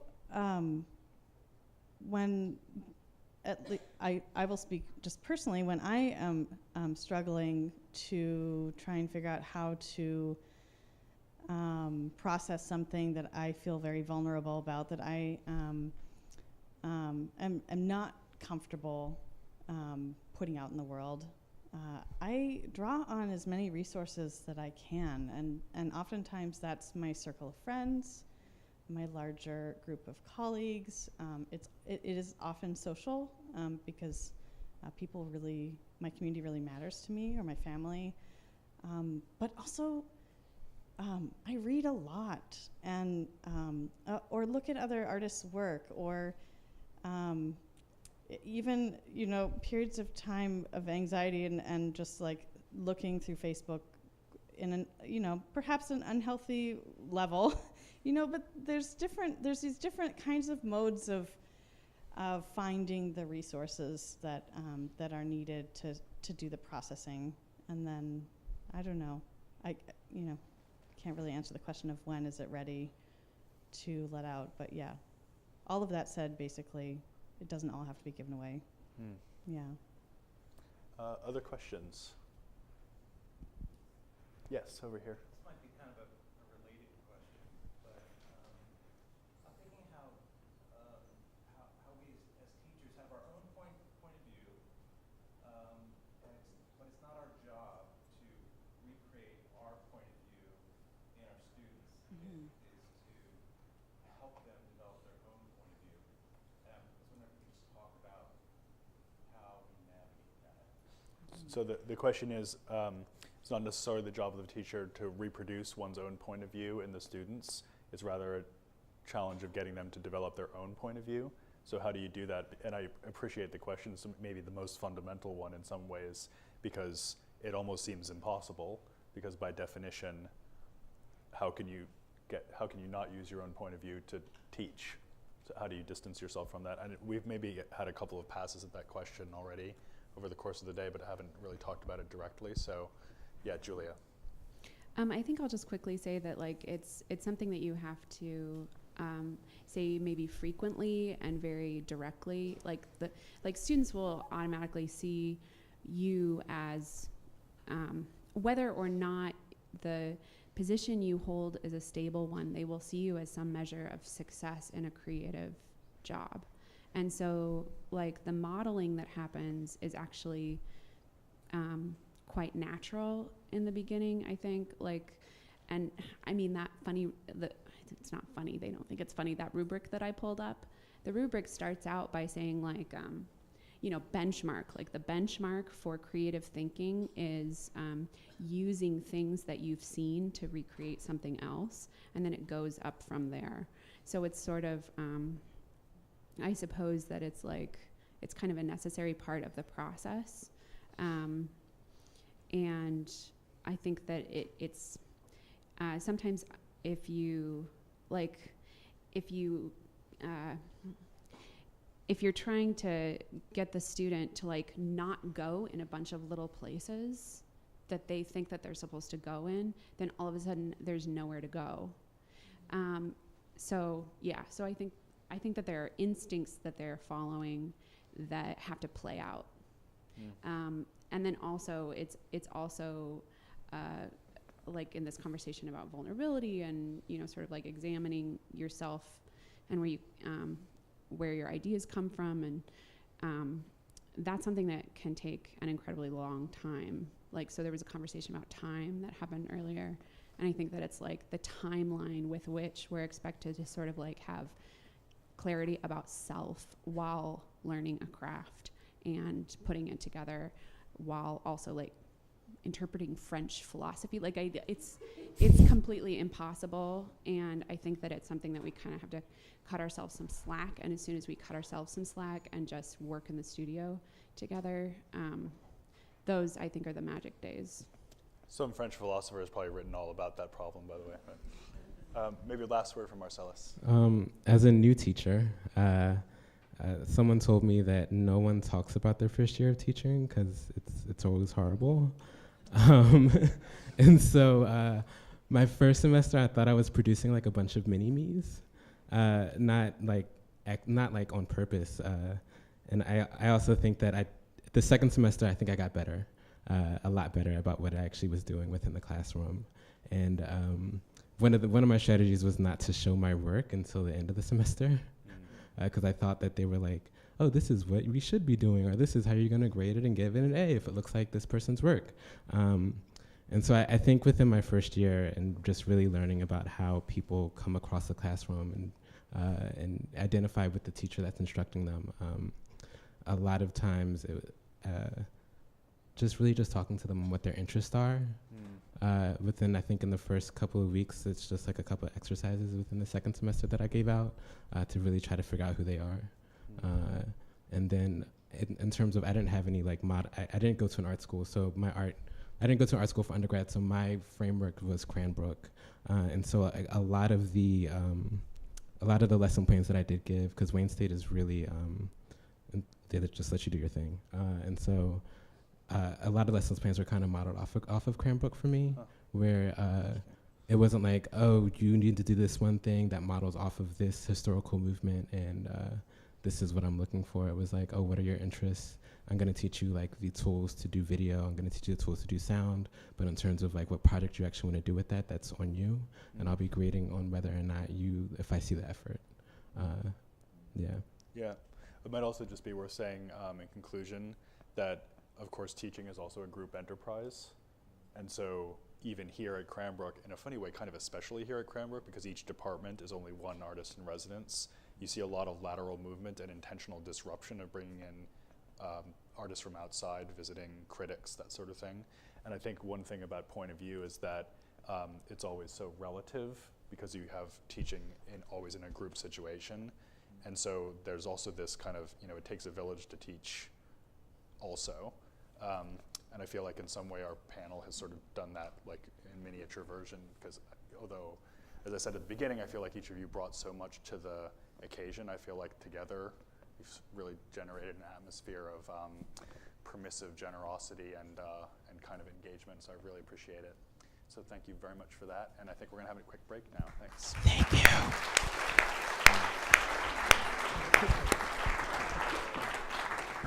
Thank you so much, panelists. My name is Shelly, and I'm helping to coordinate the event. I just wanted to thank Marcellus for censoring his presentation and making the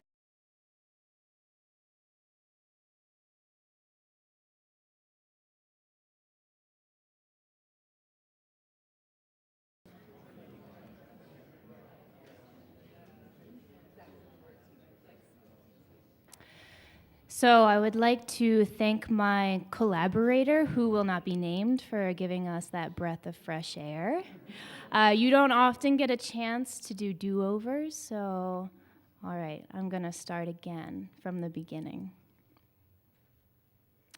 So to introduce my work ranges from handheld objects such as this to body-sized sculptures, as well as between fine art, craft, and design disciplines.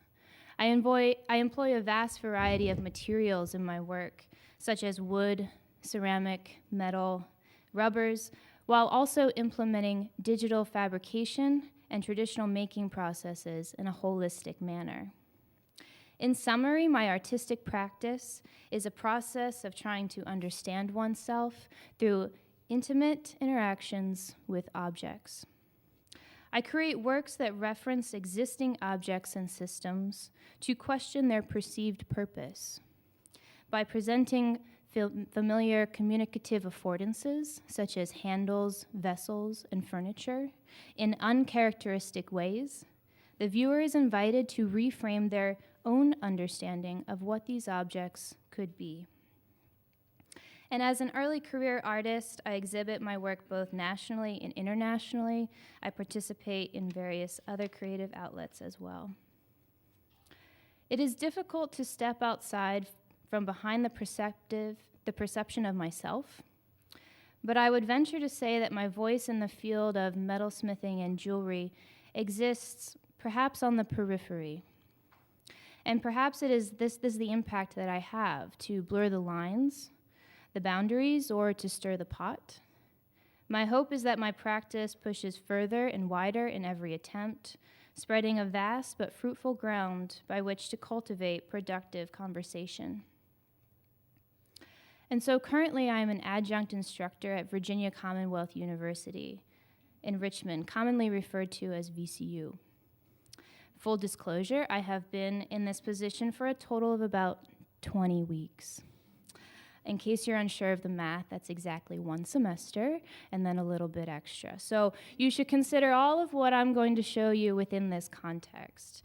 But I'm extremely excited about what I have to talk about and to show you, and I think I bring a newcomer's perspective to the table.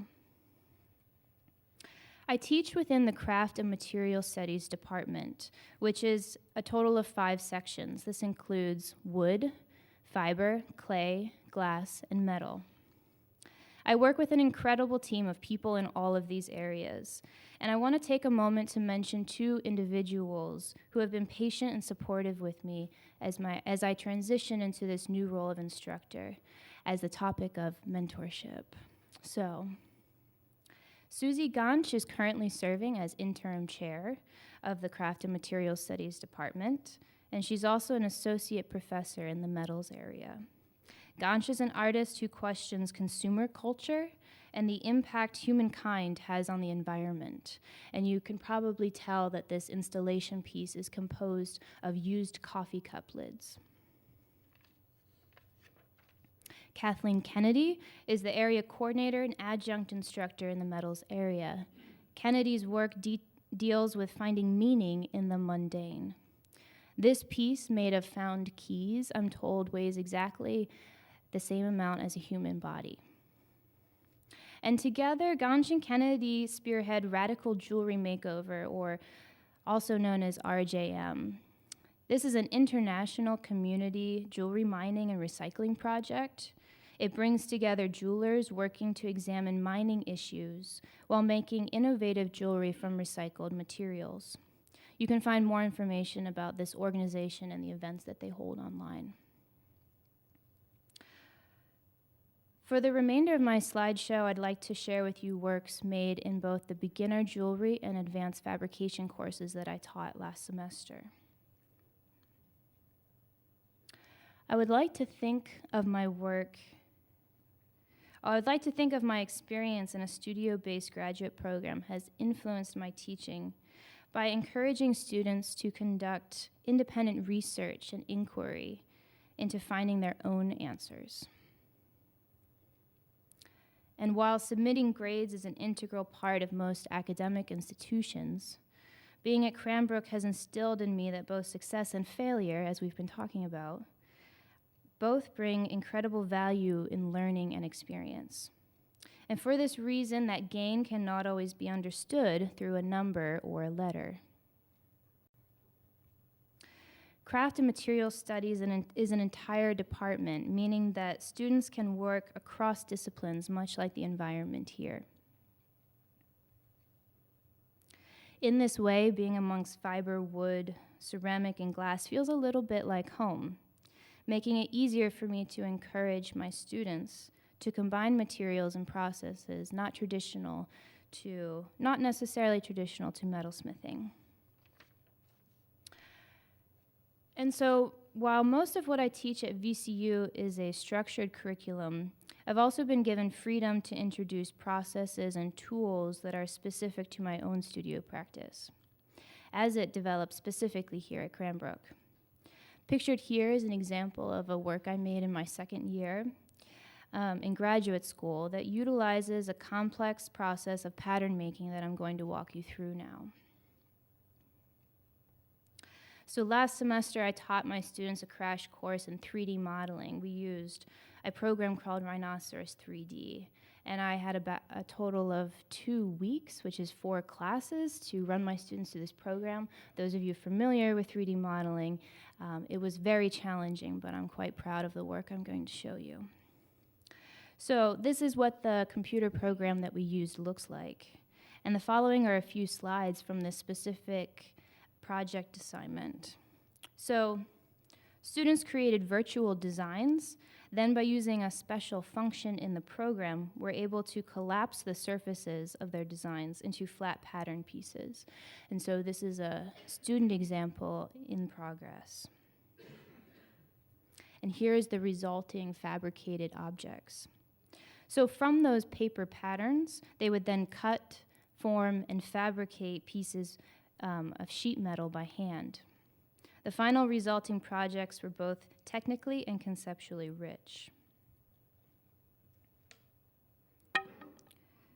This assignment is a great example of the intersectionality between the digital and craft. Furthermore, my students are encouraged to push conventions of metalwork presentation. This past semester, my class had the pleasure of critiquing performance, installation, video, as well as photographic means of representation.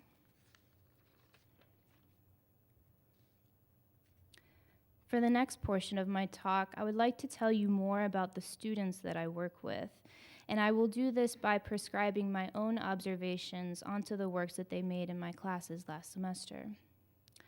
So the students come from all across the states, as well as abroad, all calling different places home.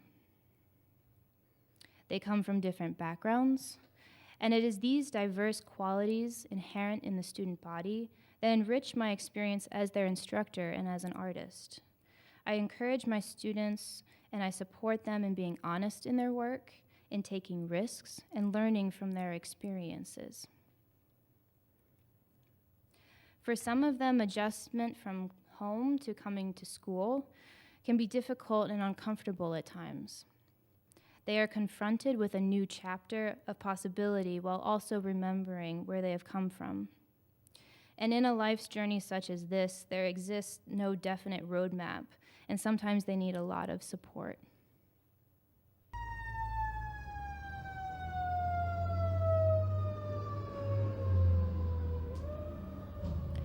Some of the students that I work with carry with them conditions that affect their daily lives, and specifically their experiences at school.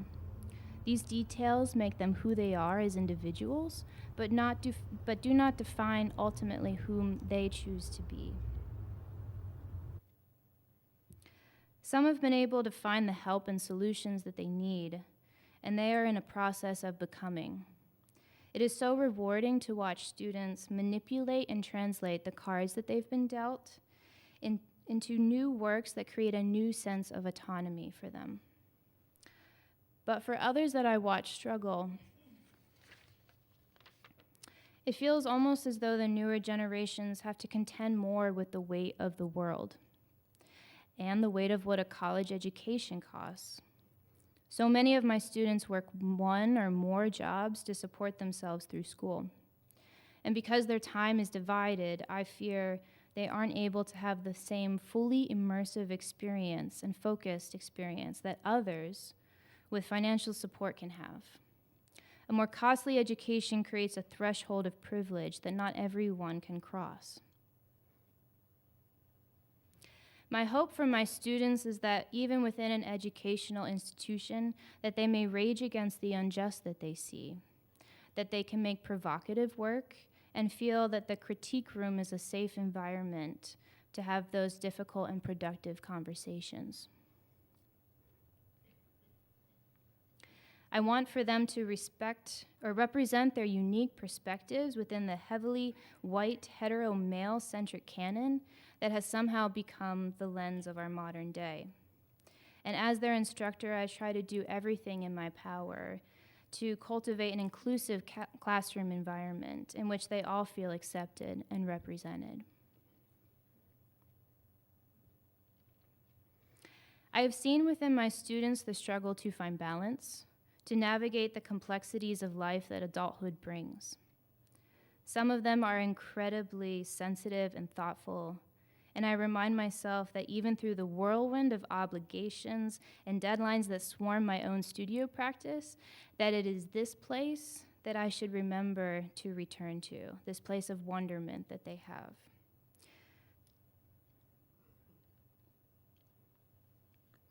They are simultaneously comfortable and unsure about their place in the world and who they are and who they think they should be. As their instructor, I feel it's important to get to know each and every one of them individually. Everyone has different needs in the classroom, and gauging what those needs are can be difficult, but imperative to their success.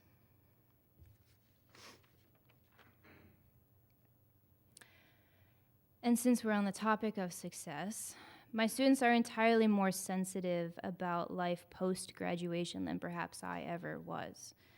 They are concerned about where or how they will find financial independence and job stability, and perhaps rightfully so. Student expectations for an education vary, but learning schools that will later translate into careers, I think, is of top priority for some, if not most. And while there can be a disconnect between student wants and program offerings, I think the trend has started to lean more towards preparing them for life after school. As I hope to have the opportunity to continue on as a contributor in academia, I'm constantly considering how to change and reshape what I'm doing to be better, whatever better means, and it seems like every day that has a new definition. Most importantly, I suppose, I want to be adept at supporting my students in making work that satisfies their desires. Not that it be a comfortable coasting for them, but that they feel that they have played a role of conductor in their own learning experience. And I hope that this will give them a sense of empowerment. The mentorship examples I have to emulate are special individuals in my own life. This includes those who have made an impactful difference in my early formative years of investigating jewelry and metals for the first time. It includes those who guide and support me now as I've transitioned into this new role. And it also includes my mentors from my time here at Cranbrook. I've had the pleasure to laugh and cry in the company of Lola Brooks and Iris Eichenberg. So Iris, I look at the world differently because of you. You are the sometimes quiet, sometimes very strong voice that I hear often. And I'm so thankful for all of the experiences that you've given to me. And I can only hope that I can be somehow a small part of that for my students. Thank you.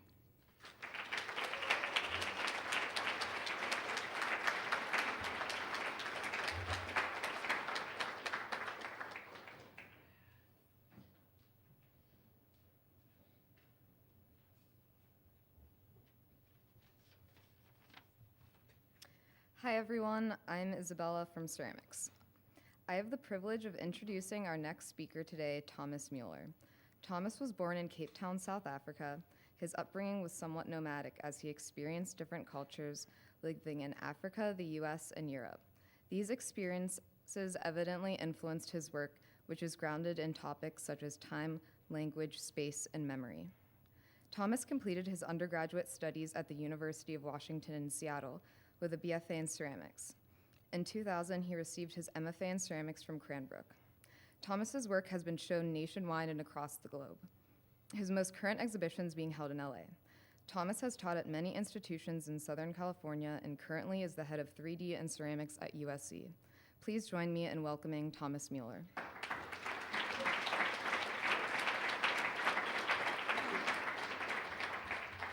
Great, thank you, Isabel. Thank you, everyone, for having me. Not gonna work. Strange being here. It's really, I have to say, it's really wonderful to be kind of steeped in the idealism of this place again. And it's really wonderful to see all my colleagues, who I've many meeting for the first time, kind of taking the idealism of this place around the country. This is proving to be actually quite a recharge. So thank you for that. Let me go ahead and set my timer here real quick. So as Isabel said, I graduated in 2000, so I won't own being like maybe the oldest person on this panel, but I certainly graduated the longest ago, so 20 years. So 15 minutes is a little tight, but I'll stick to it. I kind of limited it to a few bodies of work and then a few moments of Cranbrookness. So this is the kind of work I'm doing now, text-based sculpture, different scales, different aesthetics. I'll kind of loop around what this is about. When I first moved to LA in 2001, right before 9/11, I know you were just getting here, Shannon, I was actually curated into a show back here at Cranbrook by Fabio Fernandez. I know some of you guys know him, called The Literary Print. It was all non-print makers, and we were supposed to make a suite of prints based on literature. It's a very Cranbrook thing. And I had just gotten to LA. I had no money, no job, no studio, no friends. And my studio practice was essentially just kind of wandering around. And I got really, like taking walks. Sounds cheesy, but it was great. And I got really obsessed with the history of Los Angeles, which is inevitably tied to stealing water from a whole bunch of other places. See Chinatown. And so I came across these little manholes that said, these LADWP manholes say LA water. And I was like, wow, that little phrase is, total contradiction. It's a total lie, right? We don't have water. It's LA Basin has an aquifer to support 2,000 people, and now 4 million people live there. So I felt like this contradiction embodies the city. Plus I was living in Hollywood, which is the purveyor of mythology and stories. I was like, this is all about contradictions and illusions. So I decided to make a mold of this manhole. So I had a bucket of water and plaster in the middle of Hollywood making this mold. And then I took my paper down to the LA River, which I also didn't know was a thing. I don't know if the rest of you do. Most of the year, there's no water flow in the river. So at this time of year, this is actually all urban runoff. So people watering their lawns, washing their cars. It's about 4 inches deep, river. So I soaked all my paper in the water, picking up the muck and the dirt, and then pressed it into my molds to come up with this very simple print, right? So I felt like it was this first time I ever used text in my work, and this kind of contradiction, but it was very real. It's a very real place, picking up the dirt and the stain and the muck and the grittiness of the city. That's all about illusion, and I like that balance. So this show at Cranbrook gave me my first opportunity to kind of make work again, but also use the city as a studio. And I know a lot, especially the nature of this conference, we're bound to materials and tools and whatever, and when you get out of school, you may not have the luxury of a kiln or a studio, and you gotta figure out how to make art, right? And if we're all creative, and if we're all makers, you gotta figure it out, and you have to be creative as to what your practice is. And so this was a good lesson for me, and a great opportunity, more importantly. Since this is about mentorship, I want to talk about my mentors. Before Cranbrook, I went to the University of Washington in Seattle. It was the big public university down the street from my house. I fell into the ceramics department. I fell into the art department first because that's where the cool people were, and then I fell into the ceramics department because that's where the cool teachers were. I had no interest in ceramics. I'd never done pottery. I'm sure I made a fish in second grade or something.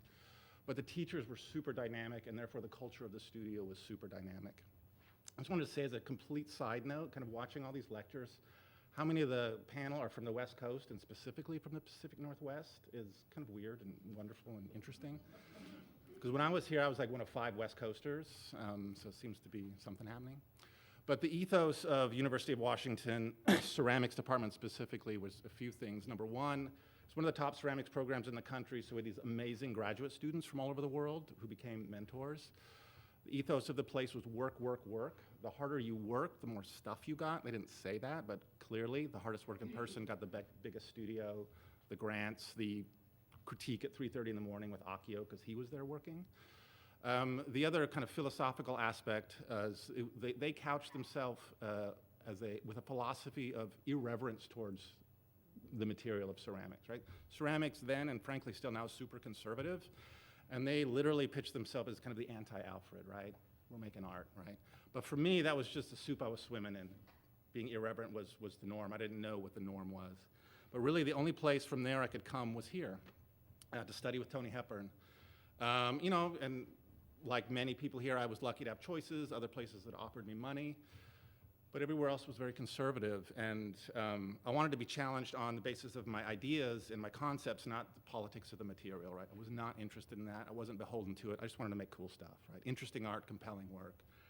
And when I interviewed with Tony, I asked him, like, what if I, want to cover all my stuff with trash bags, whatever, right? He's like, as long as you can justify it, as long as you can defend it, you do what you need to do. You come here and make art. On the flip side, if you just come here and use ceramics because you like it, or because it's fun, or because it's neat, or because it's therapy, we're going to challenge you on that too. So that was the perfect thing for him to tell me, even though I would have come here regardless. To quote Shannon, quoting Tony, the better the quality of the questions you ask of the work, the better the quality of the work that will be produced. And it's completely something that rings in my head, and that I think about when I'm teaching my students. I think this is my water. This was the kind of stuff I was making as I was leaving. I was making a bunch of stuff. I was thinking about, the material is the skin, right? All the ceramics people, if you make an object, it has to be, a reasonably big object, it has to be hollow, and that really kind of drove me crazy. If we're making art, material matters, space matters, and that internal space matters, right? Just because you can't fill it, it still matters. So I really wanted to play with that and really think about this stuff, this material as a skin, and really confront that internal space and negotiate that internal space.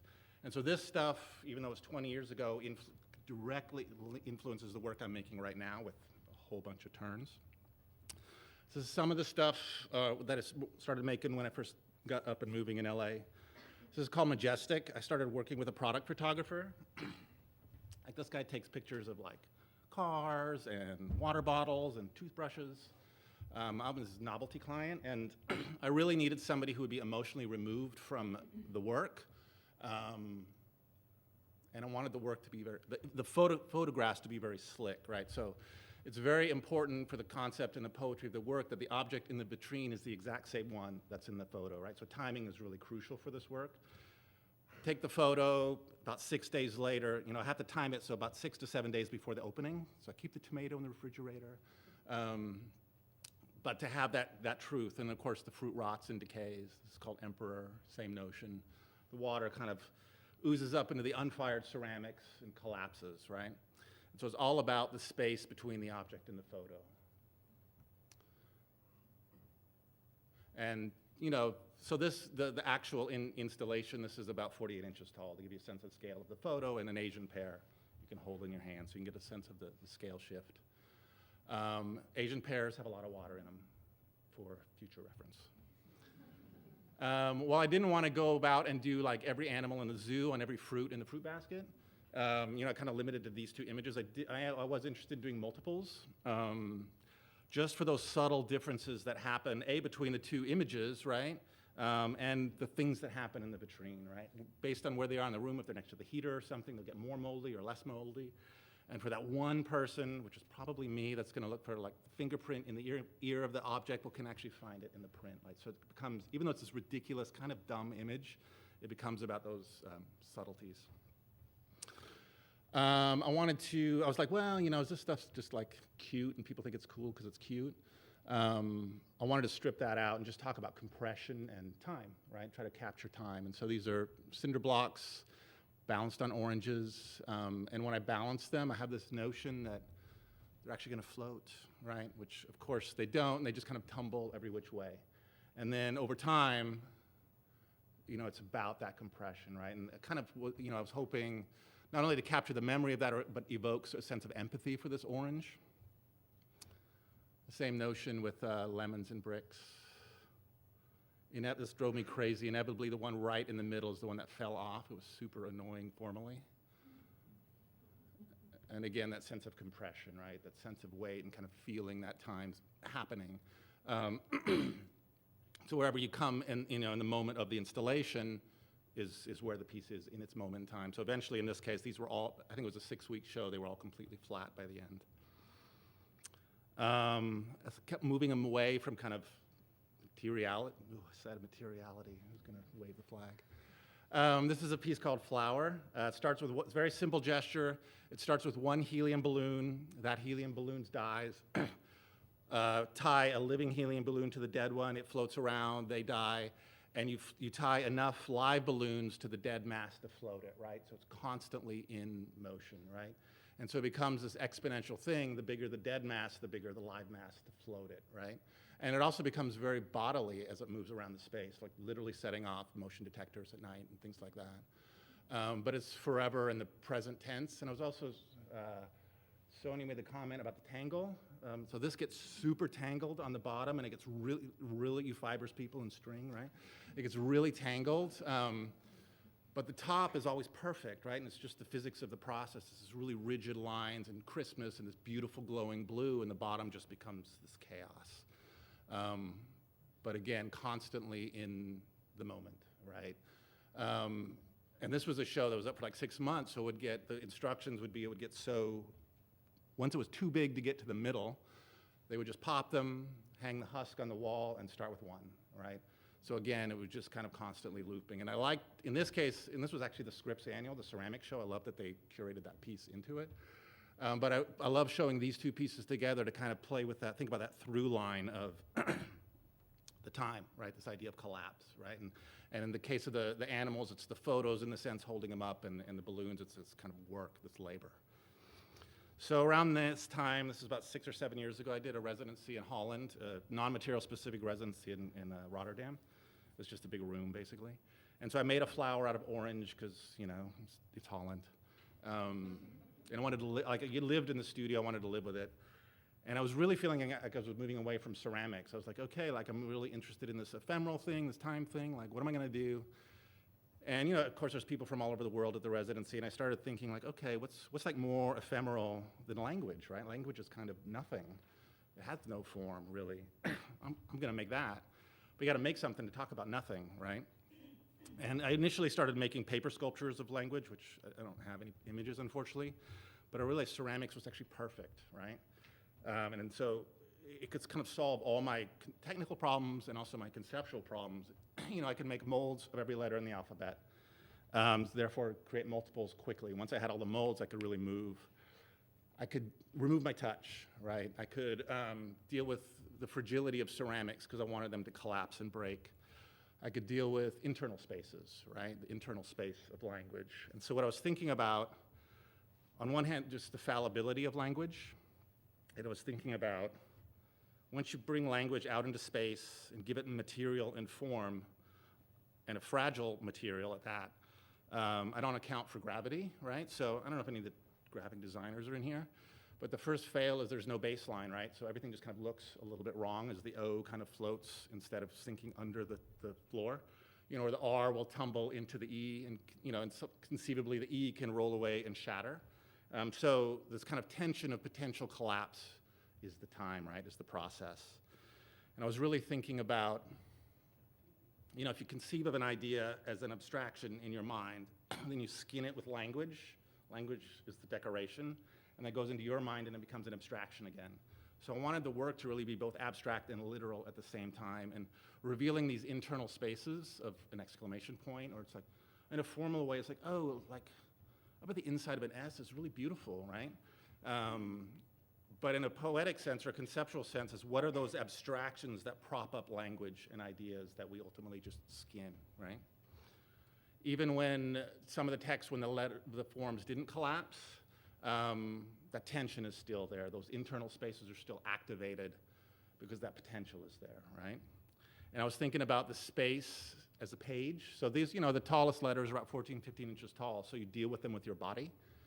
But again, that fragility and that potential for collapse is real. And these are my umlauts. Like, my name is perennially spelled wrong because of these stupid umlauts, so I had to make an homage to them. It's like the most common name in Germany, but nobody can spell it right. I wanted to expedite the breaking. So this is Golden Boy on this pile of unfired porcelain. Inevitably, porcelain shrinks and cracks. Sound becomes part of the work, right? These vultures are not pinned down. They just balance on these 2x4s. And inevitably, kabloosh, you get the shatter, right? I wanted to kind of expedite the collapse. I'm gonna take a tangent. So, it's interesting kind of listening to these lectures today. Inherently craft is about objects and object making, and for me, it's like the objects become this vehicle to talk about nothingness, right, or process in a sense. But about 3 or 4 years ago, my wife and I, side note, my wife and I did the European Ceramic Work Center, which at least all the ceramics people I'm sure know about. And we went as a collaborative. My wife is also an alum of here. She's a graphic design department. In those days, there was a whole lot of a ceramics 2D love going on, and that was me and her. But this is one of her posters from that time. And then right now, she does UI, UX design. That's like the real job.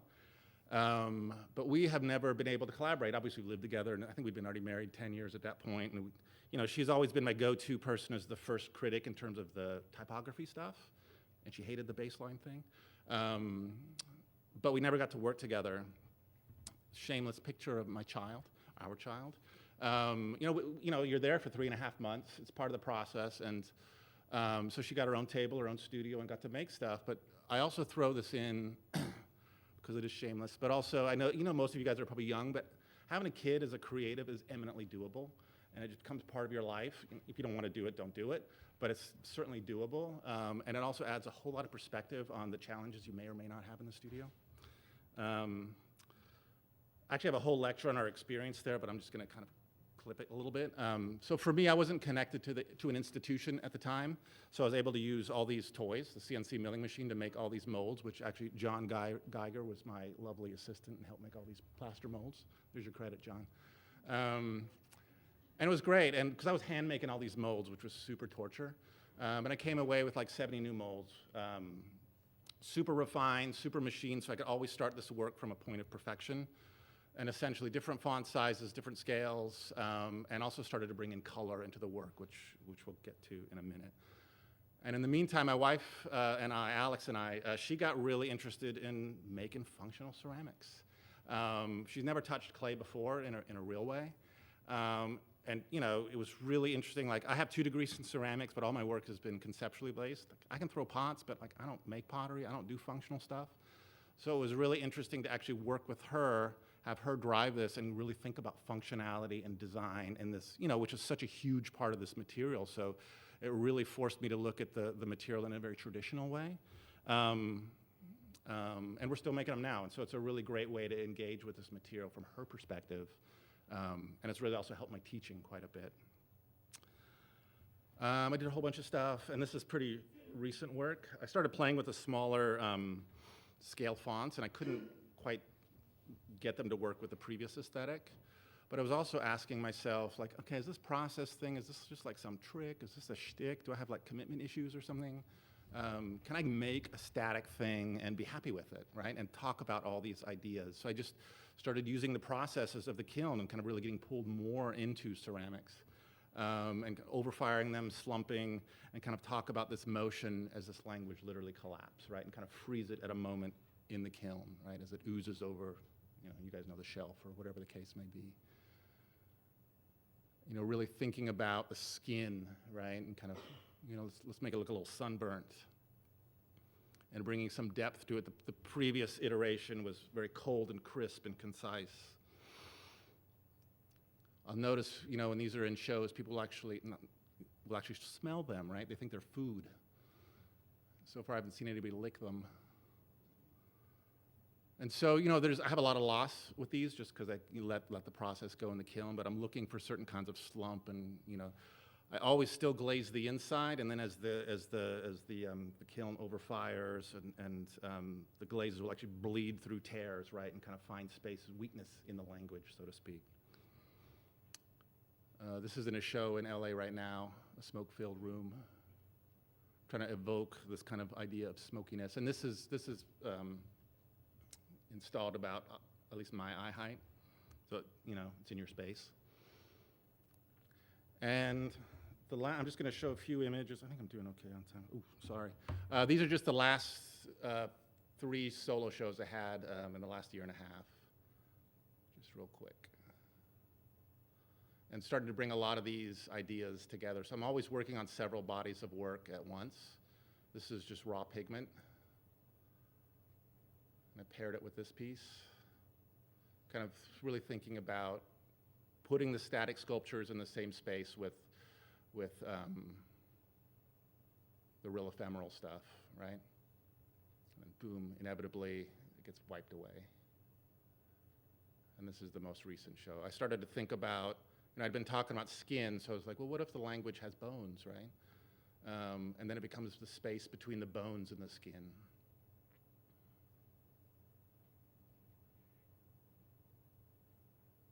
And that's, again, raw pigment before it gets walked on. And that's the last image.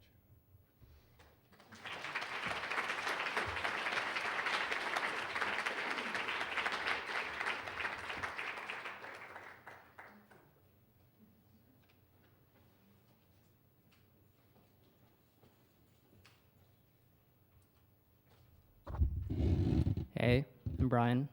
I'm second year from ceramics. Stacy Jo Scott is an artist based in Eugene, Oregon. She's an educator, artist, writer, curator, and also a founding member of the craft mystery cult, there you go. She graduated, correct? Yes. Yeah, cool. She graduated at the University of Oregon with her BFA in ceramics, and in 2012, she graduated from our department, ceramics, in 2012. She later became a fellow at CSU in Fort Collins for digital craft, and later lectured at UC Berkeley from 2015 to 2017. And now she teaches at the University of Oregon. Her work addresses how we identify, embody, and map and navigate our culture through human interaction with object materiality, ritualized processes, and digital intervention. Please welcome Stacy Jo Scott.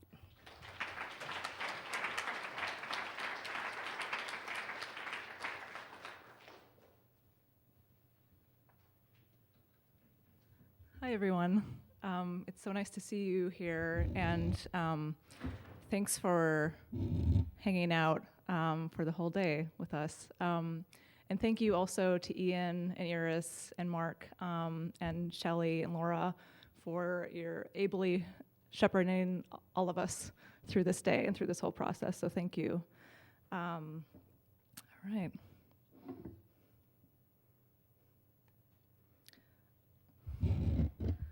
I would like to begin with this quote from Michel Foucault.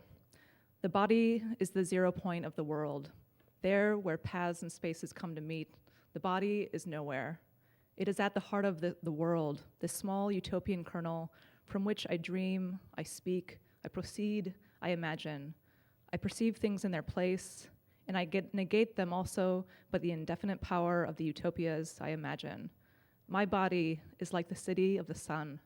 It has no place, but it is from it that all possible places, real or utopian, emerge and radiate. The body, as Foucault describes, is not solid or unchanging.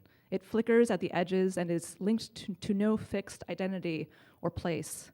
Its transience allows it to meet all that can be imagined. It is the origin of the possible, the ideal, the utopian.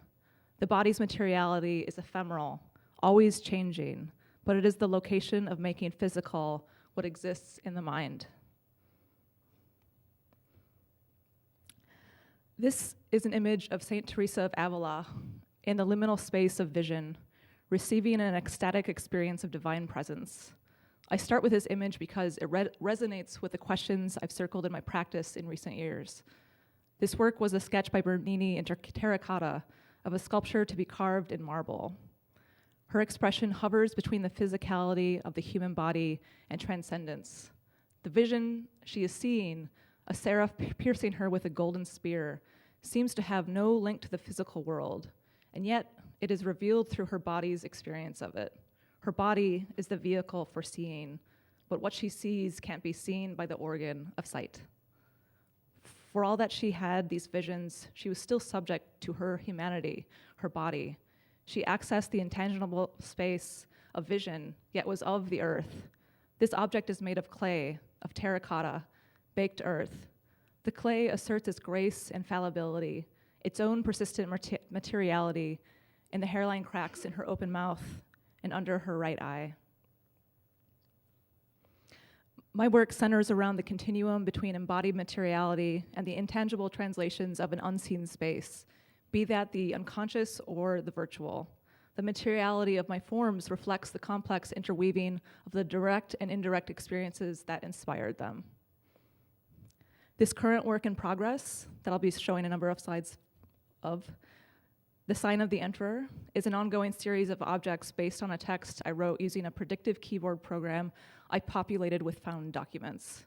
In conjuring this new text through the artificial intelligence of this program, I seek what new information is hidden in the confluence of these authors while revealing my own longings and preoccupations. I use this chance operation as a divinatory process, allowing a body of work to emerge through this ritual. I seek to understand the queer cyborg hand and to sacralize its position. Politics of utopianism is not simply non-presence. That is not yet here, but nonetheless refuse to give up all the material. The development of a queer utopianism that fragments from the past and the present is addressed to the realm of dreams. Every effort to imagine actual examples of such uncertainty missed the point. The presence of a queer aesthetic strategy reminds one of the world that does not include utopia. The presence of a binary between organism and machine, the figure, has become various figures. I'm curious about where the body ends and what is outside it begins. When I touch clay, it responds not as though it is material I fashion, but that for a moment it becomes part of me. The residue, the mark of its temporarily changes my body, embedding itself in the creases of my hands and under my fingernails. It becomes so close to my skin that I can read the minute creases of my fingerprints in clay I've touched long ago. Our bodies are intelligent, and so are these materials. Their particular wisdom stems from their characteristics. The process that created clay, the accumulated millennia, the path from mountainside to valley to river to floodplain, each of these stages on the path contributed its own nature to aid Earth on its path to becoming clay. Each of these characteristics are embedded in the clay. The slope and velocity of the river, the material makeup of the mountainside, these result in the clay's wisdom, its particular level of plasticity, or the stages of vitrification it can withstand in the fire. By making objects directly, I get a sense of this through my body, as detailed material information is transferred from clay to my fingertips. Clay's materiality recalls our embodiment. Our bodies share an intimacy with clay that is the result of our coevolution in the vast timescale of the Earth. We feel something familiar in these materials because we share the same source and the same deep genealogy. This scrim separating the body from what's outside it seems porous, as though it is only temporary. But perhaps that is what touches. Perhaps sensation has a form. Like the intimacy of clay and my humanity, perhaps this boundary around ourselves is always contingent. If that is the case, what else might we accept as part of us? How might this new understanding of the body affect the ways we exist with other bodies and other things? What might emerge if our understanding of self and other becomes less certain, and we come to regard objects as part of our humanity? Feminist theorist Donna Haraway suggested in her 1985 Manifesto for Cyborgs that the machine is inextricable from embodiment. She says, late 20th century machines have made thoroughly ambiguous the difference between natural and artificial, mind and body, self-developing and externally designed, and many other distinctions that used to apply to organisms and machines. She suggests that this more complex view of humanity opens the possibility of moving towards a more whole understanding of contemporary experience. She asks, why should our bodies end at the skin? Haraway seeks to reclaim a sense of embodiment large enough to accept the machine as part of it, saying, the machine is us, an aspect of our embodiment. Such an understanding might generate a wholeness predicated on complexity and contradiction. It doesn't signal a return to the hand, nor does it signal the abandonment of the hand for the machine. The machine and the hand both allow the maker to reflect their vision through material, and thus are equally rooted in what it means to be human. This doesn't mean that the machine and the hand are without differentiation or politic, but that they originate from the same source. As makers and transformers of material, we humans and our machines and rituals all materialize the immaterial. We bring form to the ephemeral, whether it be vision or code. This is an action as old as civilization, and in digital fabrication is made literal. Idea becomes language, becomes code, becomes form. These machines reach into an unseen world and produce objects, seemingly from thin air, like magic. As culture becomes virtualized, we can mistakenly forget that it remains based in materiality. Forgetting materiality allows for the degradation of resources, bodies, and relationships in the cause of expedience and power. This understanding is rooted in a feminist insistence that materiality and bodies are not inconsequential abstractions. There is power in remembering bodies and the material processes stewarded in craft disciplines, but there is power too in expanding how we perceive embodiment and skill. My use of ceramic objects and digital processes complicates an understanding of where the body ends and the unseen or virtual begins. A paradox emerges where embodied knowledge meets intangible information and abstract machine language. For me, this paradox expands what it might mean to be human and what we might mean by bodies. It reflects a queer materiality that insists on the multiplicity of the present, of identities and cultures, which always defies classification.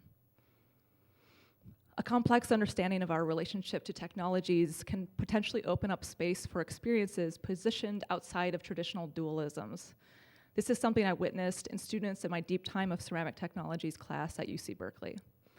Weaving digital fabrication technologies together with traditional ceramic techniques allows these students to broaden their ideas of what is possible, not only in the field of ceramics, but in their sense of identity and in their approach to art practice. One student, Melissa Reyes, wrote, "It is argued that this cyborg identity is meant to infiltrate systems, or in other words, other institutions, spaces, and identities. I find this so powerful because as a woman, let alone a woman of color, it can become quite an interesting journey to navigate the art world, which is mostly male-dominated. As a woman who gets pushed into trying to meet these gender stereotypes, I feel that it is powerful in itself to be exposed to technology like this. The simple exposure to it is dismantling not only gender stereotypes and norms, but it is further dismantling the stereotypes that may often be perceived of the art world, this being that art is separate from other fields of study or work.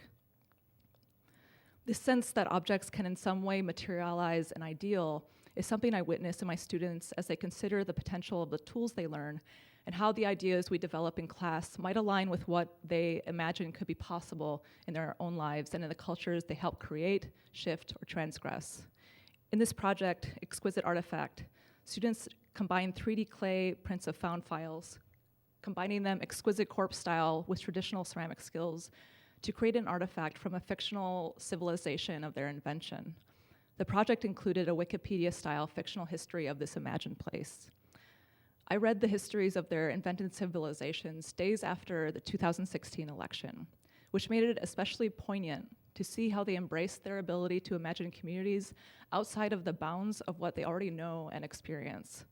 Most of their stories were unabashedly utopian, ideas of shared community and right relationship with the earth.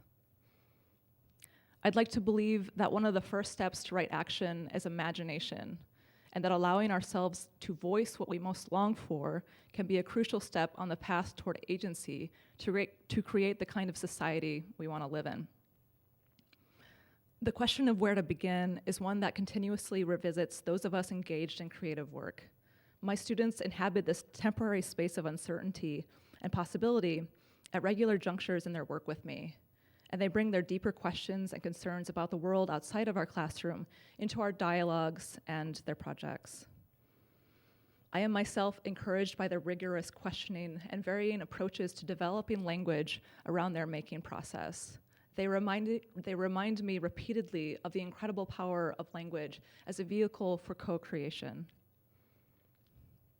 Affirming the malleability of culture makes space for empowered action to respond to the demanding concerns we face in our shared lives. This malleability is especially possible in the sort of small temporary communities that exist in a classroom. A multiplicity of voices, of different disciplines, and life experiences is what makes a public university dynamic.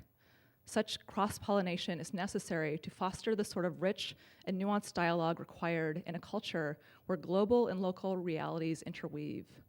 It is in such an atmosphere that the pressing concerns of culture become part of a vibrant, ongoing conversation.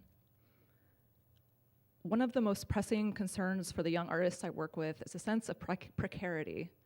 This ranges from the precarity of managing the debt of higher education and of finding ways to find sustainable employment that supports a creative practice, to the wider precarity of a shifting global landscape where whole nations are destabilized through the catastrophes of instability, war, and climate change. Given these complex and challenging realities, I try to use my brief time with students to instill a sense of why their work is crucial to supporting a creative democracy and progress towards justice. I was moved by words Angela Davis spoke at the Open Engagement Conference in Oakland a few years ago. She said, "Art is the end goal of all revolution. Art and critical theory direct us away from the facticity of the world and to possibility. How? By negation. Art is negation and possibility, on and beyond what is, in order to make room for what might be. This is the power we need to generate. Following Davis's lead, I understand that the power of possibility depends on formation of active, thoughtful citizens who engage in vibrant cultural work and participate in a multiplicitous global society. This includes looking past our classrooms into the social and political landscape of our university and its own ecological and political histories. This imagines the university as a site-specific location that asks thoughtful questions about its location and ethical community engagement. Besides looking at the voices in our city and state community, we also need to ask what narratives and experiences are present in the community of our students and develop curricular frameworks in which their voices can shape what occurs in studio and lecture. We'll know if we're successful if we empower a lifetime of creative practice that engages critically with a shifting culture and contributes to a creative democracy. Returning again to Foucault, the body is the 0 point of the world. There where paths and spaces come to meet, the body is nowhere. It is at the heart of the world, this small utopian kernel from which I dream, I speak, I proceed, I imagine, I perceive things in their place, and I negate them also by the indefinite power of the utopias I imagine. My body is like the city of the sun. It has no place, but it is from it that all possible places, real or utopian, emerge and radiate. It is this marginal place between the body and vision, between clay and the virtual, where I find my practice. This marginality, this place between worlds, is resonant with possibility. It is at the margins that things are able to shift and grow, vibrant and always changing to reflect the living edge of possibility. As Bell Hooks says, marginality offers the possibility of radical perspectives from which to see and create, to imagine alternatives, new worlds. Claiming power at the margins opens up other avenues of examining the multiplicity of human experience. This multiplicity reflects a queerness that rests, sometimes hidden, within much of contemporary experience. This queerness puts a name to experiences that waver on the liminal bounds between what were assumed to be hard and fast delineations between categories and identities. In his book, Cruising Utopia, Jose Esteban Munoz posits a queerness that is, in his words, primarily about futurity and hope. That is to say that queerness is always in the horizon. This idea seeks to imagine the ways in which such boundary dissolving can open space for a more complex, joyous, and just world. While abandoning traditional borders, this vision of futurity doesn't seek to abandon the past. It isn't contradictory to devotion for the hand skills that connect us from generation to generation through ages of past time. Instead, this is a view that seeks to situate body-based wisdom and shared technique within an inclusive imagination of human experience and the body's potential. To borrow a phrase from Munoz, this is a backwards glance that enacts a future vision. This future vision suggests that in considering the intimacy of our bodies with machines, our practice might become as complex and contradictory, as riotous and astonishing as the worlds we now inhabit. Thank you.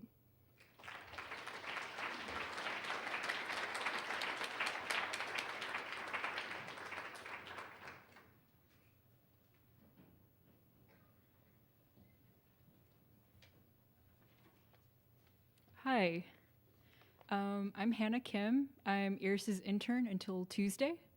And I'm also a senior undergraduate student from RISD. And that's how I know Timothy, as some of y'all know him, Tim. And he's been my professor for like the past 2-ish years. And he also happened to be present for all 3.5 times I've cried in the department. My fellow seniors and I would be lost without him and look forward to our weekly one-on-one confessionals about our borderline disastrous degree project progress. His diet consists of like 90% Soylent and Diet Coke, and I'm very deeply concerned that he's not eating real food because he's so dedicated to marathoning through 14 of these meetings every week. Timothy declares deeply about his students, and I can really truly say that he's beloved by our whole department. And with the utmost respect and admiration, I'd like to formally introduce Timothy Veske-McMahon.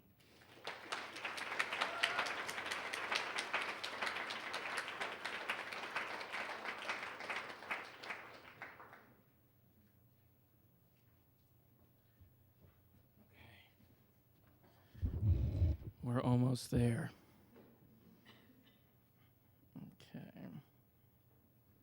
So, of course, as everyone has said, I'd really like to thank the Fiber, Ceramics, and Metalsmithing Department, as well as Shelley and Laura in getting everything smoothly organized and running. I'd also like to thank the metalsmithing students for keeping some of us caffeinated and well-fed. Today I'm going to be talking mostly about my latest solo exhibition, which happened last fall at Gallery Loop in Montclair, New Jersey. I'll also tie in some discussion about the topic of mentorship, but mostly I'd like that to develop in the group panel. I'm really, today it's been a pleasure to hear everyone's speaking and thoughts, and I myself am thinking a lot about kind of like what is an epistemology of following between this kind of traditional idea of mentorship that Glenn mentioned this morning as the original artist in residence, and relationship, and Julia's silent demonstration as a way of following, and even social media, right? The idea that my students, when they leave the studio or leave the bench, they're kind of apprenticing with 100 or 200 people.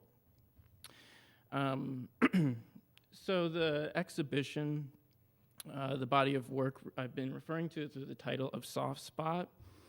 And for me, this title is kind of a way for me to get at a couple of things. And really this, the idea behind it is to be able to talk about the idea of a fondness, a predilection, or a bias, also a sore or tender weakness that comes to define us to others, but also perhaps an obscuring blur in vision, a memory, or an ability.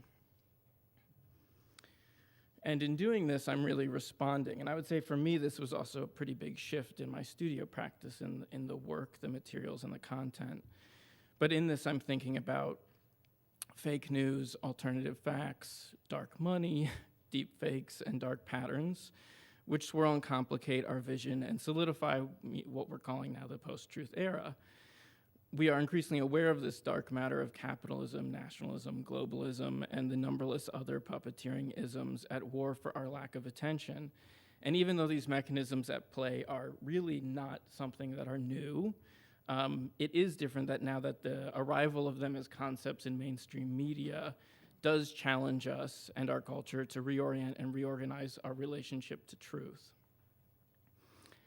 As I myself question this relationship to truth, my thoughts gravitate towards thinking of truth phenomenologically as analogous to Kant's idea of the noumenon.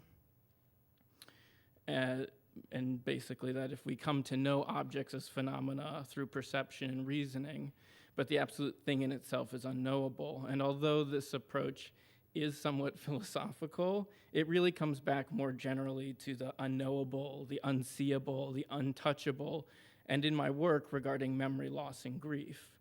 For me, this loss is mirrored on a familial scale, but also more largely in society, our current state of society. This truth in itself does not exist for us, as the thing in itself is inaccessible to the perceiver, but the acceptance of the human condition as estranged from truth is far from palliative. And so in these works, the pieces, such as these pieces, are developed through drafting on a computer, creating vectors, and then they're sent through a plotting machine to etch or engrave the metal of the surface. These pieces, so this is the same piece. I just put the two images in to kind of show that they're completely mirrored. So this is like a gold-filled brass sheet. So I'm thinking a lot about recording and media and our relationship as humans as media, but also to recording media. And on the thoughts on Socrates on writing, voiced by Plato in the Phaedrus, he says, I'm talking about writing, "For this invention will produce forgetfulness in the minds of those who learn to use it.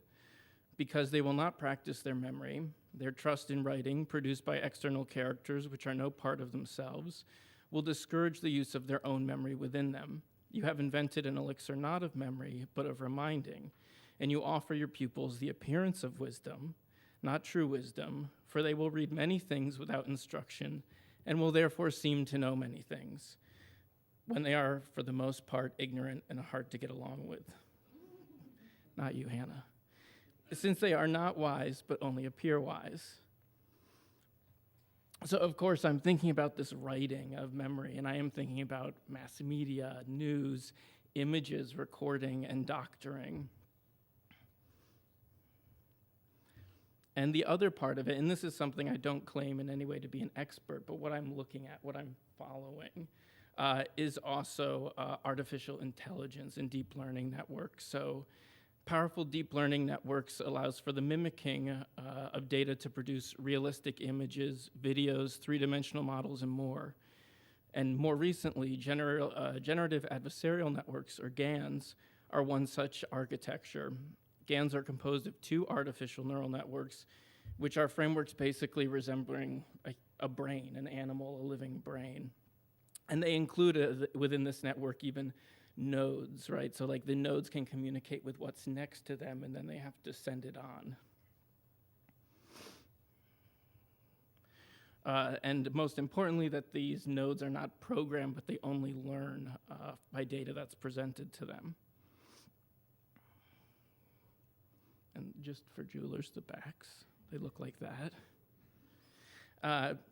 In these generative adversarial networks, one neural network is tasked with creating the fakes, which you could think of as a counterfeit or perhaps something new as a creative person, instances which is called the generator, and another network that acts as the discriminator, using a database of real instances to check them against. So some examples, and the top two dealing with birds are coming from Caltech, a data set of 200 bird species with basically 12,000 images, and the bottom comes from Oxford GAN network with 102 flower categories. And what's really interesting to me here is you see the text above the image, and the text is what the networks are given, and then they're using the text that's the caption of the images that they're fed as a data reference, and they're creating these images over long periods of time just from the text, which I'll get back to a little bit later. And of course, this one, which was got a lot of traction in media last fall. And so this comes from NVIDIA, and what was a graphics processing maker. And the big deal for them is that they were able to up the resolution, which hadn't really been done, as a proof of concept for their product. So although the falsification of media is rapidly becoming easier and easier, our current reprieve from total inundation with deep fakes is the required processing power and focused reference database needed to create the most convincing results. And of course, we're starting to hear more about deep fakes with the election coming, that we're starting to see the fear of them at play. I'm also personally interested in how these neural networks seem to reflect and are trained to reinforce concepts around gender, ethnicity, age, and class, right? Because they're feeding from information and data we're giving them. And this slide is an example of the top being what's been produced by the AI, and the bottom being the closest face from the reference images that was sent to them. And these specific results were the GANs ran for 20 days, generating images and sending it to the other saying yes, no, sending them back.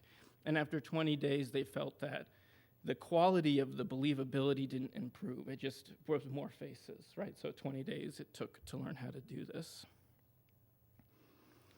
Nevertheless, experts in the field of computer sciences are, of course, voicing concerns that at this time, the time of this total inundation of synthesized media is coming, and unless we prepare, we may very well find ourselves in an era where synthetic media is ubiquitous and is impossible to determine the veracity of circulated information.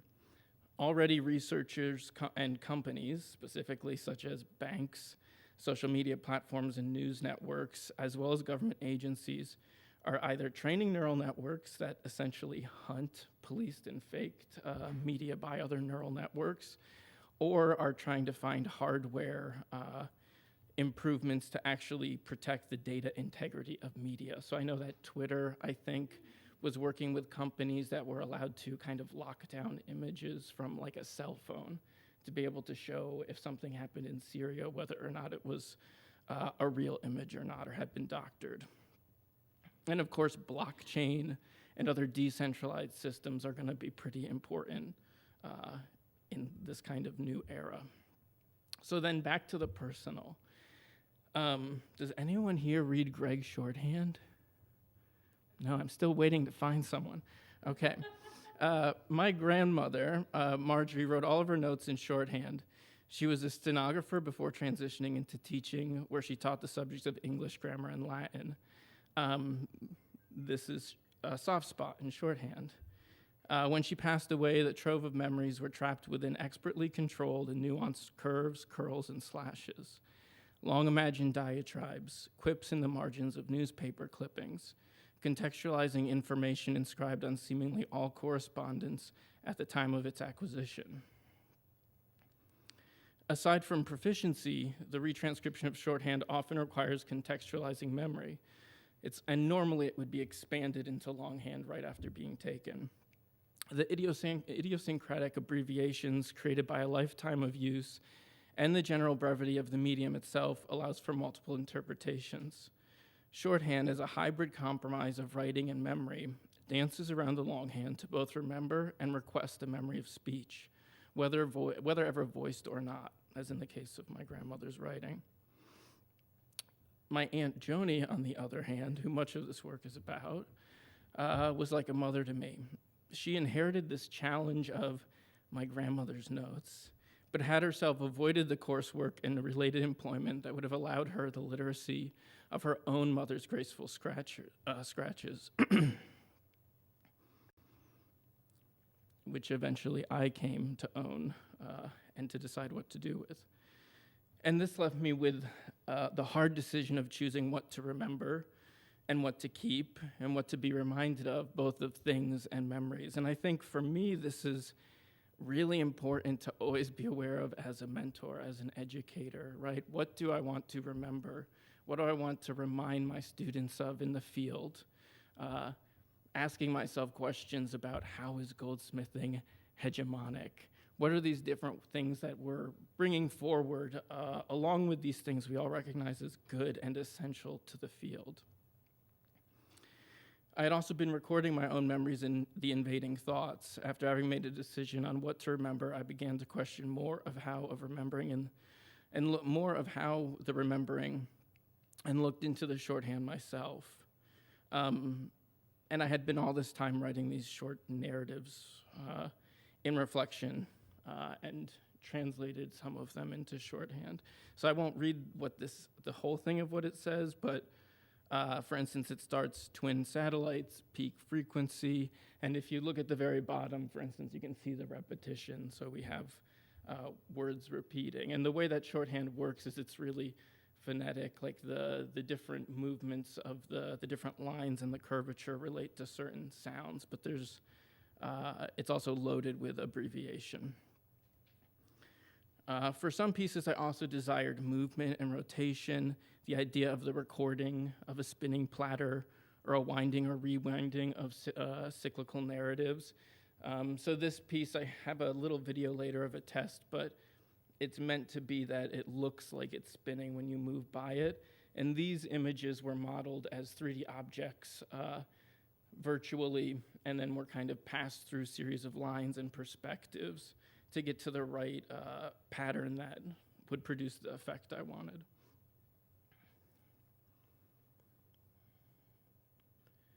And just to give another sense, because they're so polished, they really are hard to capture in an image. And this is just this is from testing. There were many testing to figure out pressure and kind of the temper of the metal, so here on copper, but just to see some of how it would move on a not clean sheet of copper. A text that became really important for me was Abby Smith Rumsey's book, When We Are No More, which was published in 2016. And one of the takeaways is digital memory is ubiquitous yet unimaginably fragile, limitless in scope yet inherently unstable. And in that book, she's really talking about this change in human history of a relationship to recording media, where originally media was very durable, like clay tablets, and it was very different from the properties of human memory, in that it was stable and it wasn't at risk and it didn't change through rewriting. And basically with every evolution of recording media, our media has gotten closer and closer to being human, right? In the way that it's corruptible, it doesn't last very long. So we've kind of lost this role of media being different than human memory. And here's just another test to see the spinning of kind of the idea of recording or repeating.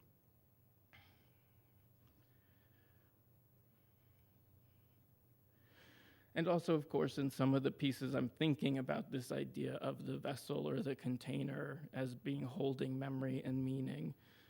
And this one really being somewhere between an urn and a goblet, and the idea of wanting to hold on to something and imbibe it, to take memory or meaning internally as media.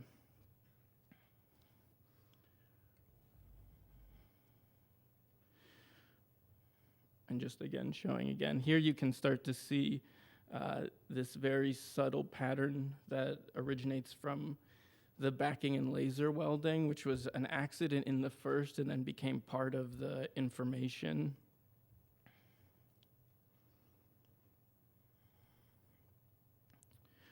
So if we follow Aristotle also in this belief that to perceive is to suffer, I question for myself, does memory become a kind of torture?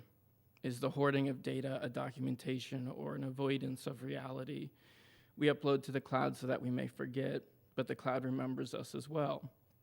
The algorithmic clockwork behind predictive reminiscing that signals when past events have been forgotten enough to be of interest. The reminders, the suggestions, auto-completion, our cell phones now that can resculpt our appearance without asking, the brightening of eyes, the smoothing of skin, the whitening of teeth, even reproportioning facial features automatically. I don't know if people saw, but recently there was also a new kind of dysmorphic, Snapchat dysmorphia as a new classification cycle within healthcare of talking about this mental separation between the idea of the filtered, the perfected image on digital media and the dissatisfaction with the real. And just, again, showing again how it looks in installation. And I chose at the exhibition to include these texts in Greg's shorthand. And for me, it was about, going back to the idea of vulnerability as a maker and in sharing information, is that there's meaning text, narratives, and stories that support the work, but I didn't feel was necessarily public or for everyone. But I did feel comfortable sharing that with the people who might come to the exhibition who had enough similarity with people like my aunt or grandmother of a certain demographic, of an age, of a social station, having worked certain kinds of jobs under different structures of authority, that some people could come in and experience what was there, that it could exist in that space. So in the end with this work, I still question my relationship to my own past in the same way that I question our relationship in the field to our past and in looking and feeling backwards. What do I choose to remember? What do I and we choose to bring forward? When does something truly die, or when do we let it truly die? When should the things we like or value be demoted? Jewelry, I think, academically is kind of thrice damned in the topic of scarcity, in that we work with value systems that really do relate to skilled knowledge being a rarity, that not everyone can do this, and there's a perfection to be mastered. we deal with materials that are supposed to be precious and have value on their own. And then we have in contemporary jewelry, especially the idea of the artistic artifact, right? So the single one-of-a-kind piece of work. So basically, we have these three major ways we value the work we do, and none of them deal with equality or equity in any way. So I think that's a really big challenge for us in how we prepare students and how they go out into the world. And I'm gonna end it there. So thank you. 20 minutes.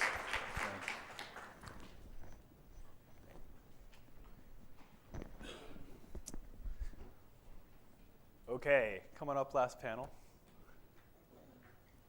Thank you very much. And again, I want to thank the audience for hanging in there with us through fire alarms and many fascinating presentations. I think we can all agree the standard of conversation has been very high all day, and certainly not least in the last 4 presentations. So what I thought we might do in this panel, which we might shorten just a little bit, just in the interest of getting on to the other events that we have planned for this evening, is maybe try to get to that case that I had promised that we might get to this morning about why the pattern of mentorship that we've been interrogating all day does matter so much. And I wanted to maybe begin that conversation by pointing out that there was a kind of jubilation and pleasure that ran through the 4 talks that we just heard, which I thought was quite striking.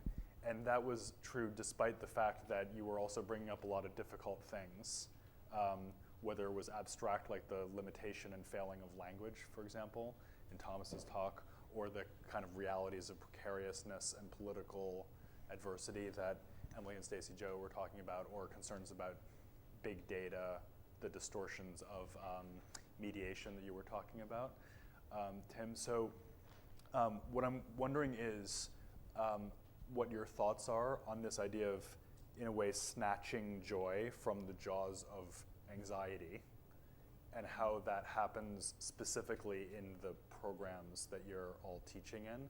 And so, Emily, I thought maybe we could return to you first. Maybe let's just go in the order that you spoke. So if you could talk a little bit about, which you did already, but I want to ask you to return to that question of the kind of emotional pathway that leads you ultimately to a sense of positive motivation, and why you're able to be so kind of thrilled about what you're doing at VCU, I guess.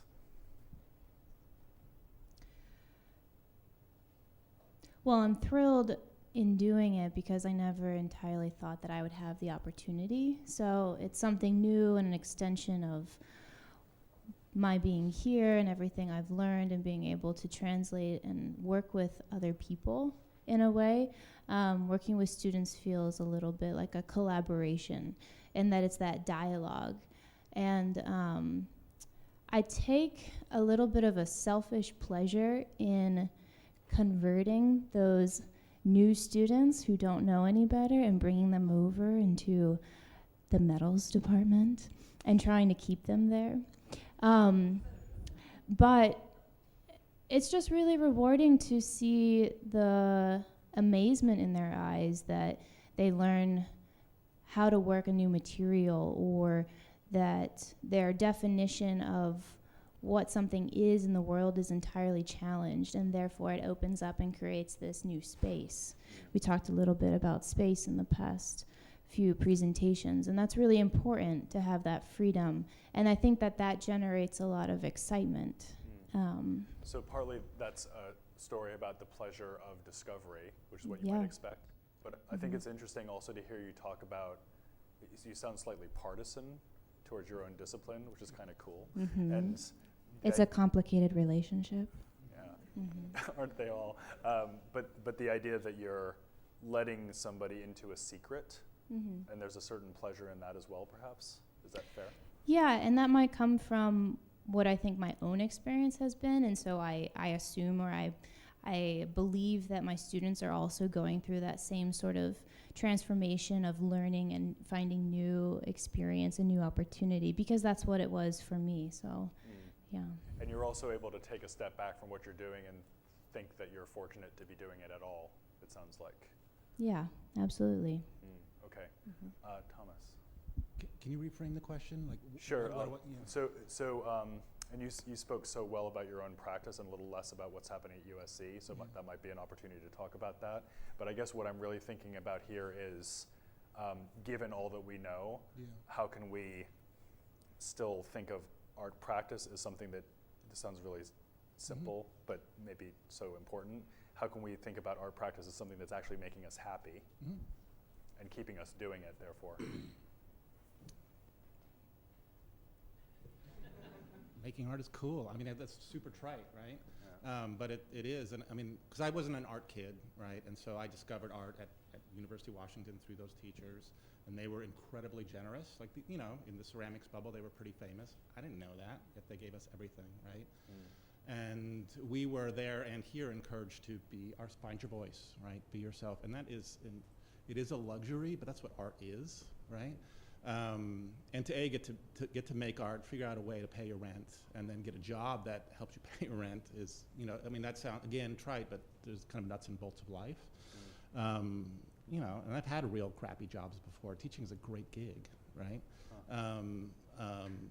Could you say a little bit more about that? Why is it such a great gig from your point of view? Because you get to, I mean, it's hard to talk about this without being super cheesy, but you get to spend all day showing people, kids, young people, who are generally pretty exciting to be around. Some of them are a pain in the butt, but for the most part, great to be around and excited to be there. And you get to show them what you do, and you get to help them find their voice, right? And it came up earlier, it's like, it's not about me as the master and making my work, it's the opposite of that. It's pulling their work out from them and that kind of helping them with that self-discovery. And it's a pleasure, right? You get to do that. And sure, committees are boring, and school politics are boring, but it's better than a real job. And I'm not saying the teaching is easy, and there is challenges, but it's better than 9 to 5. I teach 3 classes in a hard semester. I teach 3 classes. That's pretty great, right? And then, for us, we're an art school within a university, so we get and I think I love that, right? I've taught at every kind of different art program and every kind of different institution, and I love being an art program within a research institution, because you get the art kids who are cool, but you get, a brain surgery student or the business major who's never made anything in their life, right? And and sometimes those are the most interesting students because they don't have all the art shtick and the art speak. They're not cynical. And then you kind of help them find a voice, and that's pretty exciting. So they're cutting across it from a totally different direction. Yeah, and they, art is about bringing new things into the world, right? And they're not loaded with art speak baggage, right? And they make things that I've never seen, and that's really exciting, right? And it makes me, it's always, it came up several times today, but kind of stepping back as a teacher, as an educator, and letting them find their voice to breathe, right? And so, like, what does that business major think is interesting and creative? Like, and sometimes you have to kind of, through questions, right, kind of dig into them a little bit, but you kind of see that moment, and then they just run with it.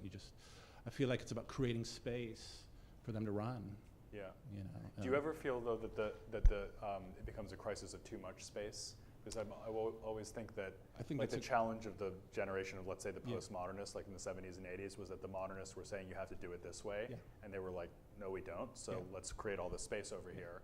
But now younger students are walking into this essentially endless, infinite space with no moorings or signposting. There's nothing to rebel against. Yeah, exactly. Right? Nothing to push I think that's a great point.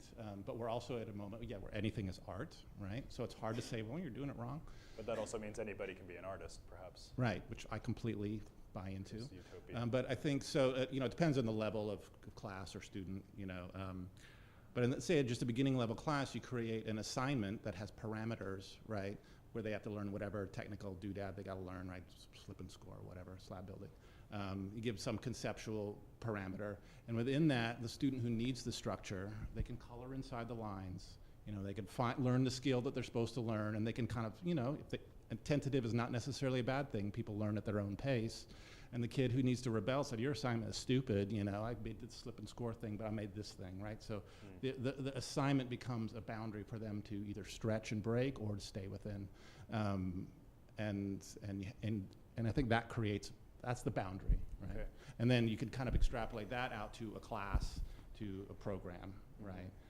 And just like we just, you know, concrete example, we just had a sophomore get a solo show in our student gallery, which the young ones usually don't. She did this huge unfired clay installation, right? And it was super cool. And you know, I'm new faculty there, and they were like, my other faculty were like, oh, this is like ceramics, like you can do this? Which, you know, that's right. And you know, of course, thrilled with it, but you know, I'm hoping, you know, we were talking, you know, with my students, and it's like the next guy who's going to have a show is a potter, and I was like, if he needs to be conservative and not in a negative way, and just make these exquisite pots that are very, you know, within the confines of what people perceive ceramics to be, that's great, right? So you want to give both of those kids that room to stretch,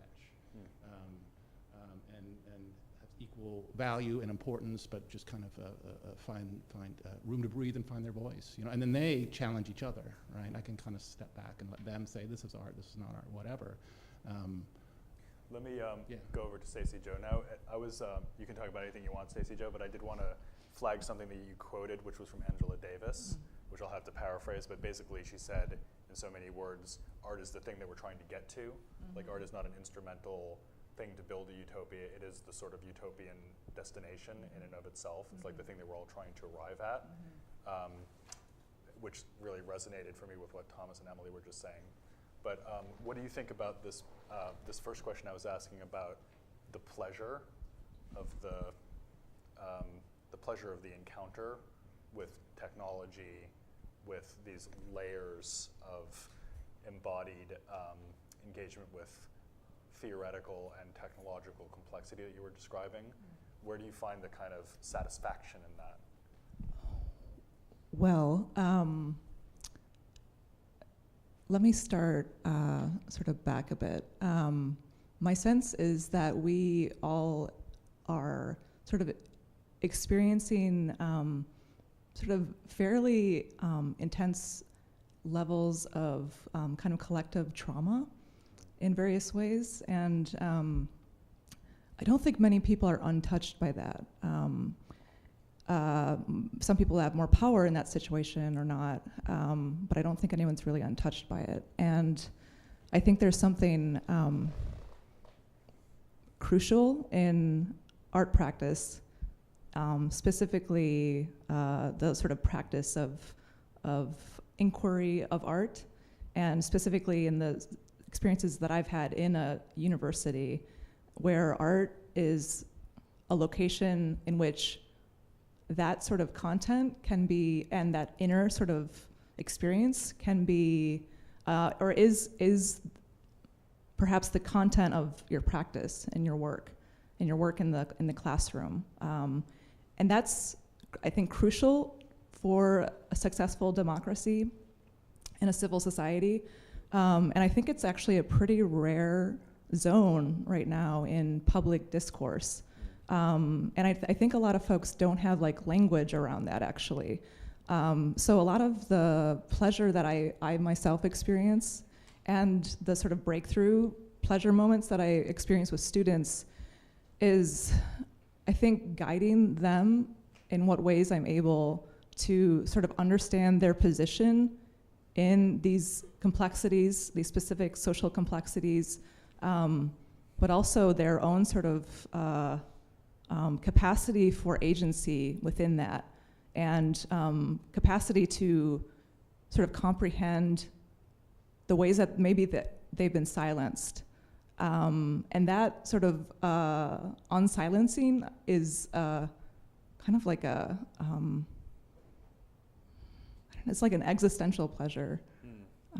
Sense of connection to yourself in a way. Yeah, yeah, and the culture around you. Yeah. Can I run an idea past you? Yeah. I was just thinking about, while you were speaking, I was thinking about the problem of complexity itself as a political problem. Without going into this too deeply, one way you could think about this is that technology itself is accumulative, so every generation has to just deal with more of it because the basic technology doesn't go away. So you can still have a primal experience of digging clay and trying to make it into a pot by sieving it and refining it and so on. But then you can also do what you're doing. And everything else that has ever existed in terms of technology is still there to be dealt with. So that's one version of complexity, just getting more and more and more. And then you also have lateral version of the same thing. So that's like a vertical version. And a lateral version would be that you can kind of know anything you want. Apparently, of course you can't, but there's an illusion that you can know anything you want about anything that's going on anywhere all the time, which creates a sense of course, radical ignorance in practice. Because you could know, but you don't. And you're brought face to face with the level of your unknowing all the time. And I was really thinking about that problem of complexity, like as the political problem of our time. Like it's not left-right anymore. It's sort of simple versus complicated, like people that are able to deal with it and even rush towards it perhaps, as opposed to people who reject it and fear it and want to shut it down. And I was just struck when you were talking about, sorry I'm being a bit long-winded, but what I'm trying to get at is that maybe art practice, as you're defining it, is the way that you can navigate complexity in a way that's meaningful. Does that ring true for you? Yeah, I think so, for sure. Because my sense is, this is part of what I love about the position of ceramics specifically. I know it's other fields as well, but in my own engagement with it is that capacity to reach back and forward into deep time in all directions. Right. Yeah, and yet we remain these very simple, dumb bodies who are very fallible and break down very readily in terms of our bodies and in terms of our memory and things like that, and our neurological capacity, I guess, and capacity to access information through in complexity, right? Yeah, I'm really curious to discover through my career as a teacher in the next decades, to sort of discover what it's like to be a digital native. I'm not myself one, but I'm very curious about what folks like that who have brought, were born and grew naturally in that sort of like atmosphere of extreme complexity, how they end up managing. Because I think we'll be able to. I think that we're capable of that as humans. I think we're not doing it terribly well. Right. And I think it's part of maybe the trauma that I'm talking about. It's very reminiscent of the trauma that happened when the Industrial Revolution occurred. Of course, different times in different places in the world. Yes. Very reminiscent of that. Yeah, and I think we've seen this before, but the scale and the reach, the global, the literal spatial reach of it, and the sort of reach through time is it's something we've definitely not seen before. So, although it's fascinating that craft was an instinctive response to that industrial trauma, and perhaps it is again now, but in a different modulated key somehow. Yes. Yeah, I think the answer's in your body, right? Yeah. As it was then. The constant point of reference. Right. Subjective bodily experience. Right, your body and your own sort of subjective space. Yeah. Do you want to just jump in here, Tim? Because I feel like this is so relevant to what you were talking about. Yeah, I mean, I just wanted to add Industrial Revolution, yes, but also time periods of information inflation. When these, as I address kind of these new types of media, or even the printing press as leading to these divisions of religion, because information became accessible in a different way. And the way that now we have in the field of contemporary jewelry, the way that the internet and these new platforms and communities have completely changed the way people work, see work, consider jewelry in the past 10, 15 years. I do also, should I also get to the joy? Yeah, please. There's a couple ways for jewelry specific to joy, I'm okay, well, first of all, there's study about the neuroscience of jewelry, the glint of a stone, a plannar surface, and I don't really think it'll solve your problems, but if you look into a beautiful piece of jewelry, you may feel happier. On the other side, I think much as art in general, it's about publishing, right? It's about making things public, and jewelry has always been about culture and identity and about subculture, right? So for the way I see jewelry and the way that I see my students connect with jewelry in a studio-based art program, there's that ability to represent oneself and also circumnavigate some of these bigger systems. And all you really need is an enthusiast, a body, and a street. And you're able to message, you're able to put yourself in those systems. So I think for me, there's joy in that, and it's a liquid asset a lot of the time. It maintains its value. It can get you out of situations. We hear so much about controversies that are arising around, people moving and refugees and the relationship to jewelry and what it allows and the way countries try to confiscate. But there really is this lineage and connection through generations and people, and also an ability to get yourself out of situations that's really baked into what jewelry is. Yeah, okay. If you all don't mind, what I think I'd like to do is suggest that we leap over the question and answer period that we otherwise would have had if we had not had a fire alarm. And can I just finish off with one last question so Mark can come down and let us all go off to our festive activities. So I just want to ask one last question, if that's okay, which is to ask each of you to, in any order you want, as soon as you think of something, to say one short things back to your mentors. And I realize that Thomas, your mentor who was here at Cranbrook is not in the room, but the other three of you have people here in the room.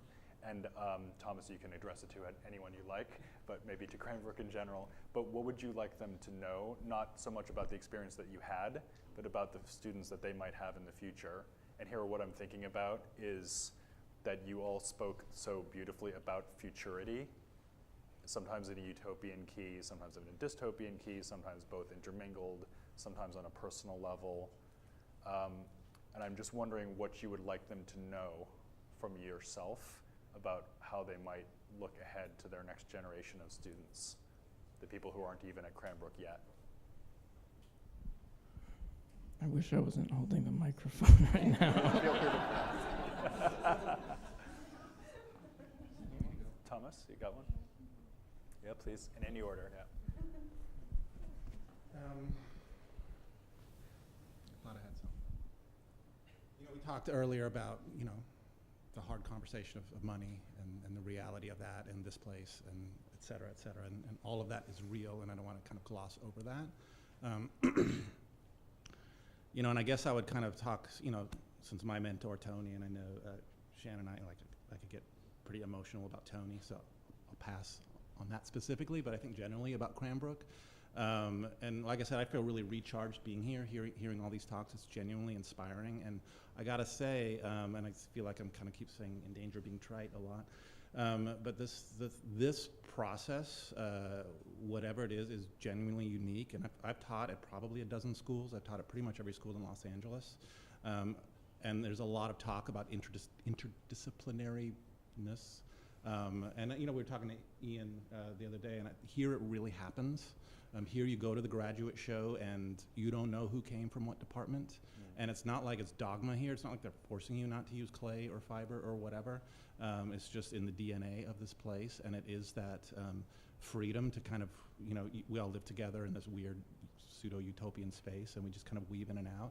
And I would really say, to the future Cranbrookers and people who come here, and Ebby touched on it too. It's really, there's no other place like it. I've been out 20 years and I haven't seen anywhere like it. And even my current new dean at USC, she references here as a place that we'd like to be like, which is pretty cool. And it's a hard model to follow. And that being far away from places like LA and New York is what helps this place maintain its voice, and I think it's really healthy.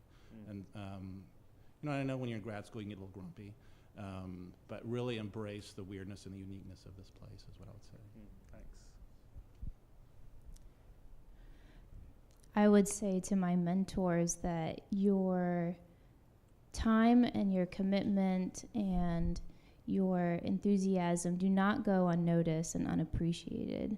I know that this strange complex of a school delivers with it so many unimaginable situations of stress and anger, but also happiness and wonderful things. And when you are collaborating and working together, it changes. And the relationship of mentor and student sometimes gets confused or becomes so much more complicated than being straightforward. So I would say thank you for putting up with all of us and doing your job so well. And we all appreciate it, and that's all I can say. Okay, I think I'm ready. So I mean, I would say in general to my mentors who have really all been women metalsmiths, right? All of the people that I really see as my mentors that have had a big impact on me is just that I really did learn even from those that maybe didn't have as much to teach me at certain times, but I've learned like how to be frustrated. I've learned how to question myself. So I carry all that with me, and I also think maybe I carry some of their identities with me when I go back into the field and the voices they had. I mean, of course, specifically for Iris, just that I'll always come when you call, and if you ever, that I'll always be around to have conversations, because I don't have the answers for everything either, but I respect and trust you to have them together. Yeah. Yeah, I guess something that comes up for me in thinking about my relationship to my mentors is how sort of deeply resonant each of them are in my sort of understanding of myself in the field, the sort of field of making, I guess, in general. In that field, there's obviously like moments of practice of literal skill and sort of translation of technologies into something that can be used, right? But that's not really what resonates for me when I consider my my past and how it remains inside of me.